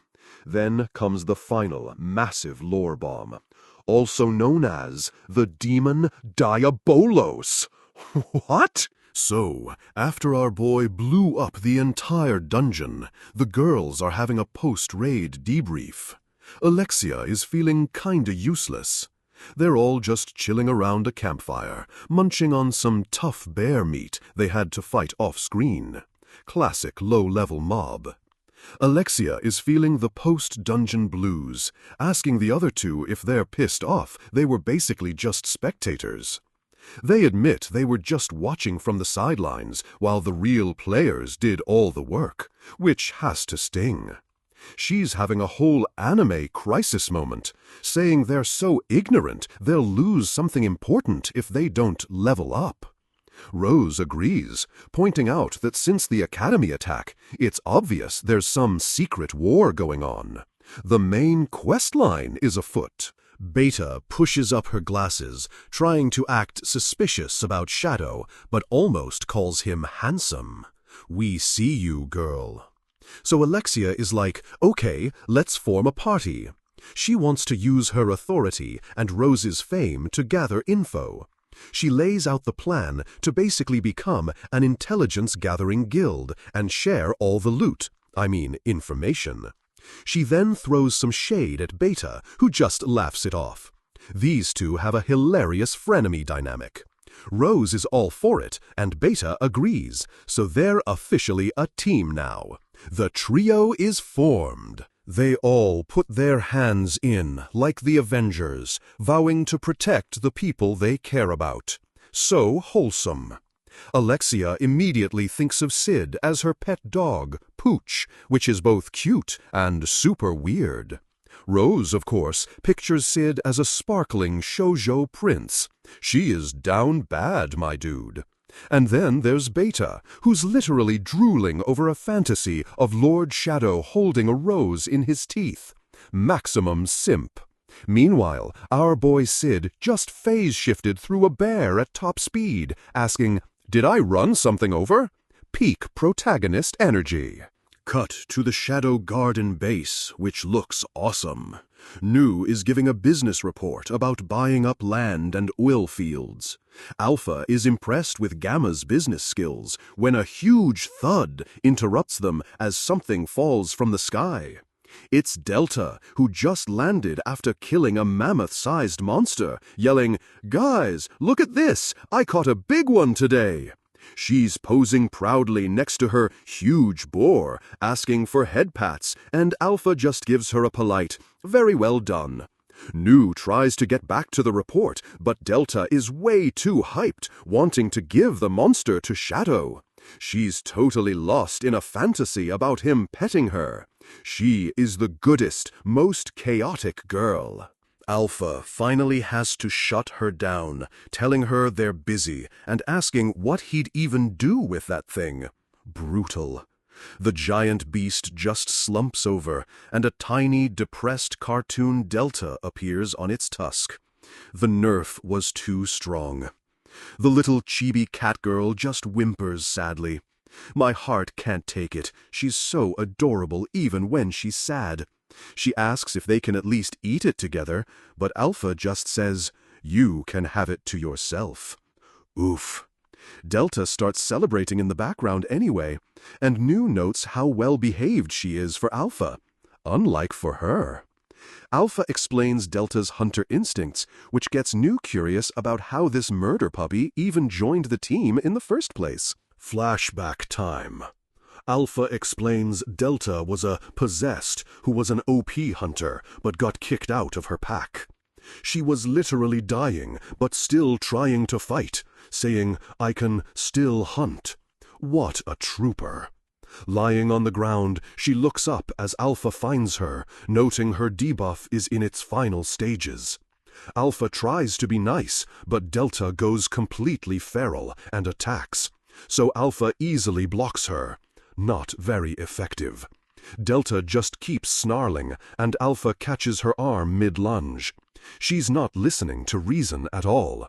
Alpha realizes this isn't working, and that she might accidentally hurt her, which is a big problem. So she turns and says, "Could I ask you to handle this?" And Delta's ears perk up.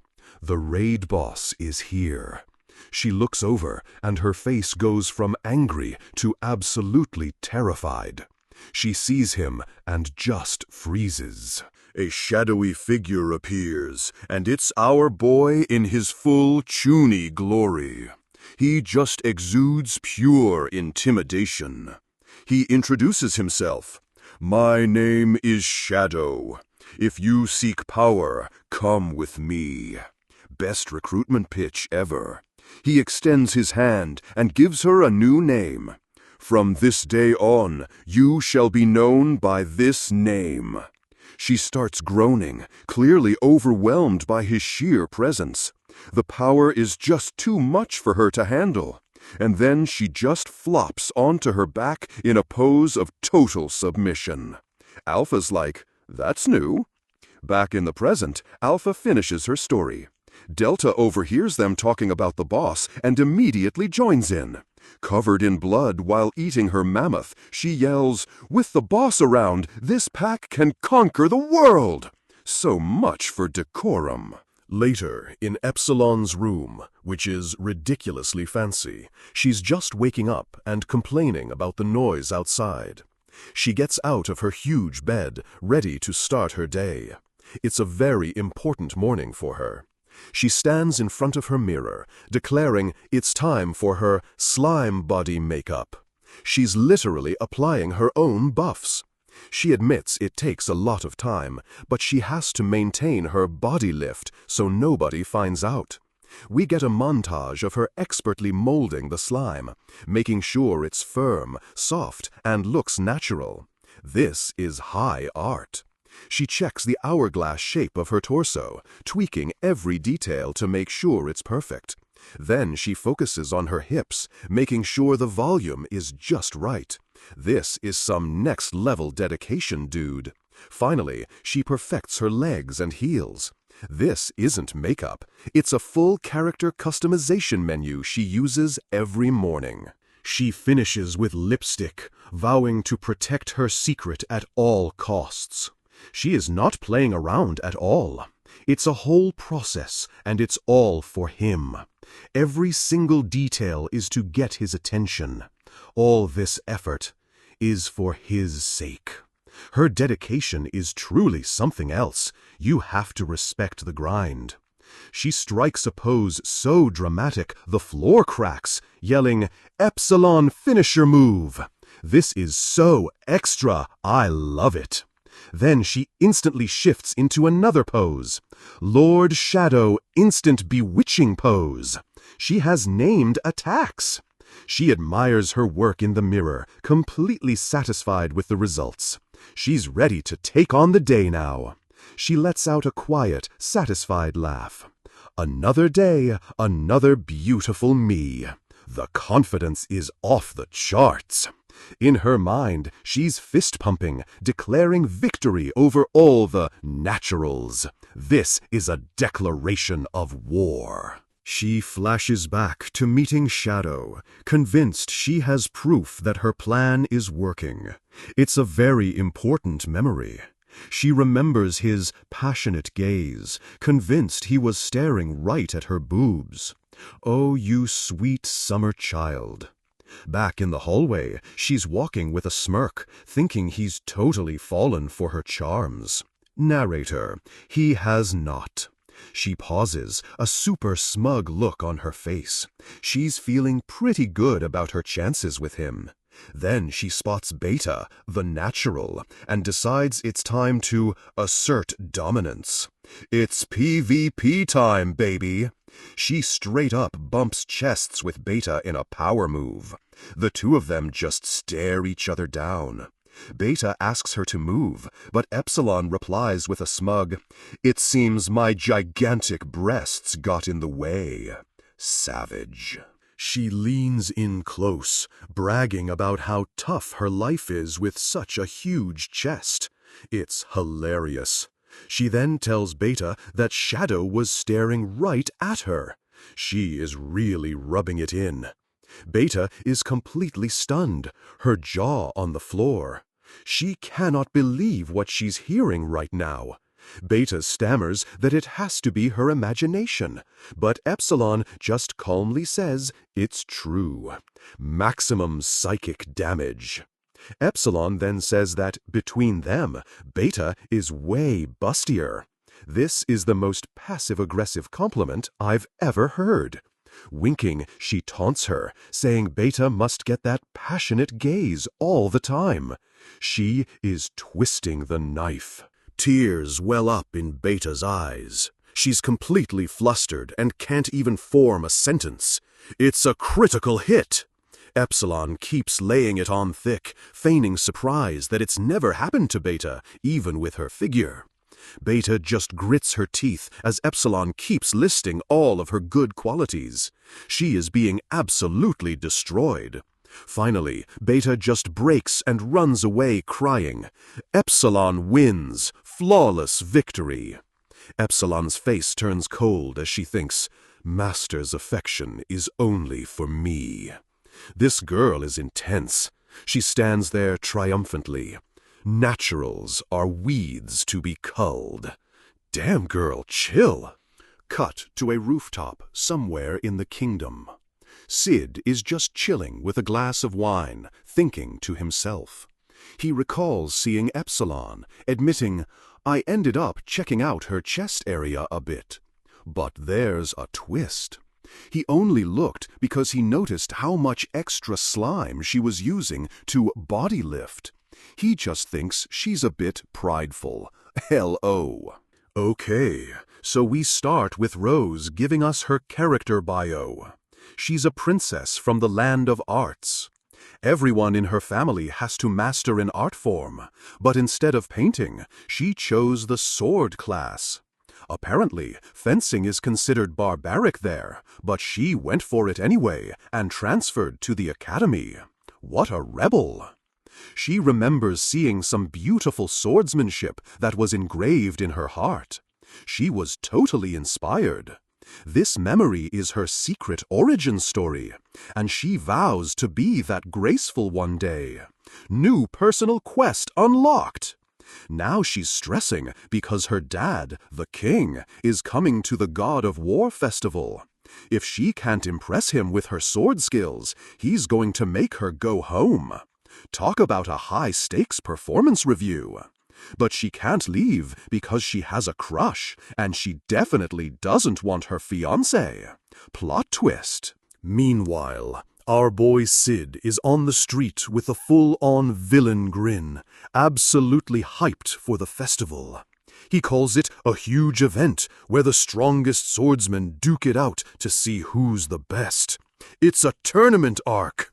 He strikes a dramatic pose on a rooftop, saying it's finally time for the ultimate power fantasy. He imagines some mysterious dude entering the arena while the crowd goes from, "This guy's dead meat," to, "Hold on, he's kinda strong?" Classic trope setup, let's go. And finally, the ultimate payoff. Just who on earth is this guy? He's living the dream, dude. To make this happen, he needs to hide his identity. Time to get some help preparing the stage. Cut to the Shadow Garden Guild Hall, where Gamma and the crew are waiting. She greets him with, "Welcome, my lord." Sid just lounges on his throne and says, "I need you to do me a favor. I want to participate in the God of War festival while hiding my identity." Gamma is confused, asking why he'd need to do that. She doesn't get the Chuny mindset. He just gives a cryptic smile, saying he'd rather keep the reason to himself. "I can't reveal it to anyone," he adds, layering on the mystery. Maximum edgelord energy. Gamma has a full-on panic attack, realizing she just questioned the raid boss. She remembers how nobody understood his 5D chess moves in Lindworm, and they almost screwed up the quest. She thinks they need to adapt because his plans are always the most supreme choice. She's a true believer. While she's having this crisis, Sid is just chilling with his eyes closed, completely unbothered. Gamma bows super low. "Please forgive me. It shall be as you wish." Total loyalty unlocked. She tells Nu it's her time to shine. "This calls for your skills." And Nu is immediately on it. Nu whips out some special slime makeup, explaining she can make him look like a completely different person. Sid's request is hilarious. "Make me look as weak as possible. Think of someone who might trip over their own feet." Gamma suggests using a real person's profile for the registration, pulling out a file. And then, in the most perfect comedic timing, she trips over her own feet and faceplants. She is the reference model. Dazed, she holds up a file for some dude named Jemina Sanon, a 22-year-old noble. The guy was a useless youth who got disinherited and then went missing. Sid is like, "He will do. Perfect alt account acquired."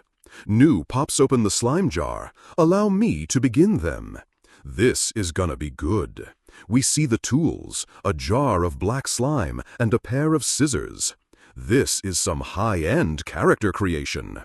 Nu proudly presents the final product, holding a meat cleaver like a hairbrush. The transformation is complete. Sid practices his new weakling hunch, saying it's perfect. Gamma hands him some cheap starter gear to complete the look. At the festival registration area, our boy, now Jemina, is ready to sign up for the tournament. The hall is packed with tough-looking warriors, and all the clerks are busy. The lobby is full. He spots a drunk guy with a mohawk and a giant sword. Jemina's like, "Good, I still look weaker." Then he sees a skinny dude with ridiculously buff arms. Still weaker, good. He's literally stat-checking everyone. He's super pleased with himself, thinking his plan to shock the crowd is going perfectly. Mission objective, look pathetic, complete. Suddenly, a voice from behind says, "I don't think you should be here." An NPC approaches. A red-haired woman grabs his arm, telling him he's just asking to get killed. She introduces herself as Anna Rose and says she can tell he's a rookie who's going to get hurt. Sid thinks a chance presents itself. He needs to act like a cheeky weakling to set the stage. So he just brushes her off. "I don't need your concern. Might want to stop judging people based on appearance." Anna Rose is totally stunned by his attitude as he walks away. He's intentionally farming negative rep. Then some huge dude named Quentin puts a hand on his shoulder, telling him to take the warning. He boasts that he's a regular here and that small-timers should run home to mommy. What a generic bully mob. Jemina just turns his back and says, "I'm stronger than you, at least." The whole crowd starts laughing at them. Quentin gets pissed and grabs him by the collar, snarling, "Watch your mouth, kid." Jemina just smirks up at him and says, "I said that you're chicken shit." He's poking the bear! Quentin completely loses it and rears back his arm, yelling that someone needs to be taught a lesson. He throws a huge punch right at Jemina's face. Incoming damage! But in our boy's mind, it's just too slow. His reaction time is OP. He thinks that even though this world has advanced sword fighting, they're all amateurs at brawling. He decides to just stand there and take the hit because his current role is to be the weakest person here. The punch lands with a massive smack, and it looks brutal. Quentin throws him on the ground and starts wailing on him while the crowd jeers. He's taunting him, "What's wrong, greenhorn?" But our boy is just tanking the damage. Suddenly, Anna Rose screams, "Enough!" and gets between them. The cavalry has arrived. She tells Quentin if he wants to continue, she'll be his opponent. What a hero. She threatens to call the authorities and get him disqualified, so he finally backs off. As Quentin leaves, Anna Rose checks on Jemina, who just mutters, "What a joke. Was that all?" The disrespect is legendary. She kneels beside him, apologizing for not stepping in sooner and trying to get him to back out. "If you go out there to fight," she warns, "it'll be even worse than this." But he just replies, "It's not an issue," totally unfazed by the beatdown he just took. As he stands up, a faint light glows from his chest. "It's been a while since I tasted blood." Anna Rose is completely shook, realizing he doesn't have a single bruise on him after all those punches. As he walks off to get in line, she desperately asks for his name. He glances back over his shoulder and just says, "Jemina." So cool, so edgy. She just watches him go, completely stunned by this mysterious weakling. Her mind is blown. Later, on the academy grounds, a McDonald's bag sits on a bench. Product placement? It's Sid, having a post-mission snack and absolutely loving how well his plan worked. He's leaning back, thinking, "Hell yeah, nailed it." He already made great strides. He imagines the crowd scorning the weakling, which is exactly what happened. Phase 1 complete. But then a few people, like Anna Rose, noticed something was off. The seeds of doubt are planted. Now, during the tournament, he'll reveal his true power at the climax. The goal was to manage audience expectations. He's registered and just has to wait for the first match next week. The hype is real. As he looks down, the wrapper flutters in the wind. Very cinematic, my dude. Suddenly, Rose pops up behind him. "That's a very carefree look on your face," she says. She asks if he was practicing, and he just points to the fast food bag. "I see you've been to McDonald's?" Rose gets super happy, saying she went there with Miss Natsume and Alexia. The trio is still hanging out. Sid asks if they're friends, and she says she's really hitting it off with Natsume. She adds that Alexia is a kind girl, and Sid just thinks, if you think she's kind, you're in for a surprise. Her smile fades, and she gets super serious, trailing off for a moment. Then she looks him dead in the eye and says, "I'm going to meet my fiancé after this." Sid is surprised, and Rose looks away, saying she's already betrayed a lot of people's expectations. She says she might cause more disappointment, but this time it's not for herself. This sounds like a major flag. She closes her eyes and makes a heartfelt plea. "Whatever happens to me, I hope that you'll believe in me." She tells him that's all she wishes for, and hopes they can meet again. This is getting heavy. As she turns to leave, it feels like a final goodbye. But Sid calls out to her and stands up. Rose stops, confused. He just casually tosses her the empty McDonald's bag. What a power move. He tells her to take it. You should relax a bit. He is so dense, it's amazing. Rose clutches the bag to her chest with a grateful smile. "Thank you, Sid." She thinks it's a profound gesture, LOL. The next day, the academy grounds are quiet as students mill about. The calm before the storm. In his dorm room, Sid is brushing his teeth, wondering why Rose was acting so weird yesterday.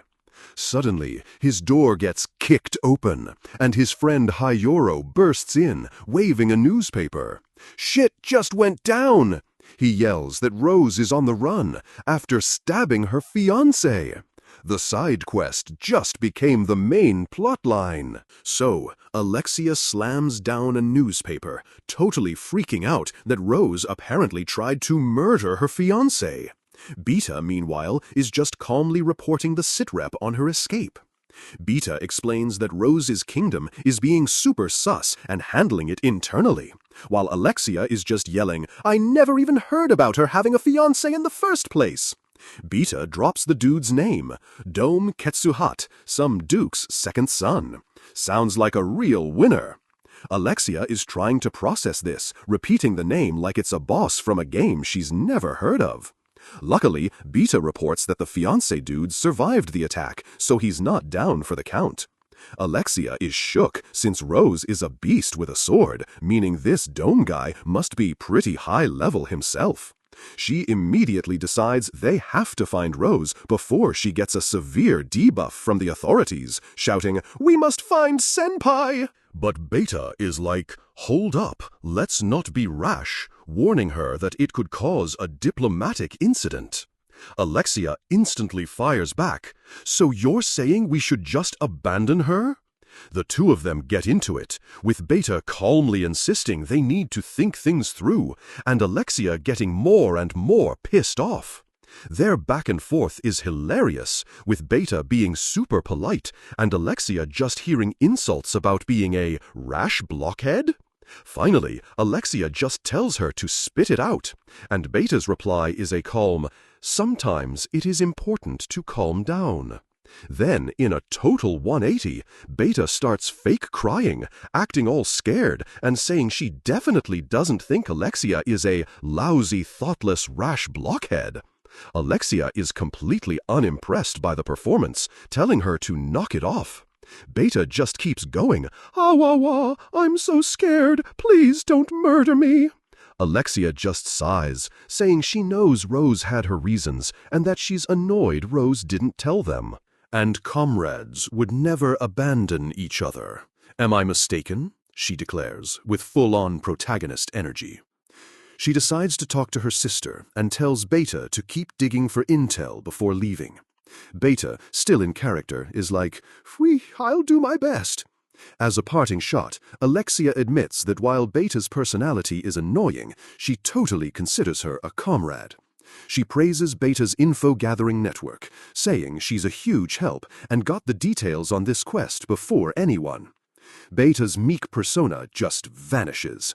She gives a smug smile and says she just happens to know someone of exceptional character. Cut to the Grand Tournament Arena, where we see a massive stadium ready for some action. And there's someone of exceptional character. Our boy Sid, looking so unbelievably bored, he'd rather be taking a shit right now. His friends are chatting, with one dude saying only a real nerd would watch the qualifiers. Hyro, the bookworm friend, calls Sid Mr. King Dung and says he's there to learn. Sid is not amused. Hyro explains he's actually gathering data for betting, and Sid just thinks, so by learn, you meant gambling? Since he needs intel anyway, Sid asks him what he's found out so far. Hyro's data is absolute gold. A strong dude, a weak dude, and a hot chick. Sid's reaction is a flat, thanks, you can shut up now. Hyro keeps lecturing about betting strategy, while our boy is just like, noted, noted, time for my match. In his head, he's planning out his that dude is dead meat act, since the first 2 rounds had no audience. Suddenly, some rando in fancy armor approaches them, super interested in their battle data. Hyro completely freaks out. It's Goldo Kinmeki, the undefeated legend, posing like he's the main character. What a clown. He's so extra, asking them to call him the ever-victorious Golden Dragon Goldo Kinmeki. Sid, our king of not giving a crap, just asks, who's that? And Hyro loses his mind. Apparently, this dude is famous for winning a bunch of tournaments and has never lost a single match. Goldo points at Hyro, saying he shows promise because he also gathers battle data. This is getting cringe. He does this silky hand wave, and Hyro is totally starstruck, while Sid looks like he wants to die.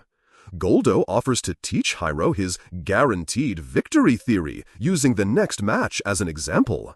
Hyro is super hyped, turning to share the moment with Sid. But he's already gone. Our boy just dipped. The empty seat says it all. Goldo just brushes it off, saying, that's King Dung for you.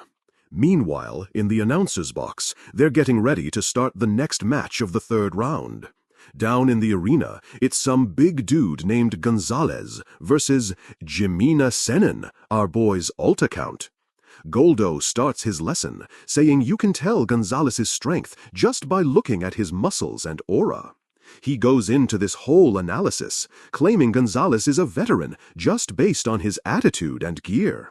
He even says the chips on his blade prove he's used to fighting with it. Peak armchair analysis. Goldo gets ready to drop his big conclusion, with Hyoro hanging on his every word. His battle power, he announces with a dramatic pose, is 1,364. Hyoro is completely stunned. Battle power? What's that? He asks, mind blown by the gamer lingo. Goldo explains it's a number that shows his combat strength, and 11364 is more or less strong. He then turns his attention to our boy Jimena, who's just chilling with his arms crossed. Goldo's confident expression completely shatters. You're kidding me? This can't be real? The analysis shows a massive glowing number next to Jimena. His battle power is 3! Goldo is having a full-on meltdown. I've never seen a number so low. This goes dimensions below small fry. He and Hyoro just start dying laughing, saying even a baby is stronger. Hyoro is totally sold. Goldo confidently declares the match will be over in an instant. The perfect setup. Gonzalez charges, but Jimina's eyes are just completely unimpressed by this low-level mob. And in the next instant, bam! Gonzalez is face down on the floor, completely knocked out. Goldo and Hyro are just staring from the stands, their jaws on the ground in total shock. The whole crowd, including Anarose and some other rando, is just as stunned. Absolute silence. The announcer is completely flustered, stuttering as he tries to read the results. Jimina casually puts a foot on his opponent's head as the announcer declares him the winner. The crowd erupts in boos and demands their money back. Hyro turns to Goldo, asking what just happened. Goldo immediately recovers, saying fate can just be whimsical sometimes, pretending he predicted it all along. What a save! He lectures Hiyoro that to win a bet, you have to wait for a match you're sure about. Then he leans in with a smug grin, announcing that his match is tomorrow against Jimina Sennin. Hiyoro totally gets it, his face lighting up with excitement. He's going to bet it all. Goldo strikes a pose, confirming that this is the real, guaranteed win. "Have you also reached the solution of the victory formula?" he asks grandly, and Hiyoro is just eating it up. Sid suddenly reappears, saying he doesn't like Goldo's MC aura. Hiyoro tries to get him in on the bet, but our boy just says, "Okay, I guess, I'll just pass," as Hiyoro yells not to come crying to him later. The next day, the stage is set for another round of epic battles at the arena. In the stands, Anarose is sitting alone, just watching the crowd and waiting for the show. Suddenly, a voice from behind says, "Talk about a coincidence," as a guy approaches her. It's Quinton, the huge dude Sid pissed off at registration, asking if she's here for Jimina's match too. He sits down next to her, and she vaguely recognizes him from before. He says he knows Gonzalez, the guy Jimina beat, and he was watching yesterday's match. Then he asks her for her expert opinion, calling her Anarose of Belgata's Seven Swords. She tells him she's discarded that title, but he just gets straight to the point. He says the result of the match doesn't sit right with him, clenching his fist in frustration. Quinton's theory is that Jimina must have used some kind of forbidden artifact to cheese the win. Anarose agrees that it's a possibility, still lost deep in her own thoughts. She says she also doesn't believe it was just luck, that he just tripped. She knows something is up. In a flashback, she remembers seeing Jimina's hand move in a total blur just before his opponent fell. Quinton is surprised she saw that, and she just confidently says, "I am sure I will find out today." Her reasoning is that his opponent today is the undefeated legend Goldo Kinmeki. She reveals she's faced Goldo 3 times in tournaments, but was never able to defeat him. Quinton is shocked that even someone as strong as her lost to him. Plot twist incoming. "Of course not," she clarifies. "I never got to fight him. He just calls it quits if his opponent is strong." She explains that Goldo only fights people he knows he can beat, which is how he got his undefeated title. Quinton is disgusted, but Anarose says that at least means they can't count on him being weak. Her logic is that he's only been fighting easy mobs, so he's basically been grinding in the starter zone. But his real strength is his ability to accurately judge an opponent's power. He's a living scouter. And since he hasn't forfeited against Jimina, it means he thinks he can win. Is Jimina just lucky or hiding some OP skill? Quinton smirks, finally understanding that this match is going to reveal the truth about our boy. Down in the arena, the match begins with fans screaming for Goldo. He tells Jimina his fans are watching. Then he just launches himself at Jimina, yelling, "Sorry, but I'll be finishing you off in a moment." But Jemina just smirks, his eye glowing with power, as he declares, "About time to tear off the golden dragon's plating." So the match starts, and this Goldo clown goes for the first strike. Anna Rose is watching super closely, wondering if our boy can even dodge this. And then, with a sharp clang, the attack is just totally blocked. Our boy meets the charge head-on, their swords locked in a shower of sparks. Goldo's face is just pure, unadulterated shock. His jaw is on the floor. He's completely wide open for a counterattack, totally expecting to get wrecked any second now. But instead of attacking, our guy just casually adjusts his own sword. What a flex! He slowly straightens the blade, looking bored out of his mind, which is just savage. Goldo is just staring, completely baffled by this absolute power move from our boy. His confusion turns to rage as he's like, "Are you making fun of me?" In the stands, his buddies are freaking out, asking Anna Rose if she saw what happened. She explains that as the blade was about to hit, our boy just cracked his neck. She even demonstrates the move, just a casual little head tilt, as one does. Quentin loses his mind, shouting about how he just happened to dodge by having a stiff neck. He thinks it's impossible, but Anna Rose is like, "Yup, that's what she saw." Back in the arena, Goldo is fuming because our boy missed a once-in-a-lifetime chance to win. Our boy Jemina just gives a bored glance to the side, not saying a single word. This just confirms for Goldo that our guy is a clueless noob who didn't even notice the opening. So, he starts powering up his ultimate move, vowing to unleash his full power on our boy. He summons this insane golden energy dragon, yelling, "God-slaying golden dragon flash strike!" The dragon looms over Jemina, but our boy is completely unfazed by this light show. Quentin is in awe, wondering if Goldo just materialized his own mana, which is pretty OP. Goldo screams that his battle power is over 4,300, which is supposed to be a big deal. He's floating in the air, glowing with power, and looking like a final boss for a second.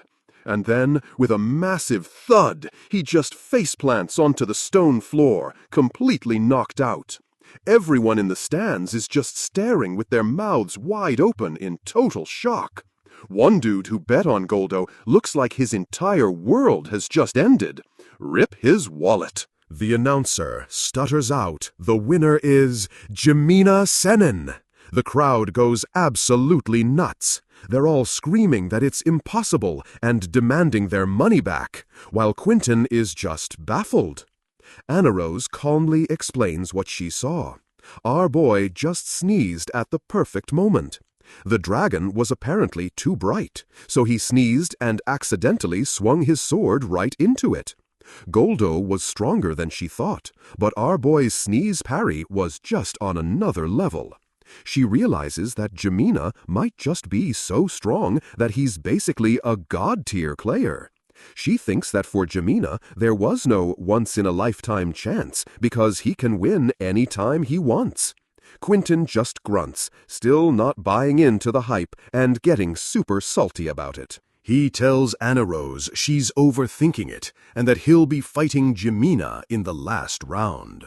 Quentin clenches his fist, vowing to be the one to expose our boy's true colors. Anna Rose just keeps thinking, realizing that she should be able to move like him, too. Then she suddenly has a major realization that makes her gasp out loud in the stands. She covers her face and lets out a massive scream of embarrassment, which is so extra. The next day, the crowd is buzzing, convinced our boy's luck is about to run out against Quentin. But of course, Quentin gets taken down in a single strike. The winner is Jemina Senin.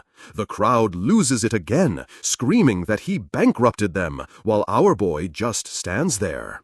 Later, in a hallway, Anna Rose confronts him, saying she's impressed he made it to the finals. Our guy is just like, it was never in question, because he's just that cool. She warns him that she'll be his next opponent, and she's seen through all his moves. She points right at him, declaring that his cheap tactics won't work on her anymore. Jemina just looks away, totally silent, which is part of his master plan, of course. Then he lets out this little condescending laugh, and Anarose is immediately baited by it. He thinks, "Come on, stop me, do it," as he tries to walk past her. She spins around and demands to know what's so funny, and he's internally celebrating. Yes! He flexes his hands and is like, how about he gives her a warning instead? Then he casually drops his training weights, which crash onto the floor with a massive BAM! Anarose is completely shook, stammering, "Don't tell me you've been fighting with limiters?" Classic anime moment. Our boy smirks and says, "The shackles that had bound me have been undone." So good. A shiver runs down her spine. She's just completely stunned into total silence. As he walks away, she desperately calls out for him to wait a second. Then she cracks her neck and smirks, trying to act cool and saying she can do that too. Our boy glances back with the most unimpressed expression ever and just says, "Uh-huh." He dips, leaving her totally perplexed and thinking about what a weirdo he is. Back at the dorm, Hayoro runs in with a wanted poster for Rose, hyped about the 10 million reward. Sid just says, "Nope, sounds like a pain," while Hayoro begs him to team up. Sid reminds him he should be loaded after betting on that guaranteed win against Jemina. Hayoro immediately has a flashback-induced meltdown, so Sid tells him to just stop making that face. The dorm lady pops in to say that Sid's sister, Claire, is waiting for him. She's standing outside the gate, looking super impatient, and Sid knows he needs to bounce. His internal pain-in-the-ass-o-meter shows that while Rose is a minor issue, Claire is a max-level threat. The meter shoots to the max, and Sid knows this is a code red situation. He instantly jumps up, telling a startled Hyro that he's 100% in on the manhunt now. He grabs Hyro and yeets them both out the window as a shortcut to escape his sister. Meanwhile, Claire is still waiting at the gate, completely unaware that our boy has already dipped. She just stands there looking resolute, saying, "I'll be waiting for you." So ominous. Scene shifts to a fancy hotel, where Sid is hiding out to avoid his sister. He decides to just waste time in the lobby, since he has no intention of actually hunting Rose. He hears some music playing and sees a blonde woman walk past a huge pillar. He follows the music and finds a woman playing Moonlight Sonata on a grand piano in the lounge. He realizes it's Beethoven, which shouldn't exist in this world, and immediately knows what's going on. The pianist is a young woman with twin tails, playing with her eyes closed in the zone. Sid approaches, and it's Epsilon, in full makeup as usual, who is surprised to see her master. We see a fancy tray of pastries and tea on the table, because of course they are. She acts all embarrassed, saying she was just practicing, but she's totally not. They sit down for tea, and she happily says it's her favorite piece he's taught her. In a flashback, we learn that Sid was forced to play piano, but eventually leaned into it. He realized that it was a great excuse to avoid hanging out with people, which is so relatable. He could just say he had piano lessons to get out of doing other stuff. Most importantly, he realized it was perfect for his shadow eminence persona to be an artist.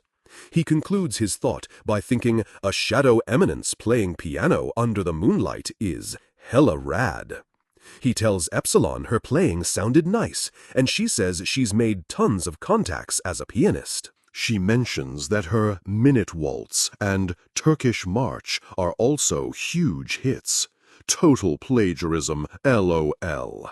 She says she's leaving for a concert in Oriana, a kingdom that loves art and stuff. Then she adds with a sly smile that she believes she can do a lot of work there. Sid asks if she knows where Rose is, since she's from the Oriana Kingdom. Epsilon says Beta is handling that, so she doesn't know much about the whole situation. But she casually adds that Rose might be hiding in the sewers, and Sid is immediately up. As he leaves, he tells her she looks stunning, and she is absolutely floored, blushing like crazy. She's so happy, internally screaming that she can't wait to rub this in Beta's face. Meanwhile, in the sewers, Rose is walking alone, looking completely exhausted and paranoid. She stops to catch her breath, relieved that no one seems to be following her for now. She's full of doubt, wondering if she did the right thing by attacking her fiancé. A flashback shows her dad on the throne, with Dome looming over him, controlling him from the shadows. She wasn't strong enough to stop him, and she knows he's heard the news by now. She looks down at a cloth she's holding, wondering if Sid is worried or believes in her. She imagines him searching for her, a small glimmer of hope in her thoughts. Suddenly, a sharp pain hits her, and she doubles over, clutching her chest in agony. She opens her uniform collar to reveal a dark, spreading mark of the possessed. Not good. Her terror is clear as she realizes the possession is getting worse and worse. She feels stupid for ever hoping for a happily ever after in this messed up situation.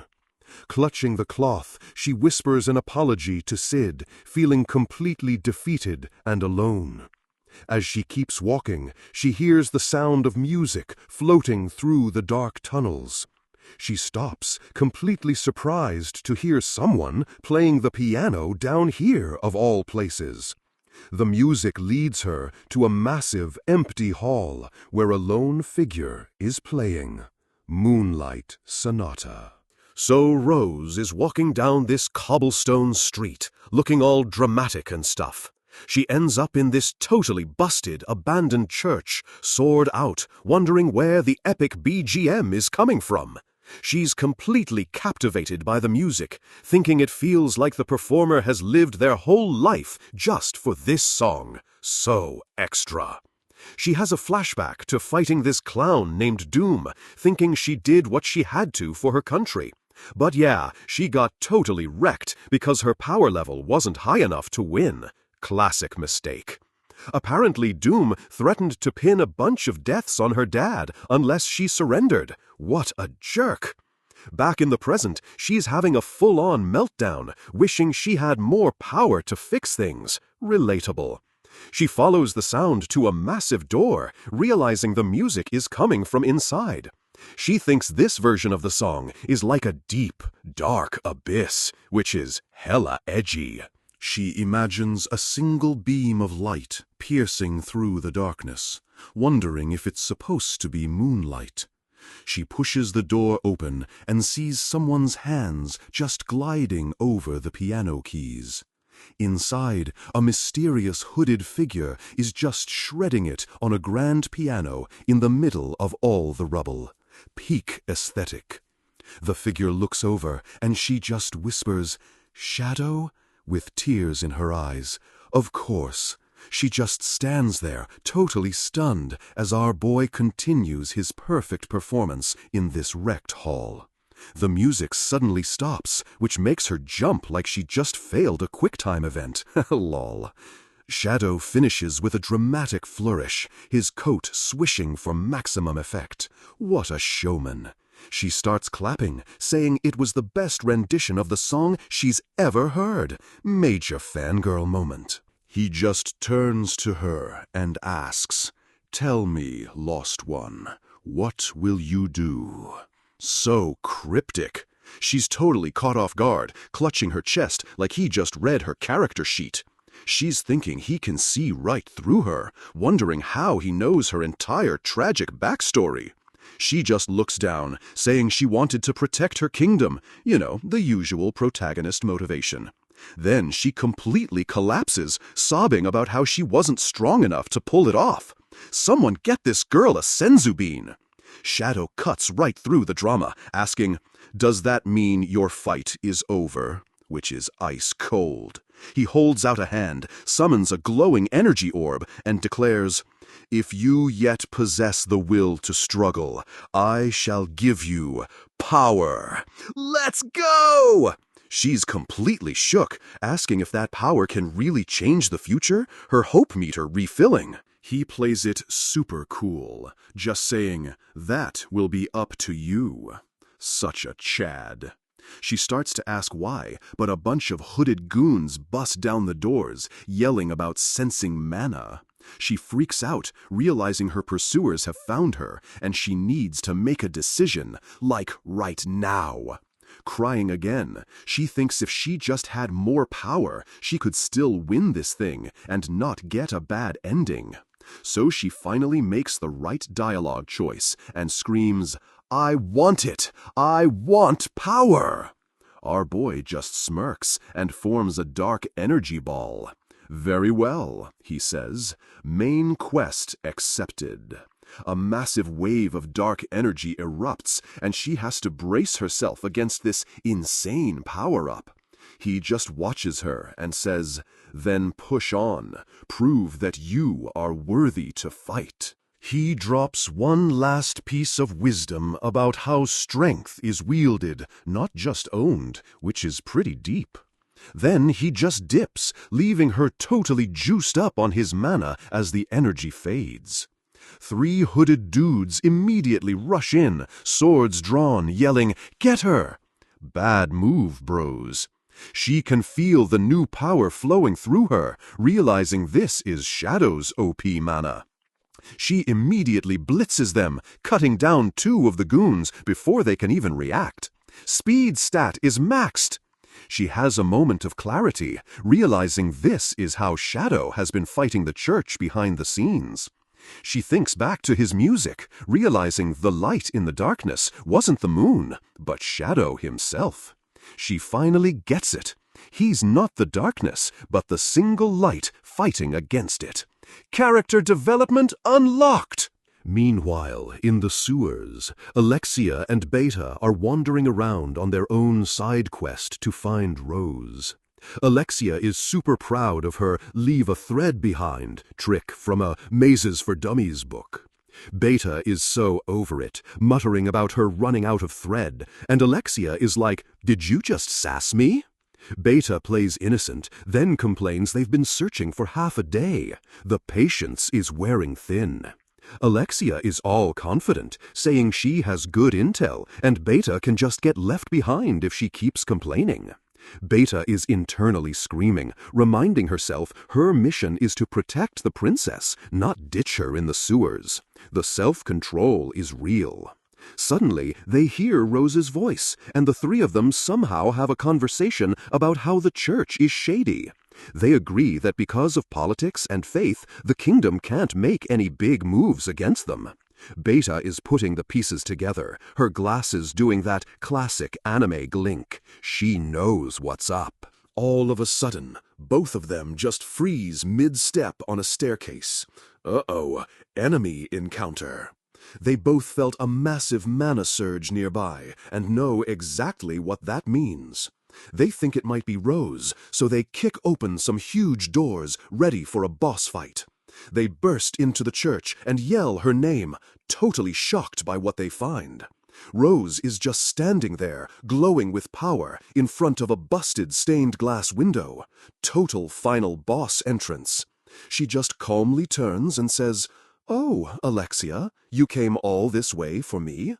Alexia is just staring, completely shocked, and holding some random piece of paper. We see Rose's sword dripping with blood as she says she can't get Alexia involved in her quest. She's standing over the bodies of the goons, declaring that she's in her villain arc now. Alexia is losing it, demanding to know what's going on and what happened here. She tries to use the power of friendship, reminding Rose of a promise they made to help each other. But Rose is resolute, saying she's gained the power she needs to follow her own path. Friendship debuff activated. Alexia just screams, "What on earth are you planning to do next?" completely losing her cool. She draws her sword, vowing to beat the answers out of her. Finally, some action. Rose just raises a hand and casually blocks the attack like it's nothing. What a parry! Alexia swings her sword with everything she's got, but looks totally shocked by the easy defense. Their blades clash in a huge shower of sparks, a classic anime sword fight moment. Alexia is internally freaking out, realizing Rose has been grinding levels while she's been slacking off. She even notices that Rose's new moves look a lot like shadows. The plot thickens. Rose's sword starts glowing as she says he's been a good influence on Alexia too, but then she just straight up punches Alexia in the face, shouting that the gap in their magic power is just too big. Fatality! Alexia hits the floor hard, and Rose stands there victorious, not even breaking a sweat. Flawless victory. She apologizes to the unconscious Alexia and says she's leaving now. She takes a step, leaving Alexia just lying there defeated on the church floor. But then a voice calls out to her, and Rose is completely startled by the surprise NPC. She turns to see Beta in her Natsume disguise, just chilling there this whole time. Rose is shook, realizing she didn't even notice her. Beta is like, "Don't worry, we have a common goal. Shadow Garden is everywhere." She smirks and says their paths will cross again, and for now, she'll just babysit Alexia.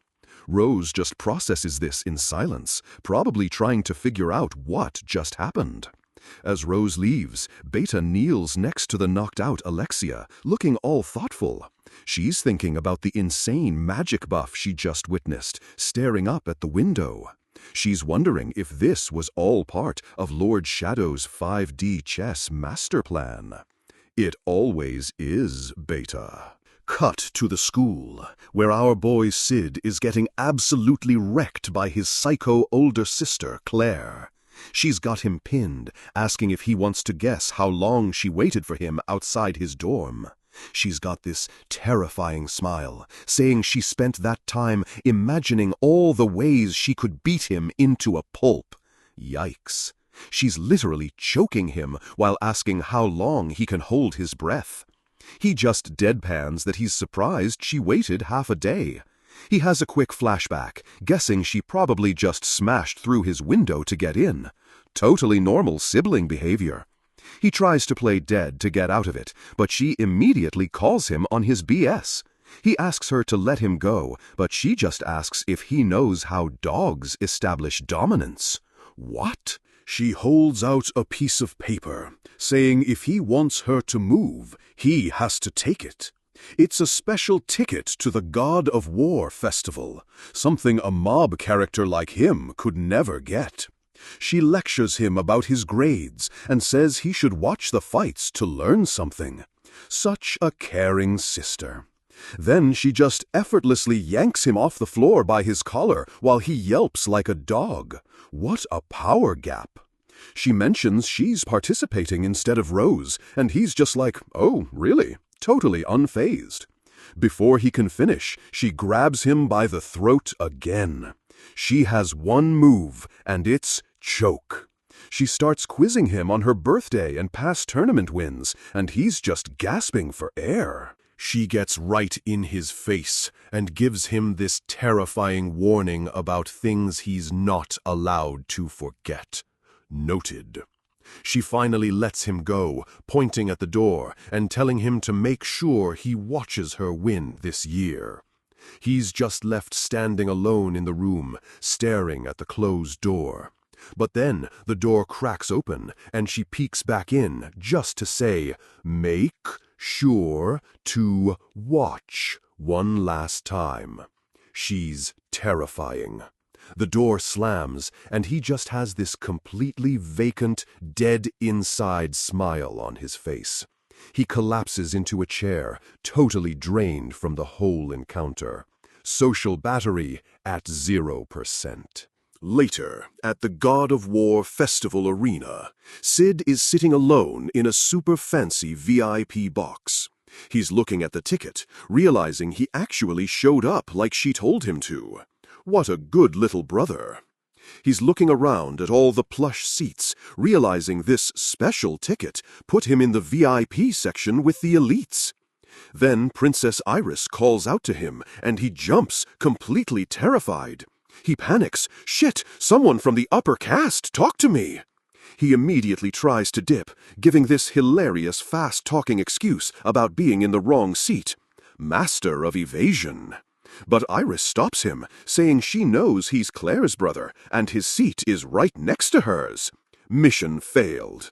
So now he's stuck sitting awkwardly next to royalty, trying not to say something stupid. This is so cringe. She mentions he seems to be getting along with her sister Alexia, and he thinks their relationship is more like him being her dog. He accidentally mumbles something about it, and she's just totally confused by his weird analogy. She completely misunderstands and thinks they've been playing with puppies together, and he just rolls with it, smooth. A couple of other high-status randos come over to gossip with Iris about the tournament. Sid is just observing them, thinking their main character aura is glittering. He's not wrong. Iris says that Anna Rose is the one to watch in the tournament because she's a skilled newcomer. The others agree she's strong, but are still totally confident they can take her down. Top-tier trash talk. Sid leans in and asks about Jamina, Anna Rose's first-round opponent, trying to get some intel. Iris hasn't seen his matches, but the other girl says she did, and he just seems lucky. She calls him an amateur with a bad posture, basically saying he's a total noob. The dude agrees, saying Jamina has no skill and doesn't belong on the main stage. Perfect. Sid is internally celebrating, thinking, booyah, 2 seals of disapproval for Jamina. Just as I hoped, everything is set up. But Iris interrupts his hype train, mentioning there's another popular person here who isn't even a participant. The others immediately know who she means, saying everyone in the arena is aware of her. Iris gets all serious, talking about the champion of the first festival, the elven swordswoman known as the War God.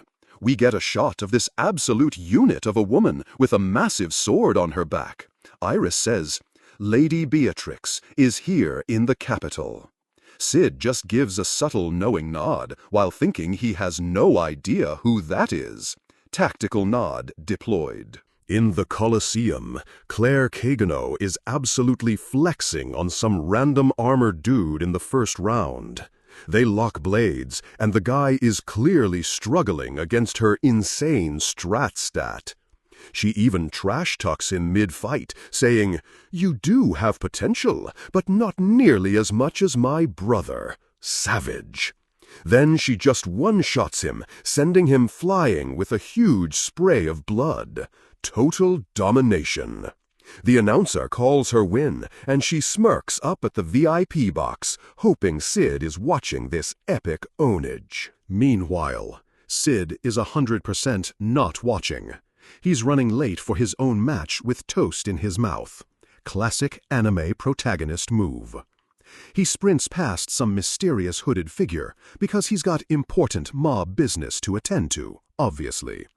But he stops, probably sensing the main character aura coming off this random NPC he just passed. The cloaked figure asks if he's seen any elves, saying she can smell one on him. Weird flex, but okay. She pulls back her hood, revealing she's a super pretty elf who's looking for her lost relative. Sid just stands there, thinking she looks a lot like Alpha. The plot thickens.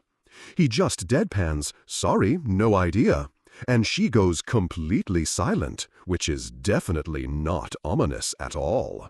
Awkward.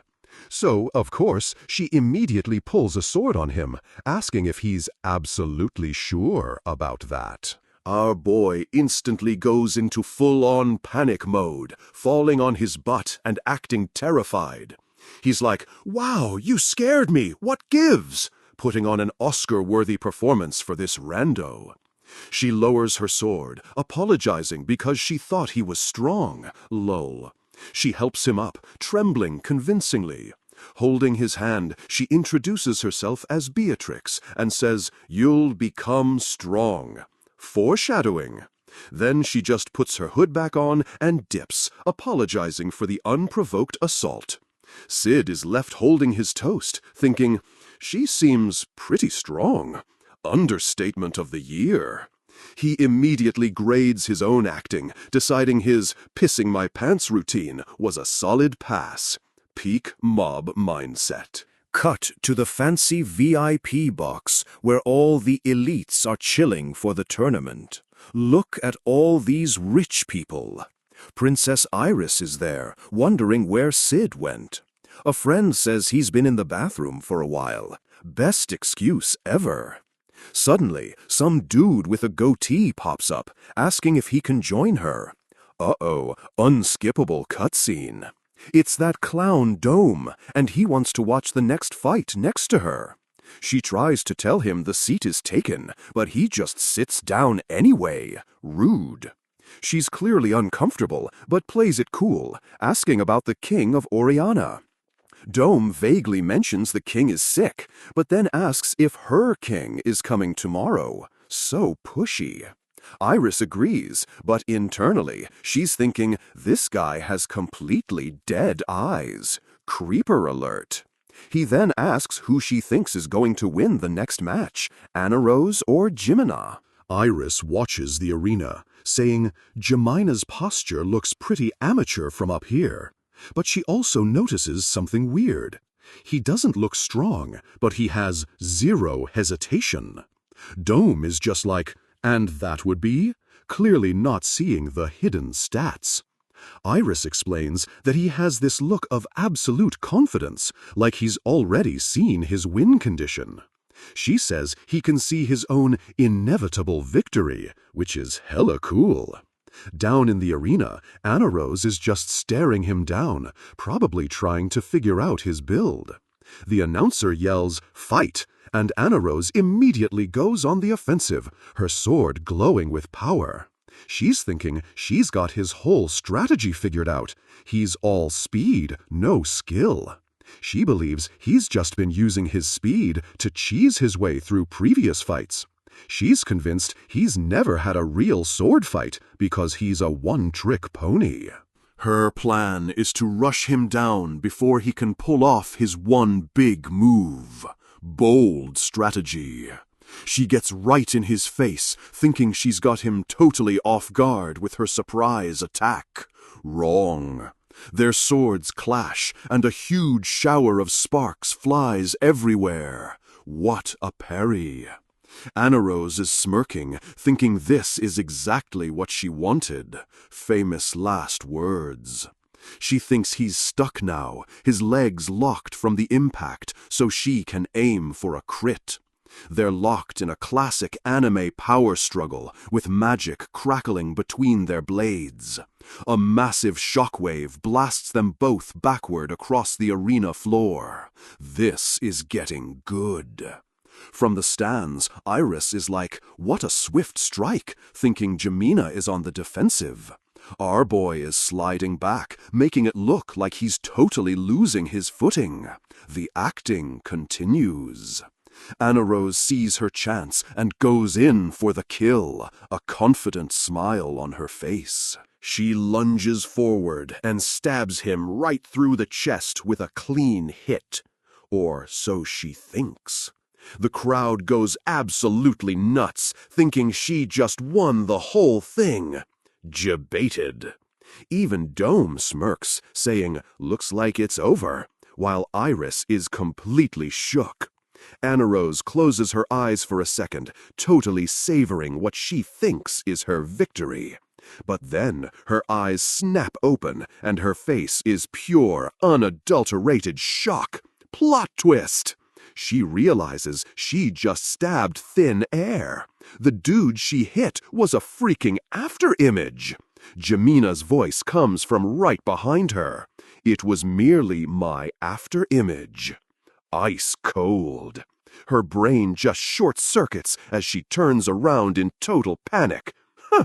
He just lets out a little huh and casually strolls past her like it's nothing. Jamina leaps at her with his sword raised, looking like a total boss. The real fight begins. Anna Rose barely manages to block the attack, and their swords clash again with insane force. The impact sends her skidding backward across the arena floor. She's getting wrecked. She glances at the huge crowd, probably realizing she majorly underestimated this dude. Everyone in the stands is just buzzing, wondering where this Jimina guy came from. Anna Rose finally admits it out loud, telling him he's strong. No kidding. But she's not giving up, saying she still has all her skills and experience. She decides she can't match his speed, so she's got to go for a counterattack. Smart. She figures the next time he does his teleport move, that will be her one shot. So she raises her sword for a massive overhead slash, screaming, "Victory is mine!" And then Jamina just casually steps on the tip of her sword, pinning it to the ground. She's completely frozen mid-attack, her ultimate move totally nerfed. He neutralized it without even trying. The randos in the VIP box are just staring with their jaws on the floor. Anna Rose is in total disbelief, realizing he closed the distance and stopped perfectly out of her reach. We get a close-up of Jamina's sword glinting, ready to end this. It's over. He just rests his blade against hers, showing off his complete and total control. Then, with one smooth motion, he prepares to disarm her in the most stylish way possible. She just stares up at him, completely in awe of his perfect form. As her sword goes flying, she whispers, "Beautiful form," even though she just got owned. The entire stadium just erupts in a massive roar. What a performance! In the VIP box, Dome just says he's strong, while Iris is still speechless. Iris gets her composure back, saying she's never seen moves like that before. They're so clever and beautiful. Dome agrees it's not a known style, saying Jamina is still hiding his true power level. He then turns to Iris and asks if she thinks she can beat him next round. She smirks confidently, saying his moves are nice, but he's not on her level yet. She declares she'll cut through whatever he's hiding because she hates to lose. Fighting words! She gets up to leave, telling Dome she needs to prep for her match. Left alone, Dome gets this super evil look, wondering if he should just kill Jamina now. Meanwhile, in a dark corridor, some other dude is having a full-on internal crisis about Jamina. He's wondering if Jamina is some secret agent or related to the Blood Queen. Big brain theories. This guy is leaning forward in his seat, completely losing his mind trying to figure him out. While he's monologuing, our boy is just casually walking down a long, empty hallway, not a care in the world. He's just strolling along, his face a total blank slate, probably thinking about dinner. Suddenly, Anna Rose runs up behind him, yelling for him to wait up. New quest unlocked? She catches up to him and admits she totally lost their fight with a smile. She says he helped her realize she was getting arrogant, and she's actually grateful for the beatdown. Jamina just listens to her, his expression giving away absolutely nothing. Master of the poker face. He shakes her hand, saying it was the first time he's gone all out. What a flex! Then she gets serious and offers him a high-ranking job in her empire. Headhunting mid-tournament. He just flat out says no thanks without even thinking about it. Rejection speedrun. He looks up with this super edgy glint in his eye, saying that world is too bright for him. He turns to leave, adding, "I'm just a fool who threw away everything in search of strength." Anna Rose is just standing there, completely stunned by this peak Chuni dialogue. As he walks away, she calls out to him one more time, not ready to give up. She tells him she's leaving tomorrow, and if he changes his mind, he knows where to find her. She yells that she'll be waiting for him as he continues down the hall. He just pauses for a second, looking at his gloved hand in the light. So dramatic. Anna Rose knows he's not coming, but she's not sad. She decides to grind some more levels. She vows to get strong enough to catch up to him someday. Another one joins the fan club. The scene opens in the fancy VIP box, where 2 guards stand watch on the stairs. Iris is having breakfast with our boy, bummed that he missed Claire's epic beatdown yesterday. Sid is in full mob mode, pretending the fancy seats gave him a stomachache because he's so unworthy. Oscar-worthy stuff. Iris tells him to just chill and enjoy the view, because the kings are coming and the seats are about to get an upgrade. He sips his tea like, wow, what an honor. But inside he's losing his mind. He's so hyped. He's thinking, man, I totally nailed it. Yesterday's match was lit. We get a flashback to him as a kid, styling on some rocks with 2 swords. Peak Chuny. He's basically completed his mysterious, powerful guy bucket list and is just savoring the audience's reaction. Now he's just planning his grand exit, maybe by winning the whole thing and then ghosting everyone. He's giggling to himself, thinking up edgy exit lines while Iris just thinks he really, really loves the coffee. Priorities. Suddenly, a maid tries to stop some hooded figure from entering the VIP seats, which are obviously not for randos. Iris immediately steps in, saying, "It's fine, I invited her." Plot incoming.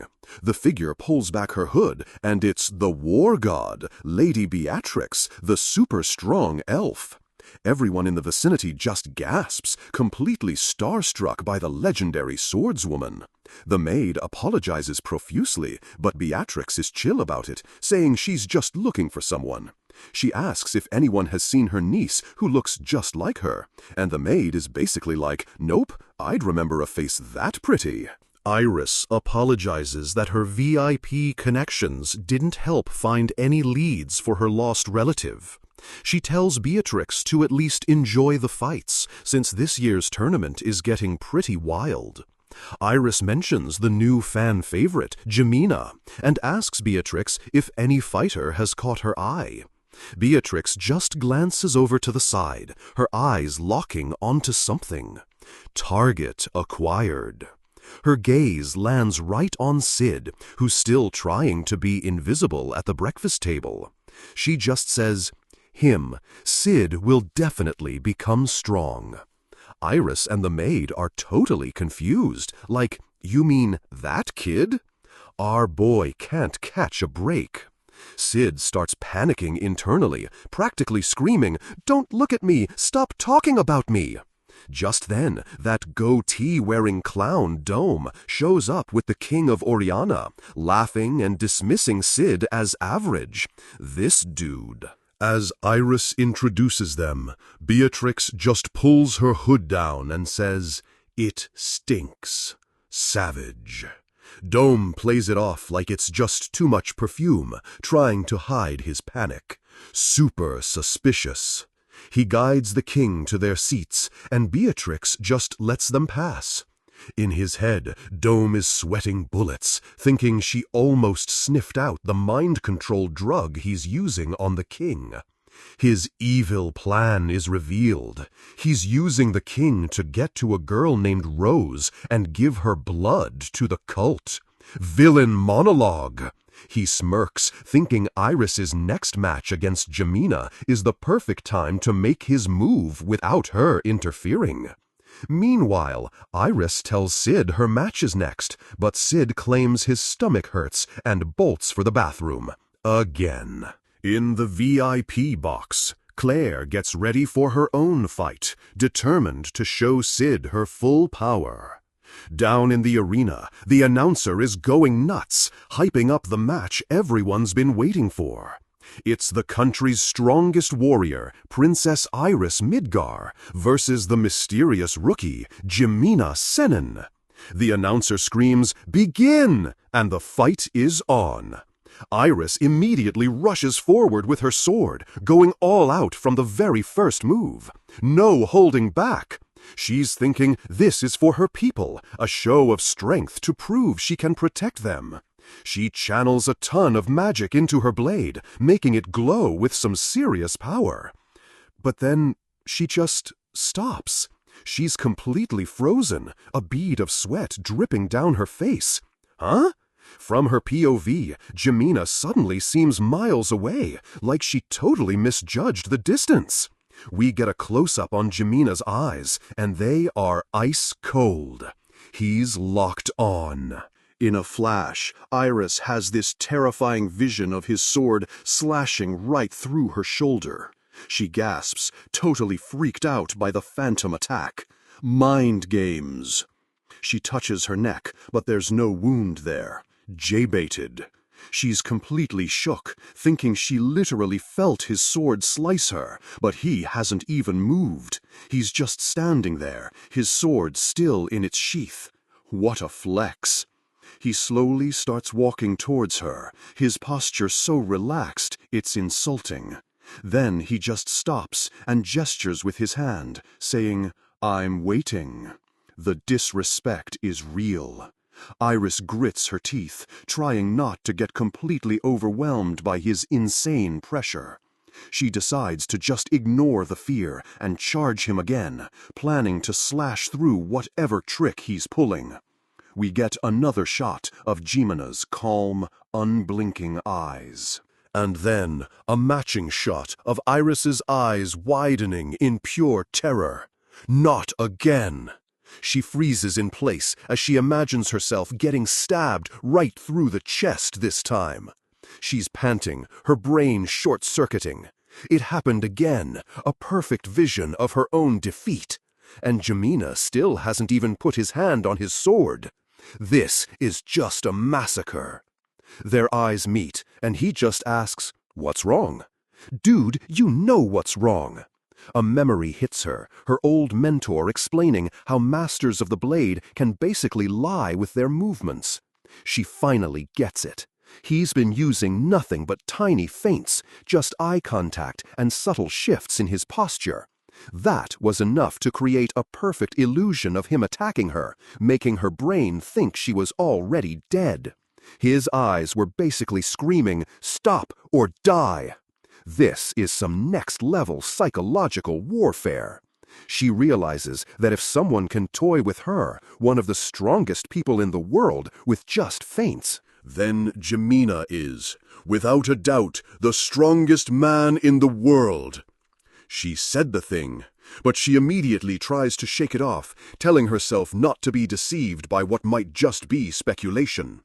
She tells herself to shut off her fear and just go for it, no matter what happens. The two face off, ready for the real clash, as Iris thinks, "This time, don't stop!" She lunges, screaming that as long as she's around, her country is safe.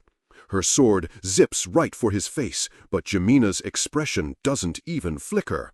With a loud clang, a sword is driven hard into the ground.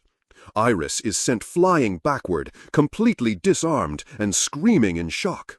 Her sword lands point first in the arena floor, while Jemina just stands there, totally victorious. He looks down at her, his glowing blade pointed at the ground, and asks, "Iris Midgar, is that actually all you have?" Ice cold. She wobbles to her feet, pulling her sword out of the ground for one last stand. We get a close-up of her hand gripping her sword's hilt, and then a matching shot of Jemina's hand finally reaching for his own. With another clang, it's over. Jemina stands over a kneeling Iris, her sword completely shattered. The entire crowd is just staring, their faces a mix of pure shock and confusion. From the VIP box, some mysterious white-haired figure watches with a calm expression. Nearby, the king and his lackey are just sitting there with their jaws on the floor. The whole stadium erupts in noise, everyone wondering what just happened and who the hell this kid is. In the VIP seats, Beatrix just calmly says, "I'd like to fight him," while Dome next to her looks absolutely horrified. Internally, Dome is having a complete meltdown, thinking this is impossible. Cope harder, bro. He's trying to rationalize it, saying Iris must have been having an off day because there's no way this rando is the strongest. He's also panicking because the fight ended too quickly and his target, Rose, hasn't shown up yet. Just then, Jamina's head snaps to the side. "What?" he says, as someone in the crowd yells that a new challenger has appeared. A young woman with long blonde hair calmly walks into the arena, holding a thin sword. It's Rose Oriana. She looks up at the VIP box and says, "My apologies for interrupting. I am back, Father." The crowd starts murmuring her name as she stands before the king. Dome immediately rushes forward, putting on a fake smile and welcoming his beloved fiancée back. Super cringe. Rose just ignores him and bows to the king, apologizing for everything. She declares that she's decided to walk her own path, no matter what. Doom watches, completely confused by her speech. This guy is clueless. He smirks to himself, thinking she's an idiot because the king is his puppet and can't even speak on his own. He turns to the king and orders him to stand up and face Rose. The king gets up, looking like a total zombie, as Rose turns to leave. But as he stands, he starts mumbling something under his breath. Breaking through the mind control, the king says with great effort, "You have my forgiveness." Doom is completely shocked, and Rose turns back with a grateful look on her face. In a flash, she draws her sword and slashes them both in a single brutal strike. "What?" As blood splatters everywhere, she calmly says, "This is my final duty as a princess." Dome stumbles back, clutching his chest in disbelief. His shock turns to rage as screams, "What did you just do? You killed the king and ruined my plans!" Rose just stands there, her sword covered in blood. She closes her eyes and raises the blade, pointing it right at herself. Oh no. Dome immediately yells for the soldiers to capture her alive before she can take her own life.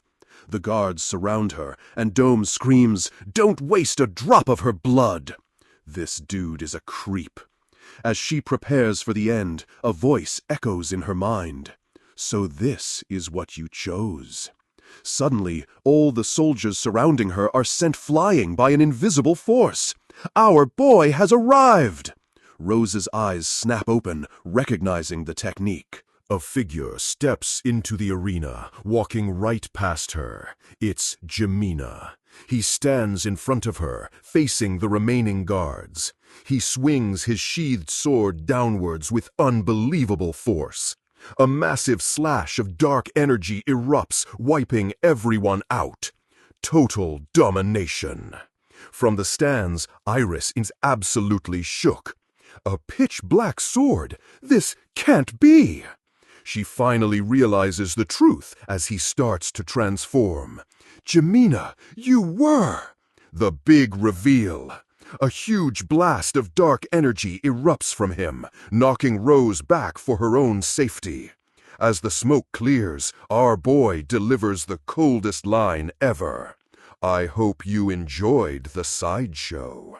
Fully transformed into shadow, he declares, "The time of lies has passed. The main character has entered the chat." The whole Colosseum is in chaos as lightning flashes across the sky. The mood is set.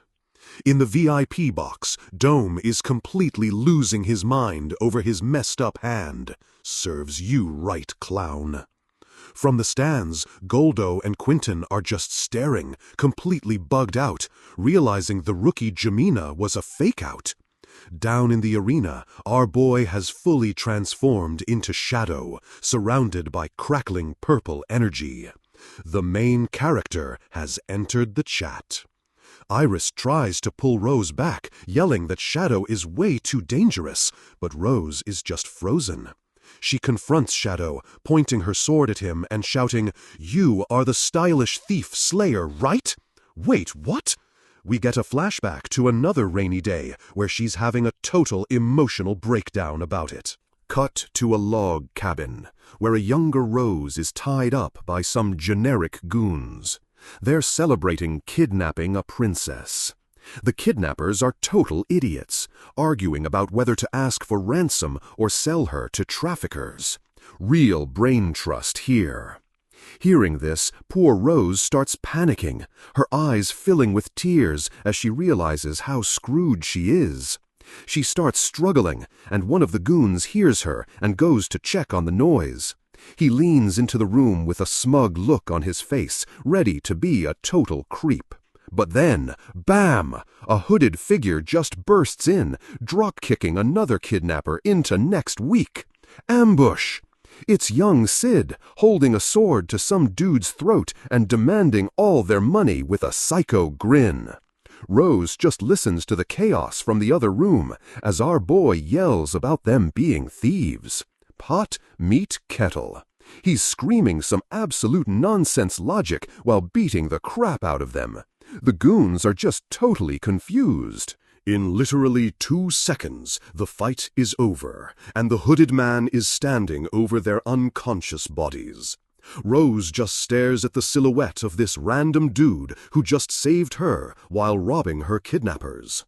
He sighs about the weak loot and then finally notices her, letting out a little, He walks in, sees her tied up, and is just like, "Ah, a kidnapped kid. How horrible." Zero emotion. He casually slices her ropes and tells her to get home safe and pretend she saw nothing. Priorities. As he leaves, she asks who he is, and he pauses dramatically in the doorway. With a smirk, he gives himself the cringiest name of all time. Your Good Samaritan. Stylish thief slayer. Literally kill me. He leaves her there, and she just whispers the ridiculous name to herself, totally starstruck. Peak Chuny moment. Back in the present, Rose is crying with joy, realizing Shadow and her weirdo hero are the same person. Our boy just stands there in total silence. He has no idea what she's talking about, LOL. She thinks his silence is just him being cool and mysterious, completely buying into his act. We see a montage of her memories as she hypes him up in her head as this unrecognized hero. She's totally inspired, realizing she was pathetic for trying to give up when her hero is so cool. Shadow just points his sword at her, signaling that it's time for a boss fight. Let's go! He tells her to leave, saying her own fight isn't over yet. So edgy, so cool. She gets it immediately and shouts back, right, as her eyes fill with a new fire. She takes off running, yelling that she's going to survive just like him. Character development unlocked. In the entrance, Dome is screaming at his guards to go capture her and not let her escape. The 2 guards immediately give chase, sprinting after Rose across the rainy arena floor. One of them closes in, ready to slice her down with a big sword swing. Not on our boy's watch. But before they can even touch her, Shadow just teleports in and deletes them both in one clean hit. Dome just stares in total shock, dropping whatever he was holding as his best guys get insta-gibbed. He starts sweating, realizing no random mook is going to be able to handle this absolute monster. Cope harder, bro. Some random noble in the stands is freaking out, demanding the knights do something before the tournament is ruined. But then a new voice cuts in, saying, "It's my turn. New challenger approaching." The legendary war god Beatrix steps into the arena, resting a massive sword on her shoulder, ready to throw down. Lightning crashes dramatically as the two face off in the rain. This is gonna be an epic boss battle. Shadow makes the first move, unleashing a massive horizontal slash that looks totally devastating. But Beatrix just calmly turns her head, dodging it like it's nothing. What a flex! His sword just slams into the ground, completely missing her as she stands there unfazed.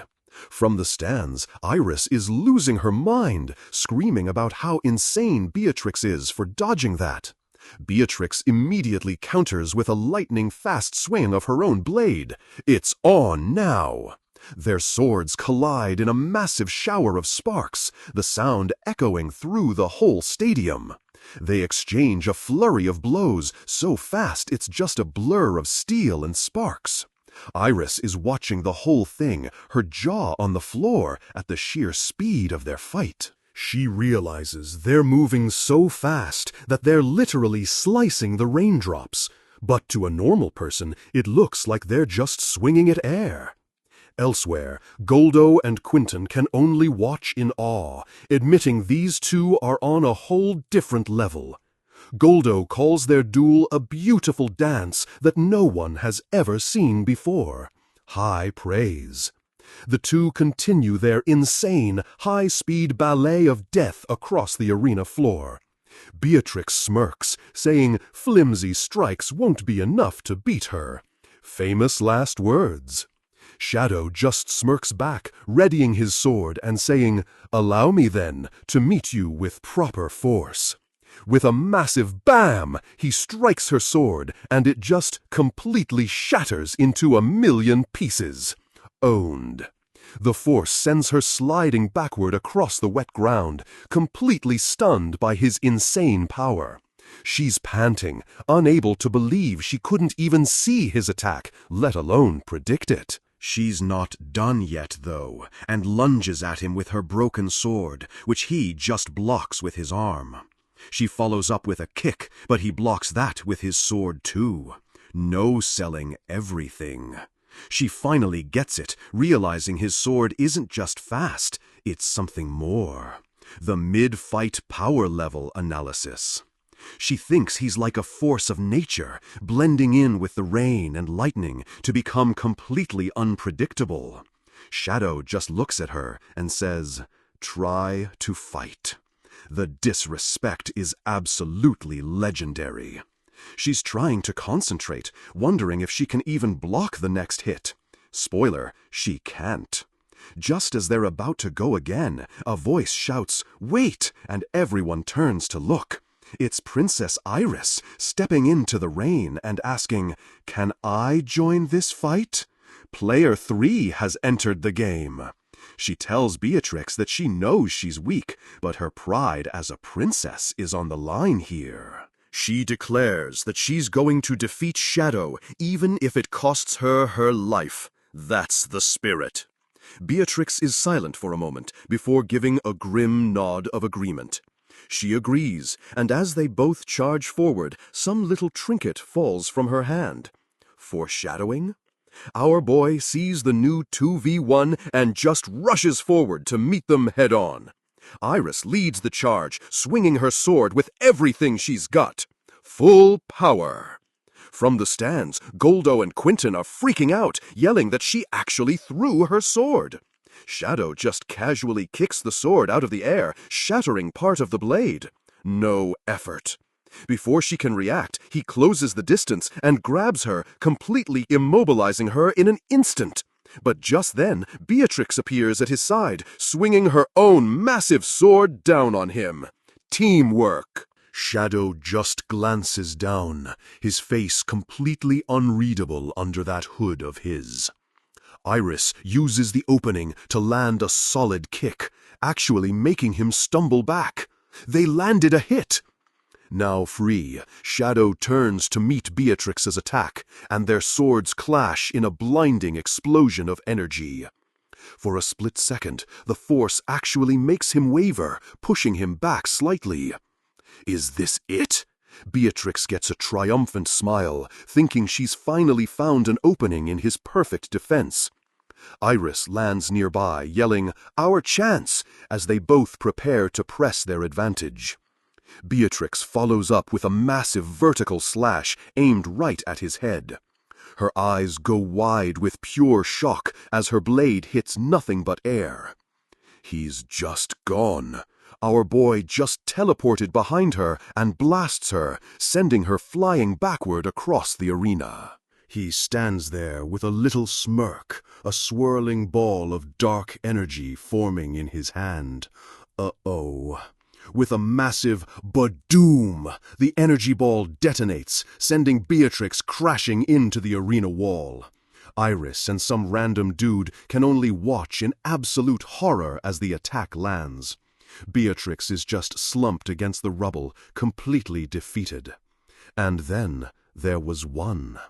Iris's discarded sword suddenly starts glowing, lifting off the ground and flying right towards Shadow. He just casually catches it by the hilt without even looking. What a complete and total flex! A heavy silence falls over the arena as Iris stands alone against the unstoppable force that is Shadow. He turns his head, looking like he's about to just walk away because he's bored. Iris calls out, her voice shaky but determined, telling him they can still fight. She doesn't quit. Beatrix gets back on her feet, demanding to know why he won't just kill them if he's so powerful. He just calmly states that he has no interest in their lives because he only destroys his enemies. Up in the stands, Goldo is in full panic mode, shouting about what's happening down there. Refusing to accept defeat, Beatrix and Iris charge him one last time, yelling that he won't get away. Shadow just unleashes his ultimate attack, a colossal sphere of dark magic that covers the entire city, saying, "Don't lose sight of the true enemy." The energy vanishes, leaving them standing in the aftermath, completely stunned and looking up at the sky. As a small object hits the ground, Beatrix finishes Iris's thought, whispering about his insane magic power. Iris looks up to see he punched a perfect hole in the storm clouds, letting the sun shine through. She just repeats his name, wondering who he really is. Meanwhile, in a dark forest, Rose is running for her life, panting and totally exhausted. She finally stops, realizing that nobody is chasing her, and that Shadow must have stopped them all. But her relief quickly turns to despair, as she remembers she has nowhere left to go now. She thinks about how she killed her own father to escape Dome, a heavy weight on her soul. Suddenly, a calm voice says she has two choices, making her jump out of her skin. A tall, elegant elf woman appears before her in the moonlight. It's a new character. Rose's eyes widen as she recognizes her, whispering, "You're Alpha? Oh, we know her." Alpha holds out a hand, her voice firm, as she tells Rose that it is now time for her to choose. She presents the offer with a serious look. "Will you fight alone, or will you fight with us?" Rose repeats the words, "With us?" her mind racing as she processes the incredible offer. A flicker of hope appears on her face as she asks if fighting with them could actually save her kingdom. Alpha confirms that Shadow Garden has that kind of power, but Rose has to prove her worth. Rose then asks the million-dollar question, "Is Shadow your leader?" Alpha looks away for a second before confirming that yes, he is their leader, the boss. Rose goes silent, her face hardening with resolve as she clenches her fist. She's made her decision. She clasps her hands together, her voice filled with a new conviction as she chooses to believe in him. We get a close-up on her hands as she internally swears to fight alongside them. The vow is sealed. With her hand pressed to her chest, she shouts her declaration to the heavens. As a member of Shadow Garden!